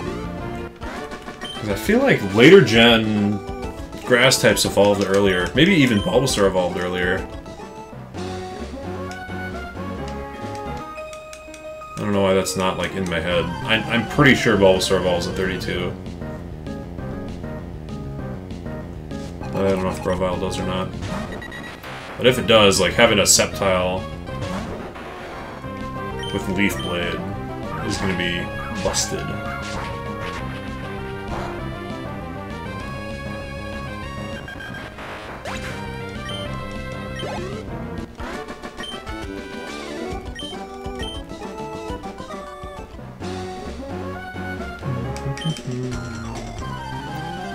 Oh, Kitten Gump, I don't know if you have a Discord, but if you want to chat more, not on the stream, the stream will end at some point tonight, somewhere on my Twitch I should have a link to my Discord channel as well.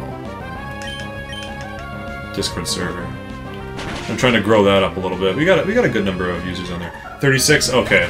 So we're definitely, thank you for looking that up. Thank you for that. Definitely not going to get to level 36 before Watson. But we will hit 30, and then we'll use the rare candy. May as well, just to guarantee it. Because whenever you wipe a run at a gym leader, it's like, all right, we're not taking any more chances. We're taking them 10 times more seriously.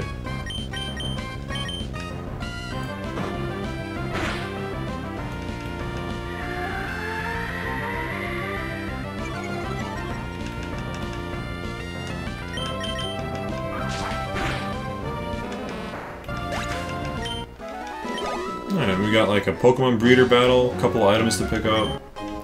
Revive, which we can just sell, can't use those.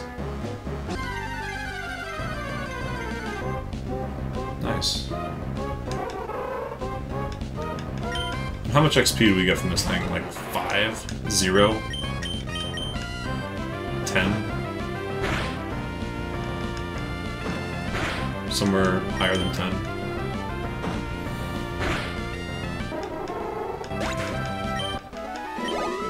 270, that's actually pretty solid.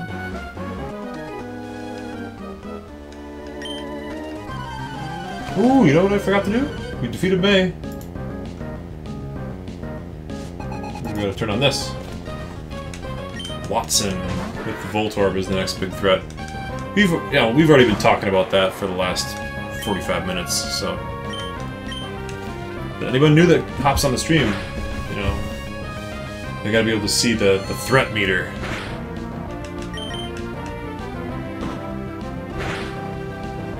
Oh, nice crit, nice crit.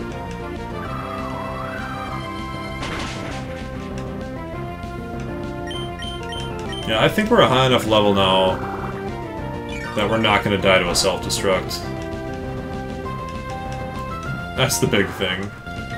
Because absent the self-destruct, I'm not really afraid of Gex getting knocked out by any of the electric types. It's really just self-destruct and sonic boom.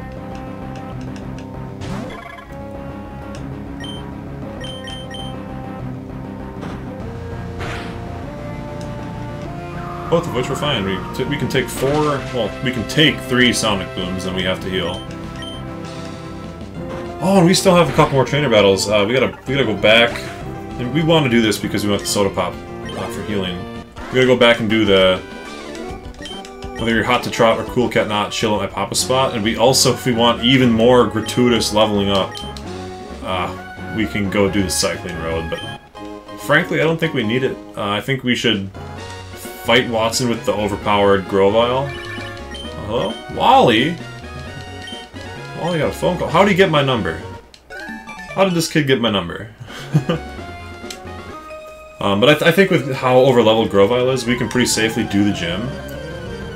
And then we can catch our Pokemon. We get two or three catches after that, some of which can be very strong. And we'll take them back through the cycling road to get the XP. I think that's pretty useful. Which also means we won't have the soda pops for the fight with Watson, but like, is that worth... We should probably go back and get the soda pop, honestly. We should probably do that. Healing 60 is just too good to skip up on. I don't wanna throw the Watson fight because we can only heal 50 instead of 60. It seems like it shouldn't matter, but it might. Oh, absorbs a wasted turn. Oh well.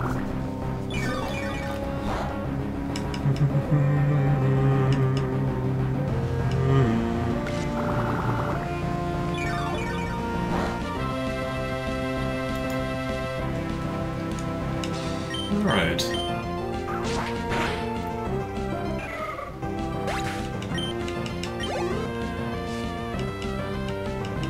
Yeah, I think tonight we can probably fight Watson. I mean, I kinda want to hold off on it and like start the next stream with the Watson fight. I feel like it's really starting off on a good foot, you know? And we had a decent number of people watching yesterday that watched me fail Watson. It'd be kind of cool if they got to see me beat Watson. So, perhaps, you know what, maybe we'll just commit and we'll say, doesn't matter how late my plans go tomorrow, we'll stream when it's done. Because right now, for me, in my time zone, it's 2 in the morning. I don't know what time zone you guys are in. You know, possibly Mountain, West Coast, one of the Asian time zones, Pacific, who knows. But if I start streaming late for me, it would be similar to this time right now. If I got plans that go to midnight and I start streaming at midnight, we'd be streaming right now. On a Saturday, so everybody should be able to watch it. So I think that's what we'll do. We'll get trained up, we'll save before the gym, and then we'll stream tomorrow and we'll beat Watson. I think that's a good idea. It's 12 o'clock for you? Alright, so yeah, West Coast. West Coast represent. I got the Midwest going. Central time zone. So yeah, I think that's a decent plan. Because I don't want to, like... I had people watching yesterday that I know couldn't watch today. Friends and family. And they saw me fail against Watson. But today, now I'm so much more prepared for it. That I think we'll get everything stapled together. And ready to go for the Watson fight. And then tomorrow we can start off strong with the Watson fight, and then we can get like 2 or 3 new catches, a bunch of new routes, Team Magma, Team Aqua shenanigans, What do you guys think of that? Does this sound like a good plan? Or should we just say, send it, go fight Watson tonight?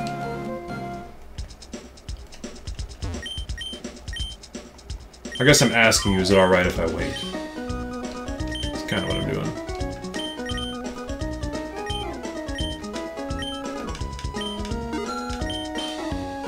A couple of healing items here. Ooh, we can buy some awakenings. We got plenty of berries, but the berries are nice to save. You never know when you'll need them. Ooh, X defend. I should always buy a couple of these when you can. It's too bad that we don't have any X specials here, though.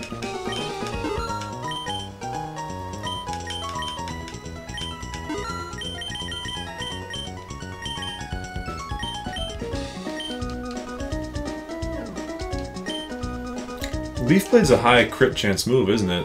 So maybe we'll use a dire hit before the fight, just so we can maybe get a couple of extra crits. We can dodge most of these to get down to the soda pops, right? I think soda pops. Down to watch tonight, but you have very respectable reasons for waiting. Oops, did I not get a bike? I got a bike, right? I just have to be on the bike. Yeah, I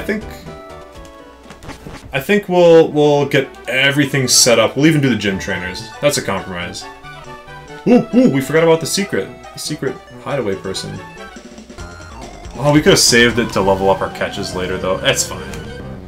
That's fine. We'll do everything. We'll get everything squared away and ready for Watson. And then we'll save. We've been going for 4 hours as of 1 minute from now, so 4 hours is a nice round number.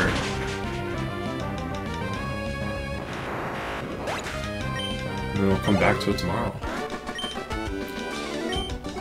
And I can get everyone on. I can get, like, my sister was watching yesterday. A couple of good friends were too. We can get them to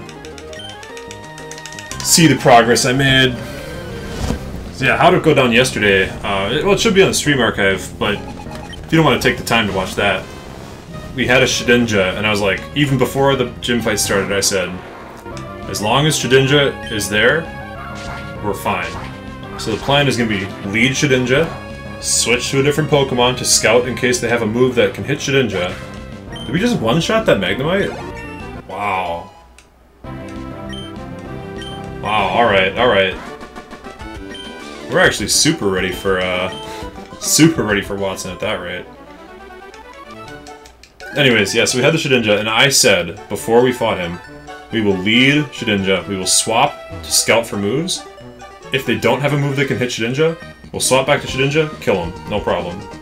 Next Pokemon, same thing, he'll send it in, we'll swap out, scout for a move that can hit Shedinja, and then swap back, kill him. And then we got in the battle, and he let off Voltorb, and I said, whoa, Voltorb! We've seen a lot of Voltorbs, even high-level ones. They've got Sonic Boom, Self-Destruct, Charge, Spark, Thunder Shock, like Shock Wave. Nothing scary. Don't even worry about it. And then I stayed in. No, not Pursuit. He didn't have Pursuit. He had Rollout. So the first turn of the battle, Voltorb uses Rollout. That was really bad. So, also we did use one of our heals back there. I don't know. Yeah, we used one of our heals, so we're down to 1 heal for Mauville. So we healed when we got there. Healed again after a decent amount of training. And then we just healed in the 3rd area there. So we've got 3 heals left for these 2 cities. I gotta write these down somewhere. 3 heals total left for the 2 cities, plus like 6 or 7 before. We're up to 9 banked. That's good. But yeah, so uses Rollout. Obviously it hits and one-shots Shedinja, and I'm like, I have no plan for this. I have no plan whatsoever for the rest of this gym now that Shedinja's gone. It was really bad. So I tried to stall. I had Beak the Swallow, and I'm like, all right, well, we'll do some double team. You know, we can try the double team strat, double team a bunch of times. Shockwave. I'm like, oh, Yeah, I forgot that never misses. And Shockwave even crits, so we didn't have a chance to recover or like fix anything about it, you know. Oh, you better go to Soda Pop guy. That's why we're down here. So yeah, Shockwave hits and crits, kills Beak, and then like, well now the only plan we have is to bring in the Ninjask and try the double team strat, but like PP stalling Shockwave using potions. So we're like using double team, and every time it hits a Shockwave on us, we have to super potion, and every time it hits any move on us, we have to super potion. And I'm just trying to get 6 double teams up, and then like get lucky enough to kill it while I have 6 double teams and full health before I run out of potions. So it was really relying on the AI not screwing up, which of course it didn't. It eventually hit 2 rollouts in a row and took me out. And then after that, I literally had no options at all. It was just game over after that. Everyone else died. So, and that was after a bunch of hype. Like, I was grinding up this Ninkata. I was like, Ninkata, here, you gotta get levels. Gotta get into level 20. And then I just completely flubbed it. I like said, here's the strat, and then I didn't follow my own strat. So it's like a redemption. You know, I need a little redemption action here.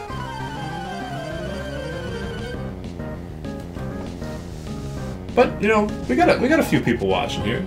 I think yesterday we only had 4 people watching. So maybe we'll fight Watson. I think you guys deserve it for sticking through it, sticking with me all night here. You can go get the redemption arc going. And the redemption arc can be featured in the YouTube clip compilation highlights format that I end up doing. Because obviously we'll have to show the failed run before we show the completed run.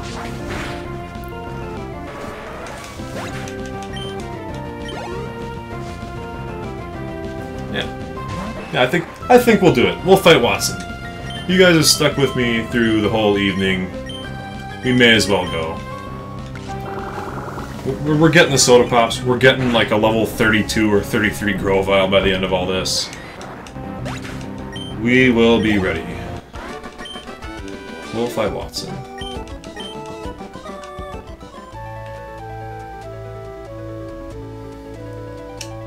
Honestly, at this point, it's probably going to be embarrassingly easy. We'll probably one-shot the Voltorb that I'm so worried about. Like, I'm very afraid of self-destruct. But if we just one-shot with Leaf Blade, who cares? That means that the next big threat will be Magneton, but we're one-shotting Magnemites that are... Admittedly, they're like half the level of the Magneton. But if we can 3-shot Magneton, we're not going to get 3-shot by Sonic Boom, and we're not going to get 3-shot by any electric moves. So, honestly, it might be, like, underwhelming to go fight Watson after all this lead up. But it'll be a good release. Good payoff for all the grinding. Alright, there's the Soda Pops earned. 60 health. It's just like checking all the boxes at this point. You know, cross all the T's, dot all the I's. Got absolutely everything ready to go. Because I do not want to have to do all this a second time. I already had to run through the whole run a second time once. I don't want to do it a third time. That is just not... Ooh! I think this Pokemon Center might have different items for sale than the next one. Like, I don't think we can buy potions at the next one, but I would like to be able to buy some potions for, like, mid-training montage healing. Yeah. Yep, just buy, like, another 10 of those. We got plenty of money, so... We're doing really well. We're doing really well. Grovile's coming in clutch. Leaf Blade is super, super good, so... We have an X Special we can use, but I don't even think we'll need to. I think we saved the X Special for something like the Norman Gym battle. Oh, why am I walking the slow way? We got the Cycling Road shortcut. If we can even get in the windows. Get in the doors.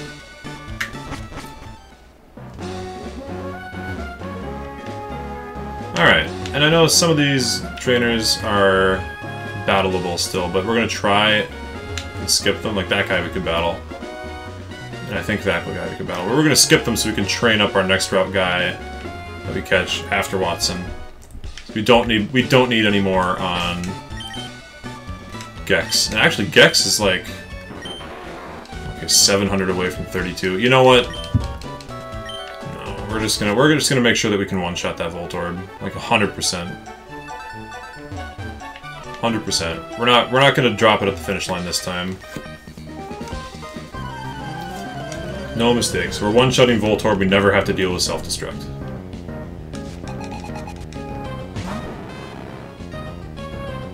And we can use a Lepa Berry, because we're going to be using Leaf Blades to brute force all the Magnemites on this track.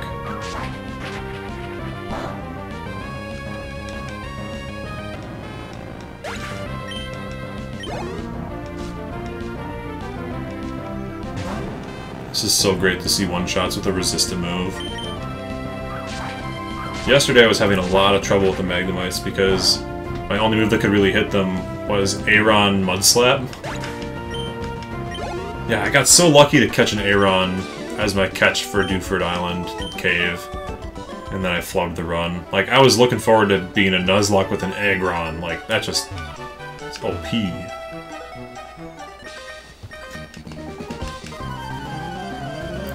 But, yeah, Magnemite's got Magnet Pull. So I'm like, I can Mudslap this Magnemite and kill it in like 2 hits. But it also Magnet Pulls me and does almost half with the Thundershock. So if it hits a crit Thundershock into a crit Thundershock, it'll kill me and I can't switch out. So I was just having a lot of trouble with these guys yesterday. But then today to come in and see like, oh, level 16 Magnemite? Dunzo. It's really nice.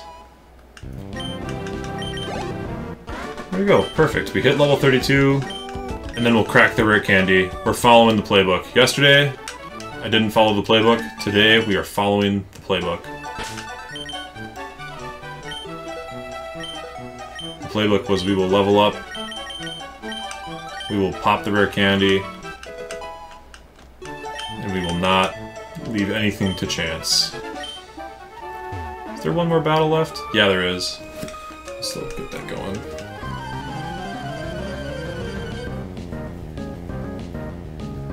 So we have the Soda Pops, we have the high levels, we have the gratuitous amount of power on my Gex. So, yeah, the plan now is Lepa Berry, Leaf Blade, fight Watson. There's no need to go to a Pokemon Center because we have full health, so we just need to make sure our PP stays high. So I think we've only got like 6 or 5 left. Yeah, 5 left after this battle, so... which might be enough to carry us through the gym battle, to be completely honest. 5 Leaf Blades might do it. He's got 4 Pokemon. 1 or 2 will be one-shot. Oh, well, 4 is not enough. No, he's gonna explode. Ooh, 5 viewers. Any viewers that just came in? You're right in time for the Watson gym battle in this Nuzlocke. It's gonna be crazy because he defeated me yesterday. So, yeah, we'll use a Lepa Berry.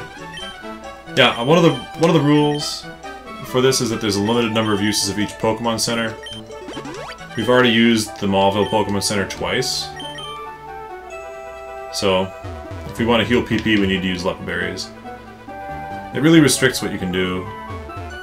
Gotta spend your money on potions. Can't grind overly much. I want to save some Pokemon Center heals for, like, Tate and Liza in particular, because it's a double battle. It's a really common spot to lose some Pokemon. Man, my GameCube controller is not letting me do this Mach Bike very efficiently. Alright. So we'll do the gym. Maybe even have to use a second Lepa Berry in the gym, frankly. Depends on the Pokemon I send out, but I don't think we'll be at too much of a risk. We're gonna be so close to Sceptile after this. We're gonna be so close.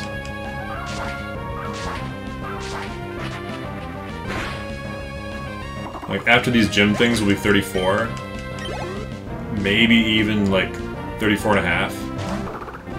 And then after we fight Watson, we might be 35 and a half. Oh, come on, don't detect me. You're gonna make me sad. I gotta use more Leaf Blades than I need to.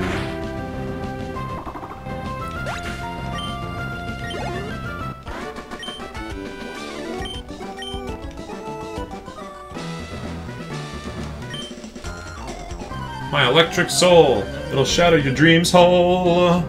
My electric soul. Shatter your dreams whole. Something like that. I can't really do any like screaming or anything right now. It's late. I've been talking for 4 hours. Our electric, it's on. Oh. We're not out of the woods yet. We still have to worry about like using healing items. He's probably faster, so. Let's find out what an absorb does to a level 17 Voltorb, just like for a frame of reference. Wow, a lot. Okay, well, we're like guaranteed to one-shot with Leaf Blade. That's good to know. That's very good to know. And based on that, even if we do 20 times more damage than that, Self-Destruct would need to crit. Like, Self-Destruct would need to crit to one-shot me, and Leaf Blade's like almost guaranteed. Like 99.999% guaranteed to one-shot. So, I think we're looking pretty good.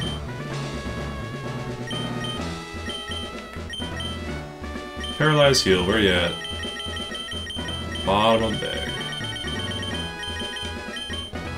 Yeah, if I want to be a speedrunner, I gotta get my menuing up to snuff and remember exactly where all the healing items are at all times. Let me show you guys a secret with this gym. After I defeat this guy, of course, but there's a secret with this gym where you can solve the puzzle first time every time. Probably most of you know it if you are Pokemon Emerald / Gen 3 aficionados. Oh right, bug types resist. Oh, that's funny. Well, don't you quick attack me. We'll heal it up off the next guy with Absorb. And then 10 Leaf Blades is definitely enough for Watson. It's gotta be.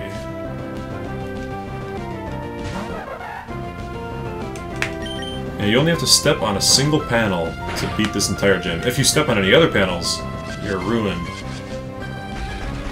You have to actually do the puzzle.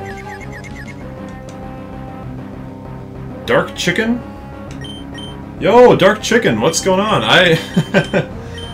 Oh, welcome. Thanks for the raid, man. We're about to fight Watson here. And a Nuzlocke, getting revenge for Gex after failing Allosaurus Rex. Raid! Wow! Raid time, let's go! Yeah, you guys are all just exactly in time to fight Watson. We got smoked by him yesterday. I miscalculated. I had a Shedinja with Wonder Guard. I was ready to go. I'm invincible. And then his Voltorb had rollout. And after Shedinja died, I did not have any other plans.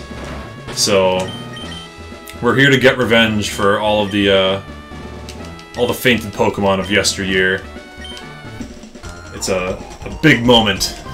A big moment in gaming history. Watson's going down. This time around, we didn't get any of the Pokemon that I thought would make the fight easy with the Self-Destruct and the Thundershock. I was hoping for a Geodude, didn't get one. I was hoping for a Sableye. Yeah, just in time for game over, because we're fighting one of the hardest gym leaders for a Trico run.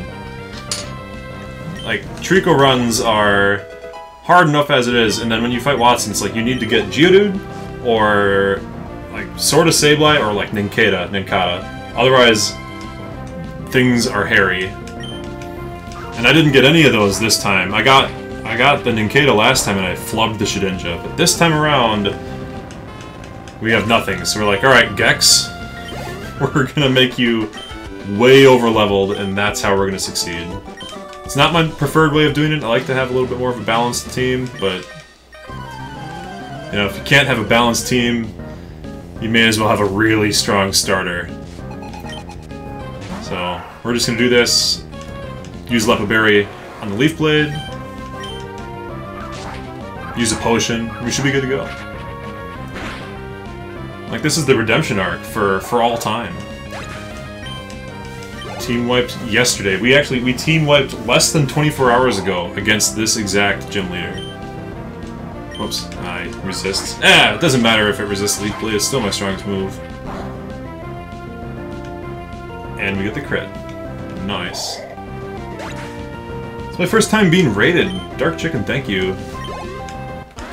It's kind of exciting. Hot diggity, best of luck. Hey, the Sceptile. Yeah, we're really close to having a Sceptile. Like, I considered if we should grind up to get a Sceptile. But I don't think it's quite necessary. Alright, we'll just do regular potion. We will do Lepa Berry. We'll save in case there's a power surge or something and the GameCube turns off. So you never know. Love the Pikachu. Well, love the Pokemon emojis. Yeah, first raid is a big milestone. Big milestone. I've been streaming since Wednesday. I streamed a tournament for an old RTS a couple weeks before that, and I thought, let's try streaming. And I think I'm really liking it, so... Alright, here we go. We got past all the rigged doors. There was one button to press that opened all the rigged doors. That is amusing. Alright, Watson. It's over. It's over, Watson. You think you can face me? Voltorb's getting one shot. If anything but a one shot happens here, all my plans are out the window, because like a self-destruct, who knows. You're out of here. We hit you with the technique. So far, so good. An Electrike popping in. This should also be a one. Oh, I guess it has static ability though. We could get paralyzed.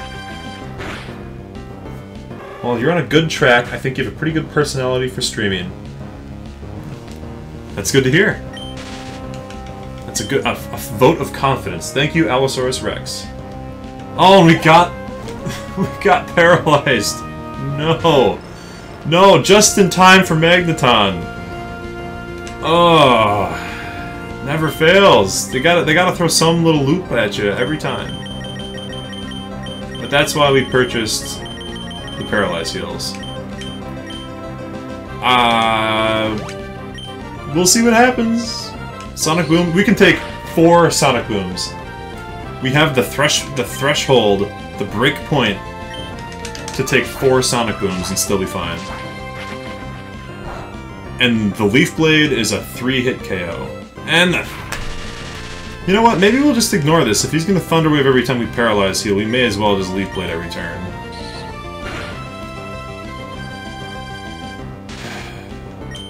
Shaking my head. But Magneton can't explode, so we're not worried.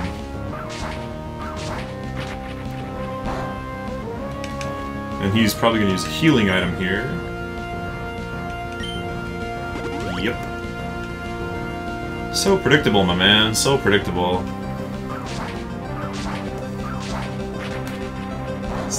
It's this technique.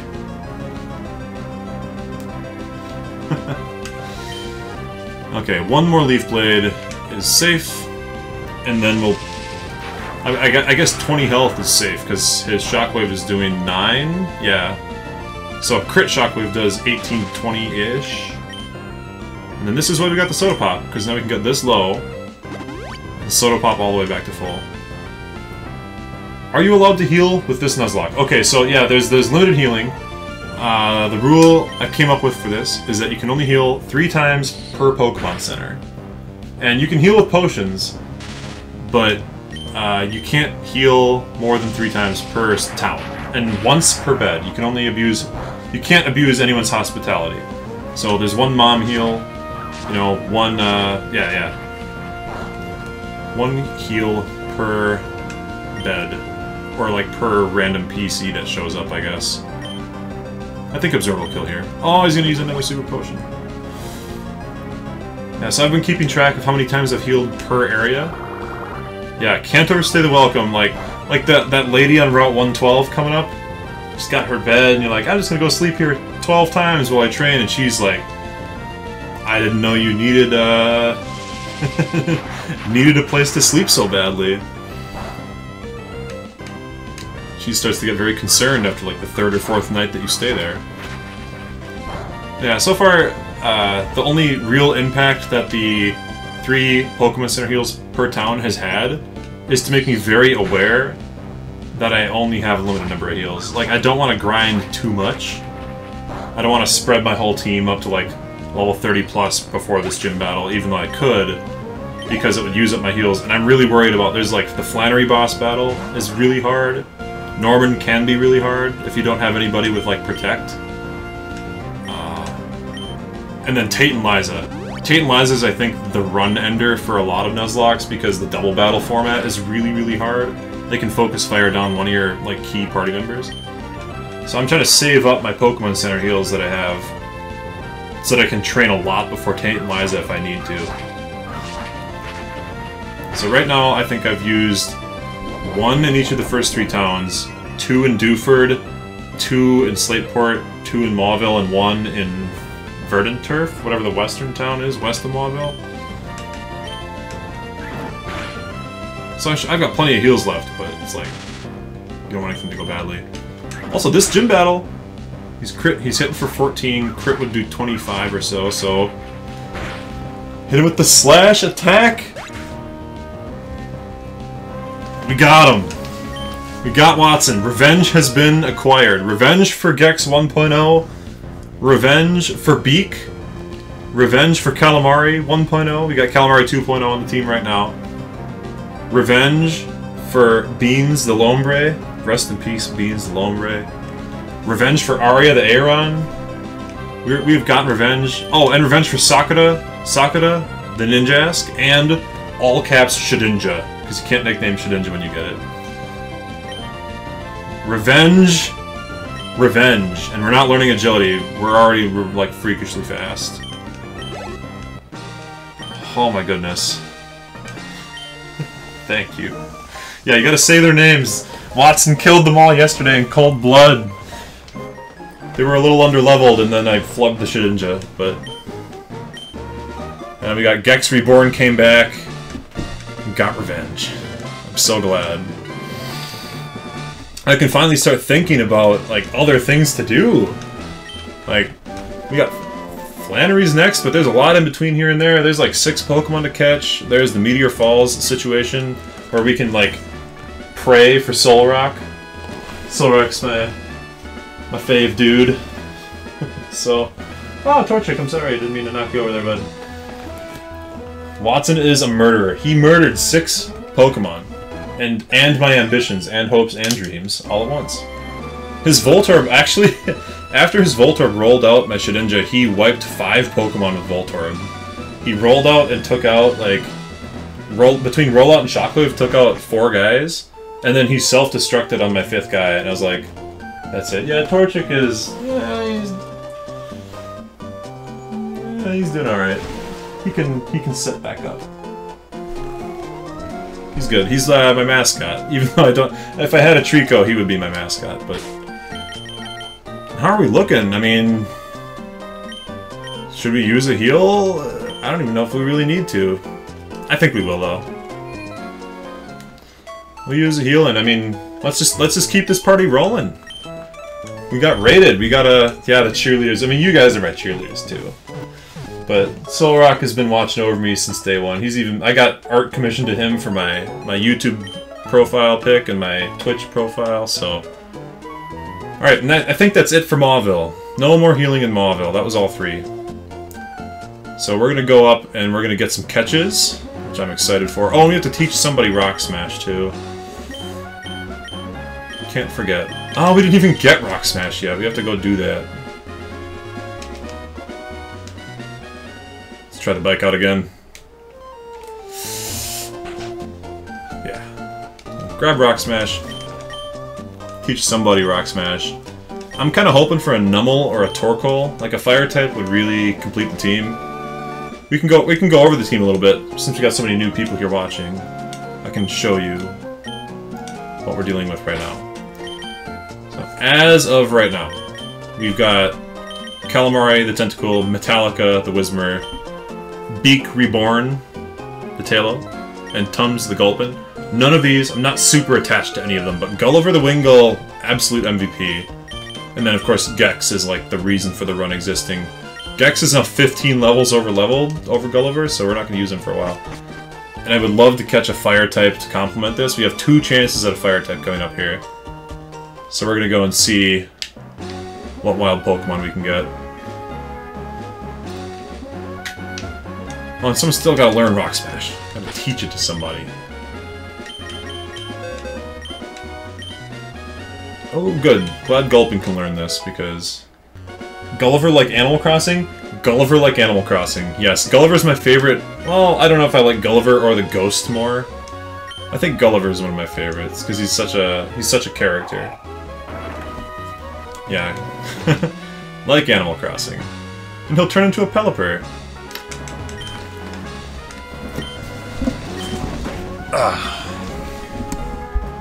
Whoops, oh, the mic fell over, hold on. I can't have that happening. All good? You can all still hear me? I hope so. And we'll fight... No, we'll save the Gabby and Tai fight until we have our catch. Because we're gonna need to get some XP on it. Sceptile has absorbed... Grovyle, Sceptile in less than 1 level, has absorbed all the XP for like the last route and a half. Because we needed it to fight Watson. Like, even with all that extra XP that we gave Gex, the Watson battle wasn't exactly easy. We still needed to use a Soda Pop and a Super Potion, or like 2 Soda Pops, I guess. But we still had to heal twice to not lose a character, and we were 15 levels over leveled. Like, crazy. But now we don't need to worry about it so much. Our next gym battle isn't for a long time.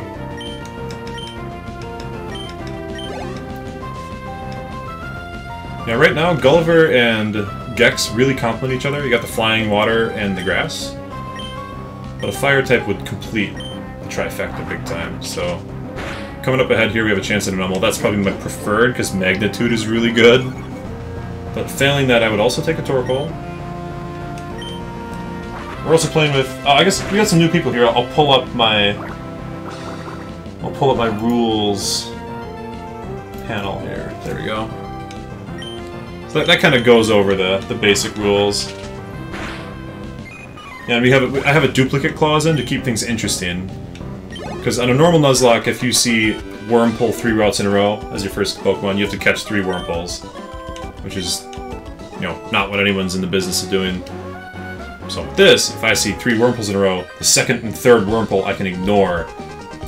And I can instead catch something else on the route. Like the first thing that I see that I haven't caught yet on the route, which makes her a much more diverse team. But I don't think I have any of the Pokemon. Maybe Poochyena is up here?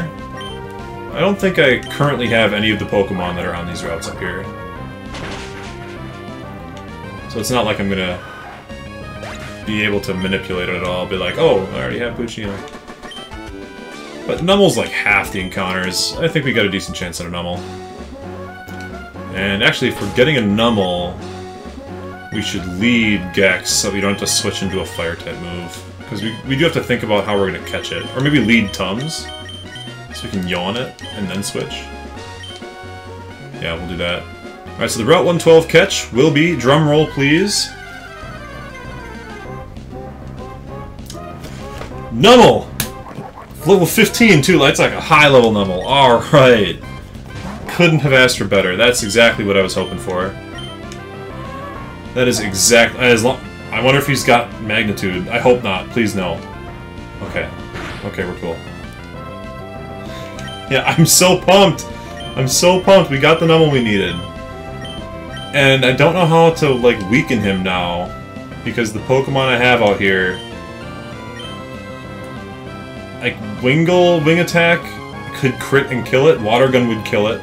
Everything, like, Gex could sneeze in his direction and kill it, so we're just gonna see what Tums can do. Maybe we'll just throw Great Balls after the sleep and just hope it works. Cause yeah, we get 1 free turn here. It's always asleep for 1 turn. Won't never wake up on the first turn. And now we'll just go and see if we can Great Ball it. This is perfect. Got a Fire Ground to go with the Water Flying and the Grass. And we catch him the first try, despite being green health. Nice. Oh, a quirk. A quirk.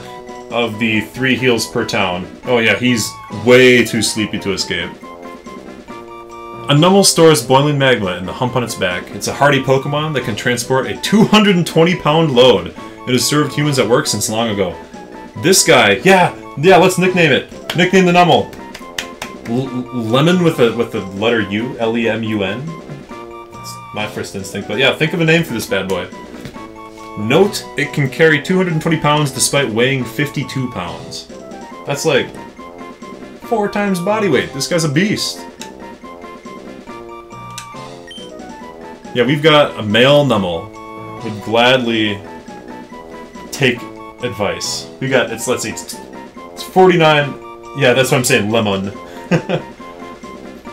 It's 49 minutes after the hour. We'll give it a minute. He does look like a lemon. That's kind of what I was leaning towards. We got 30 more seconds. If I don't hear anything else, we're locking in lemon. I think this is a great name.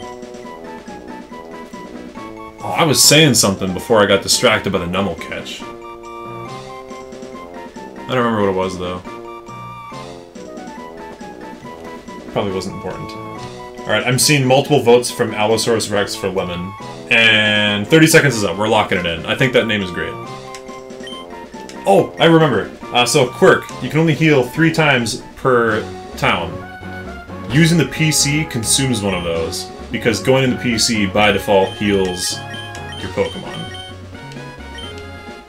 I had an asterisk. I'm sorry, Kitten Gump, it's too late. I already locked it in. We should go back all the way to Verdant Turf, and we should grab Lemon. Because I want to get some XP on that guy. Lem Star Un. Or, okay, here's an idea. Rather than having to travel... Yeah, PC... Yeah, well, yeah, if you swap a Pokemon in the PC, it doesn't heal your whole team. But if I were to put Gulliver in the PC to pick up Lemon, it would heal Gulliver. And if I then took Gulliver back out of the PC, it would still be healed. So using the PC is, like, by default, it's healing something. No matter what. So if you're going to the PC, you're also using a heal. It just has to be that way. Otherwise, it would be super abusable by the self-restrictive rules that I wrote for myself. Can't have me abusing my own rules. But alright, so here's an idea, because I've got 2, 2, 2, 1, 1, 2, 2, 2, 2, 6, 1, 1, 8, 2. So I've got 10 heals at the Pokemon Centers left. Can I use them at any Pokemon Center, or do I need to travel to a Pokemon Center that still has them available? I think I should be allowed to use them at any Pokemon Center. Just like, it's like I've got 10 Pokemon Center tickets that I can use, 10 free vouchers. Because once I get Fly, it'll be trivial anyways. And I really want to go grab Numel, and I don't want to have to get Lemon. I want to go grab Lemon, and I don't want to have to walk all the way to Verdant Turf if I can avoid it. So, we'll just go to Mauville. That'll be 9 heals remaining, and it's easier to keep track of that way. Yeah, rollover heals. We've got 10 healing vouchers. We're gonna go use 1 healing voucher to pick up Lemon. We'll have 9 healing vouchers left, and that's just easy to keep track of. I like that. So here we go. I can just demonstrate very quickly. You know, behold. Oh, he's holding a Rostberry even. So we remember that Gulliver was missing some HP, so all we do is, like, dip it in the box for 1 second. Then we come swap it. Oops. There we go. Okay. All you do is dip it in the box for 1 second, and then if we back out, we didn't talk to Nurse Joy yet or anything, and Gulliver is full HP. So... that's why this counts as a heal. I mean, and since we're using it, we may as well actually get the proper heal. Yeah, they just roll over the next town. It's like, yeah, you walk in to the Pokemon Center, and they say, here's your 3 free healing tickets, and after that it costs 1 million Pokédollars. Because your insurance only covers 3 copays per... 3 copays per Pokemon Center or something. So, yeah, so now we're down to 9, and that's just easy for me to keep track of. There's a lot more work to keep track of like the number per town. Oh, and let's set up our party so we have Gulliver second, Lemon first, and I don't think he's got... Let's check the moves. Let's check Lemon's moves. Okay, we don't have Magnitude yet, but I'm pretty sure we learned Magnitude shortly, so we may as well toss him to Soft Sand now. And think about teaching some people some new moves, maybe? The no medical insurance run. Yeah, that's what I should call this. Well, at least one stream day we'll call it that. Nurse Joy stopped taking my insurance. Yeah, we'll give Gulliver Shockwave. Because Gulliver is definitely going to be a party mainstay.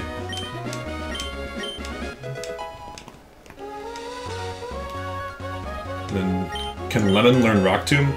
We're not going to teach him Rock Tomb. Yeah, he can learn it, so we will teach it to him, but we're not going to do that until he's leveled up somewhat. Oh, we can give him the Macho Brace. Give him EVs just that little bit faster. That's what we'll do. There we go. Because he's already slow as butt anyways, so...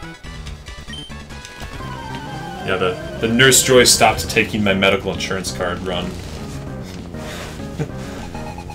Hoenn featuring U.S. healthcare system. 2022. Alright, we're not messing around. We're gonna keep Lemon safe. Lemon is precious and must be protected. Oh god. Okay, Lemon is precious and needs to be protected, but Gulliver is literally critical to the entire run and cannot be allowed to die, so... Given that it's a Magnemite, Lemon's gonna have to be slightly at risk here. Okay, that's fine. Yeah, because we can't have Magnemite dropping a Thundershock on Gulliver and one-shotting him. Come back and raid sometime when you're streaming? Yeah, absolutely. I have never raided somebody, I don't know how to do it, but, you know, it's only my first week, so I'll keep an eye on Allorasaurus Rex. Oh, that's a fun name. And yeah, we can do some small streamers supporting small streamers. Thank you for coming. It was great to talk with you. Next up is Flannery, so probably do a little bit of that tomorrow. I've got a Mountain Dew Flamin' Hot waiting for me. We can do a late night stream tomorrow too. Do a late night Saturday stream. It'll be good. Yeah, thanks for coming in. Woo! And I'll see you next time. Yeah. Thanks for hanging out, Allorasaurus. Let's see. So hopefully, I don't know what time Lemon learns Magnitude. I feel like it's pretty soon, because there's wild Nummels that are smacking around the Magnitudes. Give us a bit of time. Nope, no interviews, please. No, no. No interviews. Do it through chat or through the stream manager. Helps you get out there a bit to form relationships. Yeah, I can see that. It was definitely the highlight of the night for me. I mean, beating Watson was the real highlight, but also having you guys come visit was great. Through chat or the stream manager. So OBS. I use OBS to do my streams, so I'll have to look into how to do stream raids via OBS. I'll look into it. You can't. Yeah, you guys could not have come at a better time. Literally, could not have come at a better time. Like right before the climactic battle, and the run yesterday ended like at that. So we are now in new territory. The Nuzlocke is progressing beyond, even further beyond. Do you stream Pokemon? I guess you wanted to go to bed, so you don't have to hang out forever and talk, but like, how do you find a Pokemon Emerald Nuzlocke? I was thinking this would be such a niche thing that no one would ever think about it, but there's gotta be people playing Pokemon all over the time. All over the place, all over the time. It's such a classic.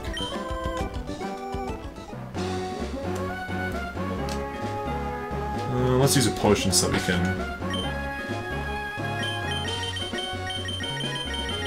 Use a potion so we can actually use the Nummel a little bit. We're still going to be switching, like, double switching quite a bit for a while, because it's only level 15, but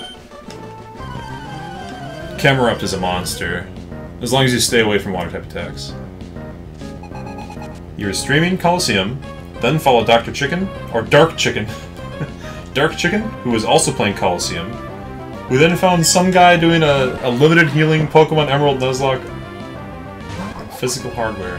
Got a Game Boy player. Ooh, let's switch out of this. Cool. I love Pokemon Coliseum.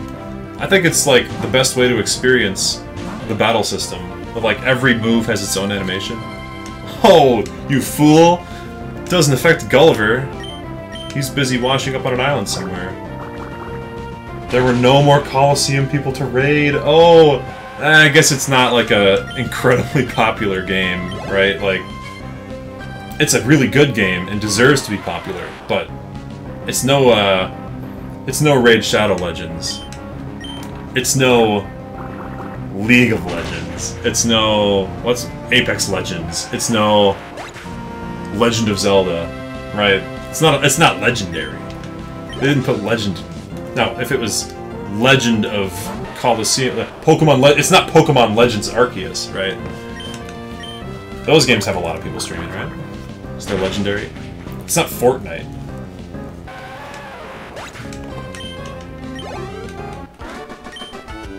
I would totally watch a Coliseum stream, though. It's the definitive way to experience a battle.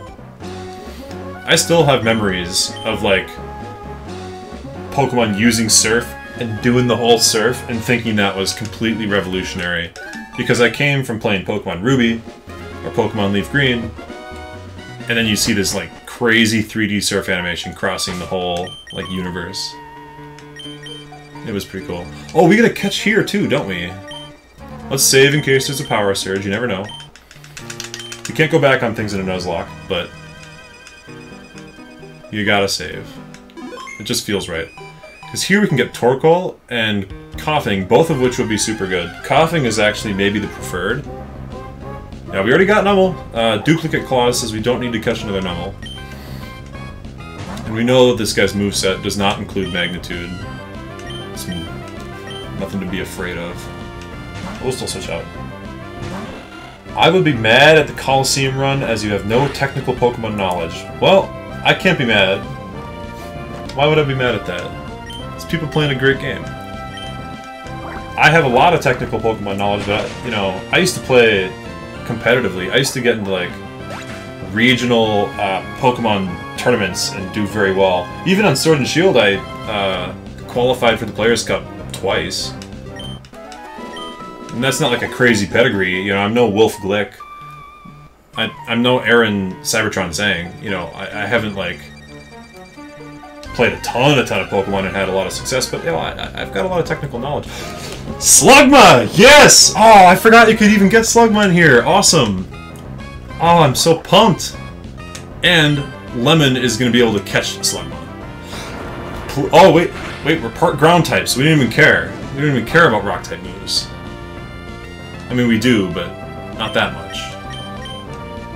Smog could poison, that would be great. Yeah, Pokemon's a very, like, surprisingly technical game. And especially when you're playing, like, the Gen 3... Oh, we got poisoned. When you're playing the Gen 3 stuff, like, those games... These games came out so long ago that the technical knowledge of, like, modern-day Pokemon stuff no longer applies. Right?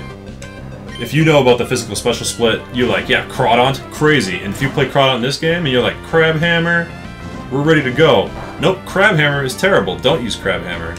It is a... I mean, you should use Crabhammer because it's a stab move, but it's special.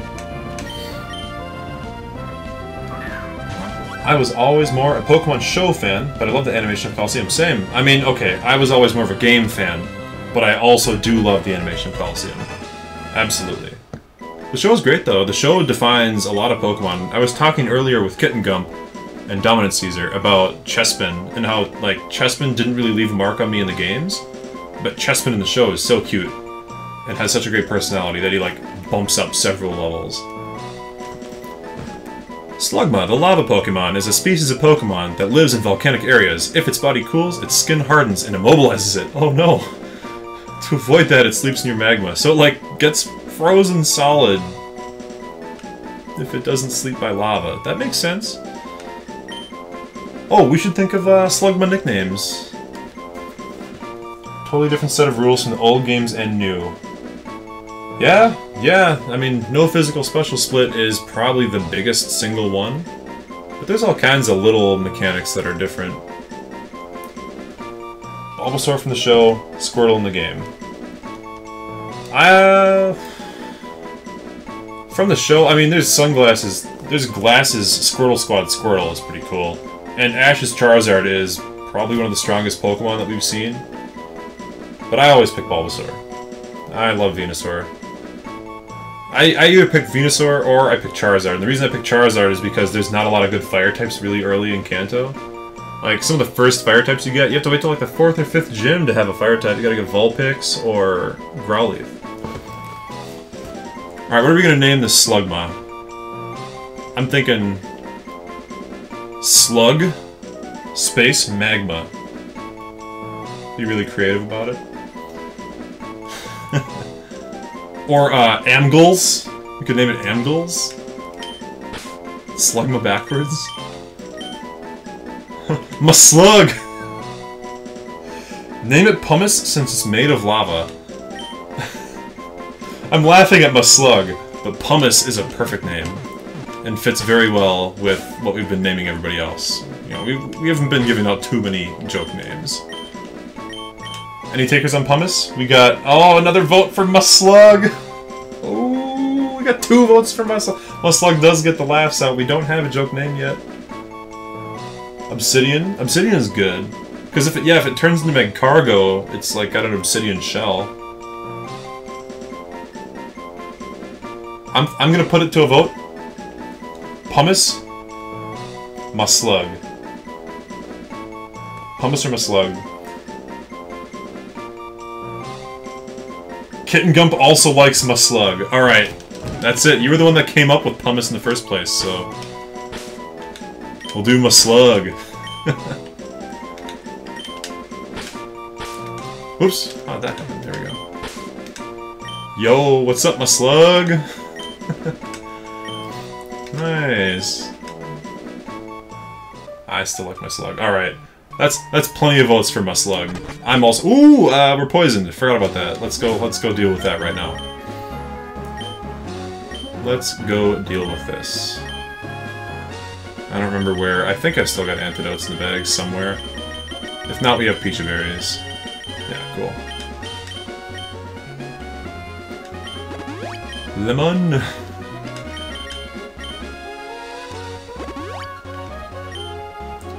Needed some common... Okay. Yeah, you said that you had to go to bed, and that was like 20 minutes ago, I feel like.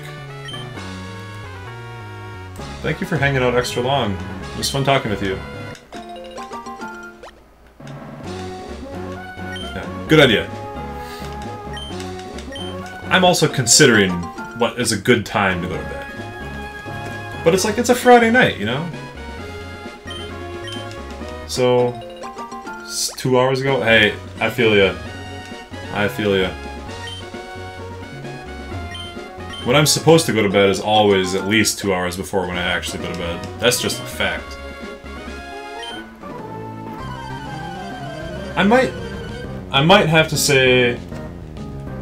When we get to the old lady's cabin is a good time. Good night, Allorasaurus Rex. It was nice chatting with you. Because the old lady's cabin is coming up, and then it's like a theme, right? Like, oh, we'll go sleep in the old lady's, you know, oh yes, you weary traveler, come and sleep a night in my lovely cabin. And then we'll do that, and then for thematics, sleep in real life. Good idea. And then we'll come back at it tomorrow. I can bust out the Mountain Dew Flamin' Hot, and we can go fight Flannery. That's, oh, we're on theme all over the place now. Mountain Dew Flaming Hot when you fight the Fire Gym. That's the way. We got a plan. This is a plan that fits my theme, and I like having a theme. It makes me happy.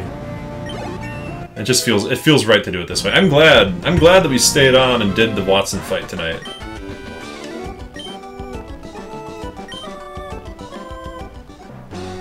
Alright. So we got Lemon out of the deal. We beat Watson, got revenge for all of the fallen people. Is this Route 112 still again? I think this is still Route 112. We already caught something here. But if we didn't, I'll have to check the map. I'll have to quickly check the town map before we get an encounter that's a unique Pokemon that we haven't seen yet.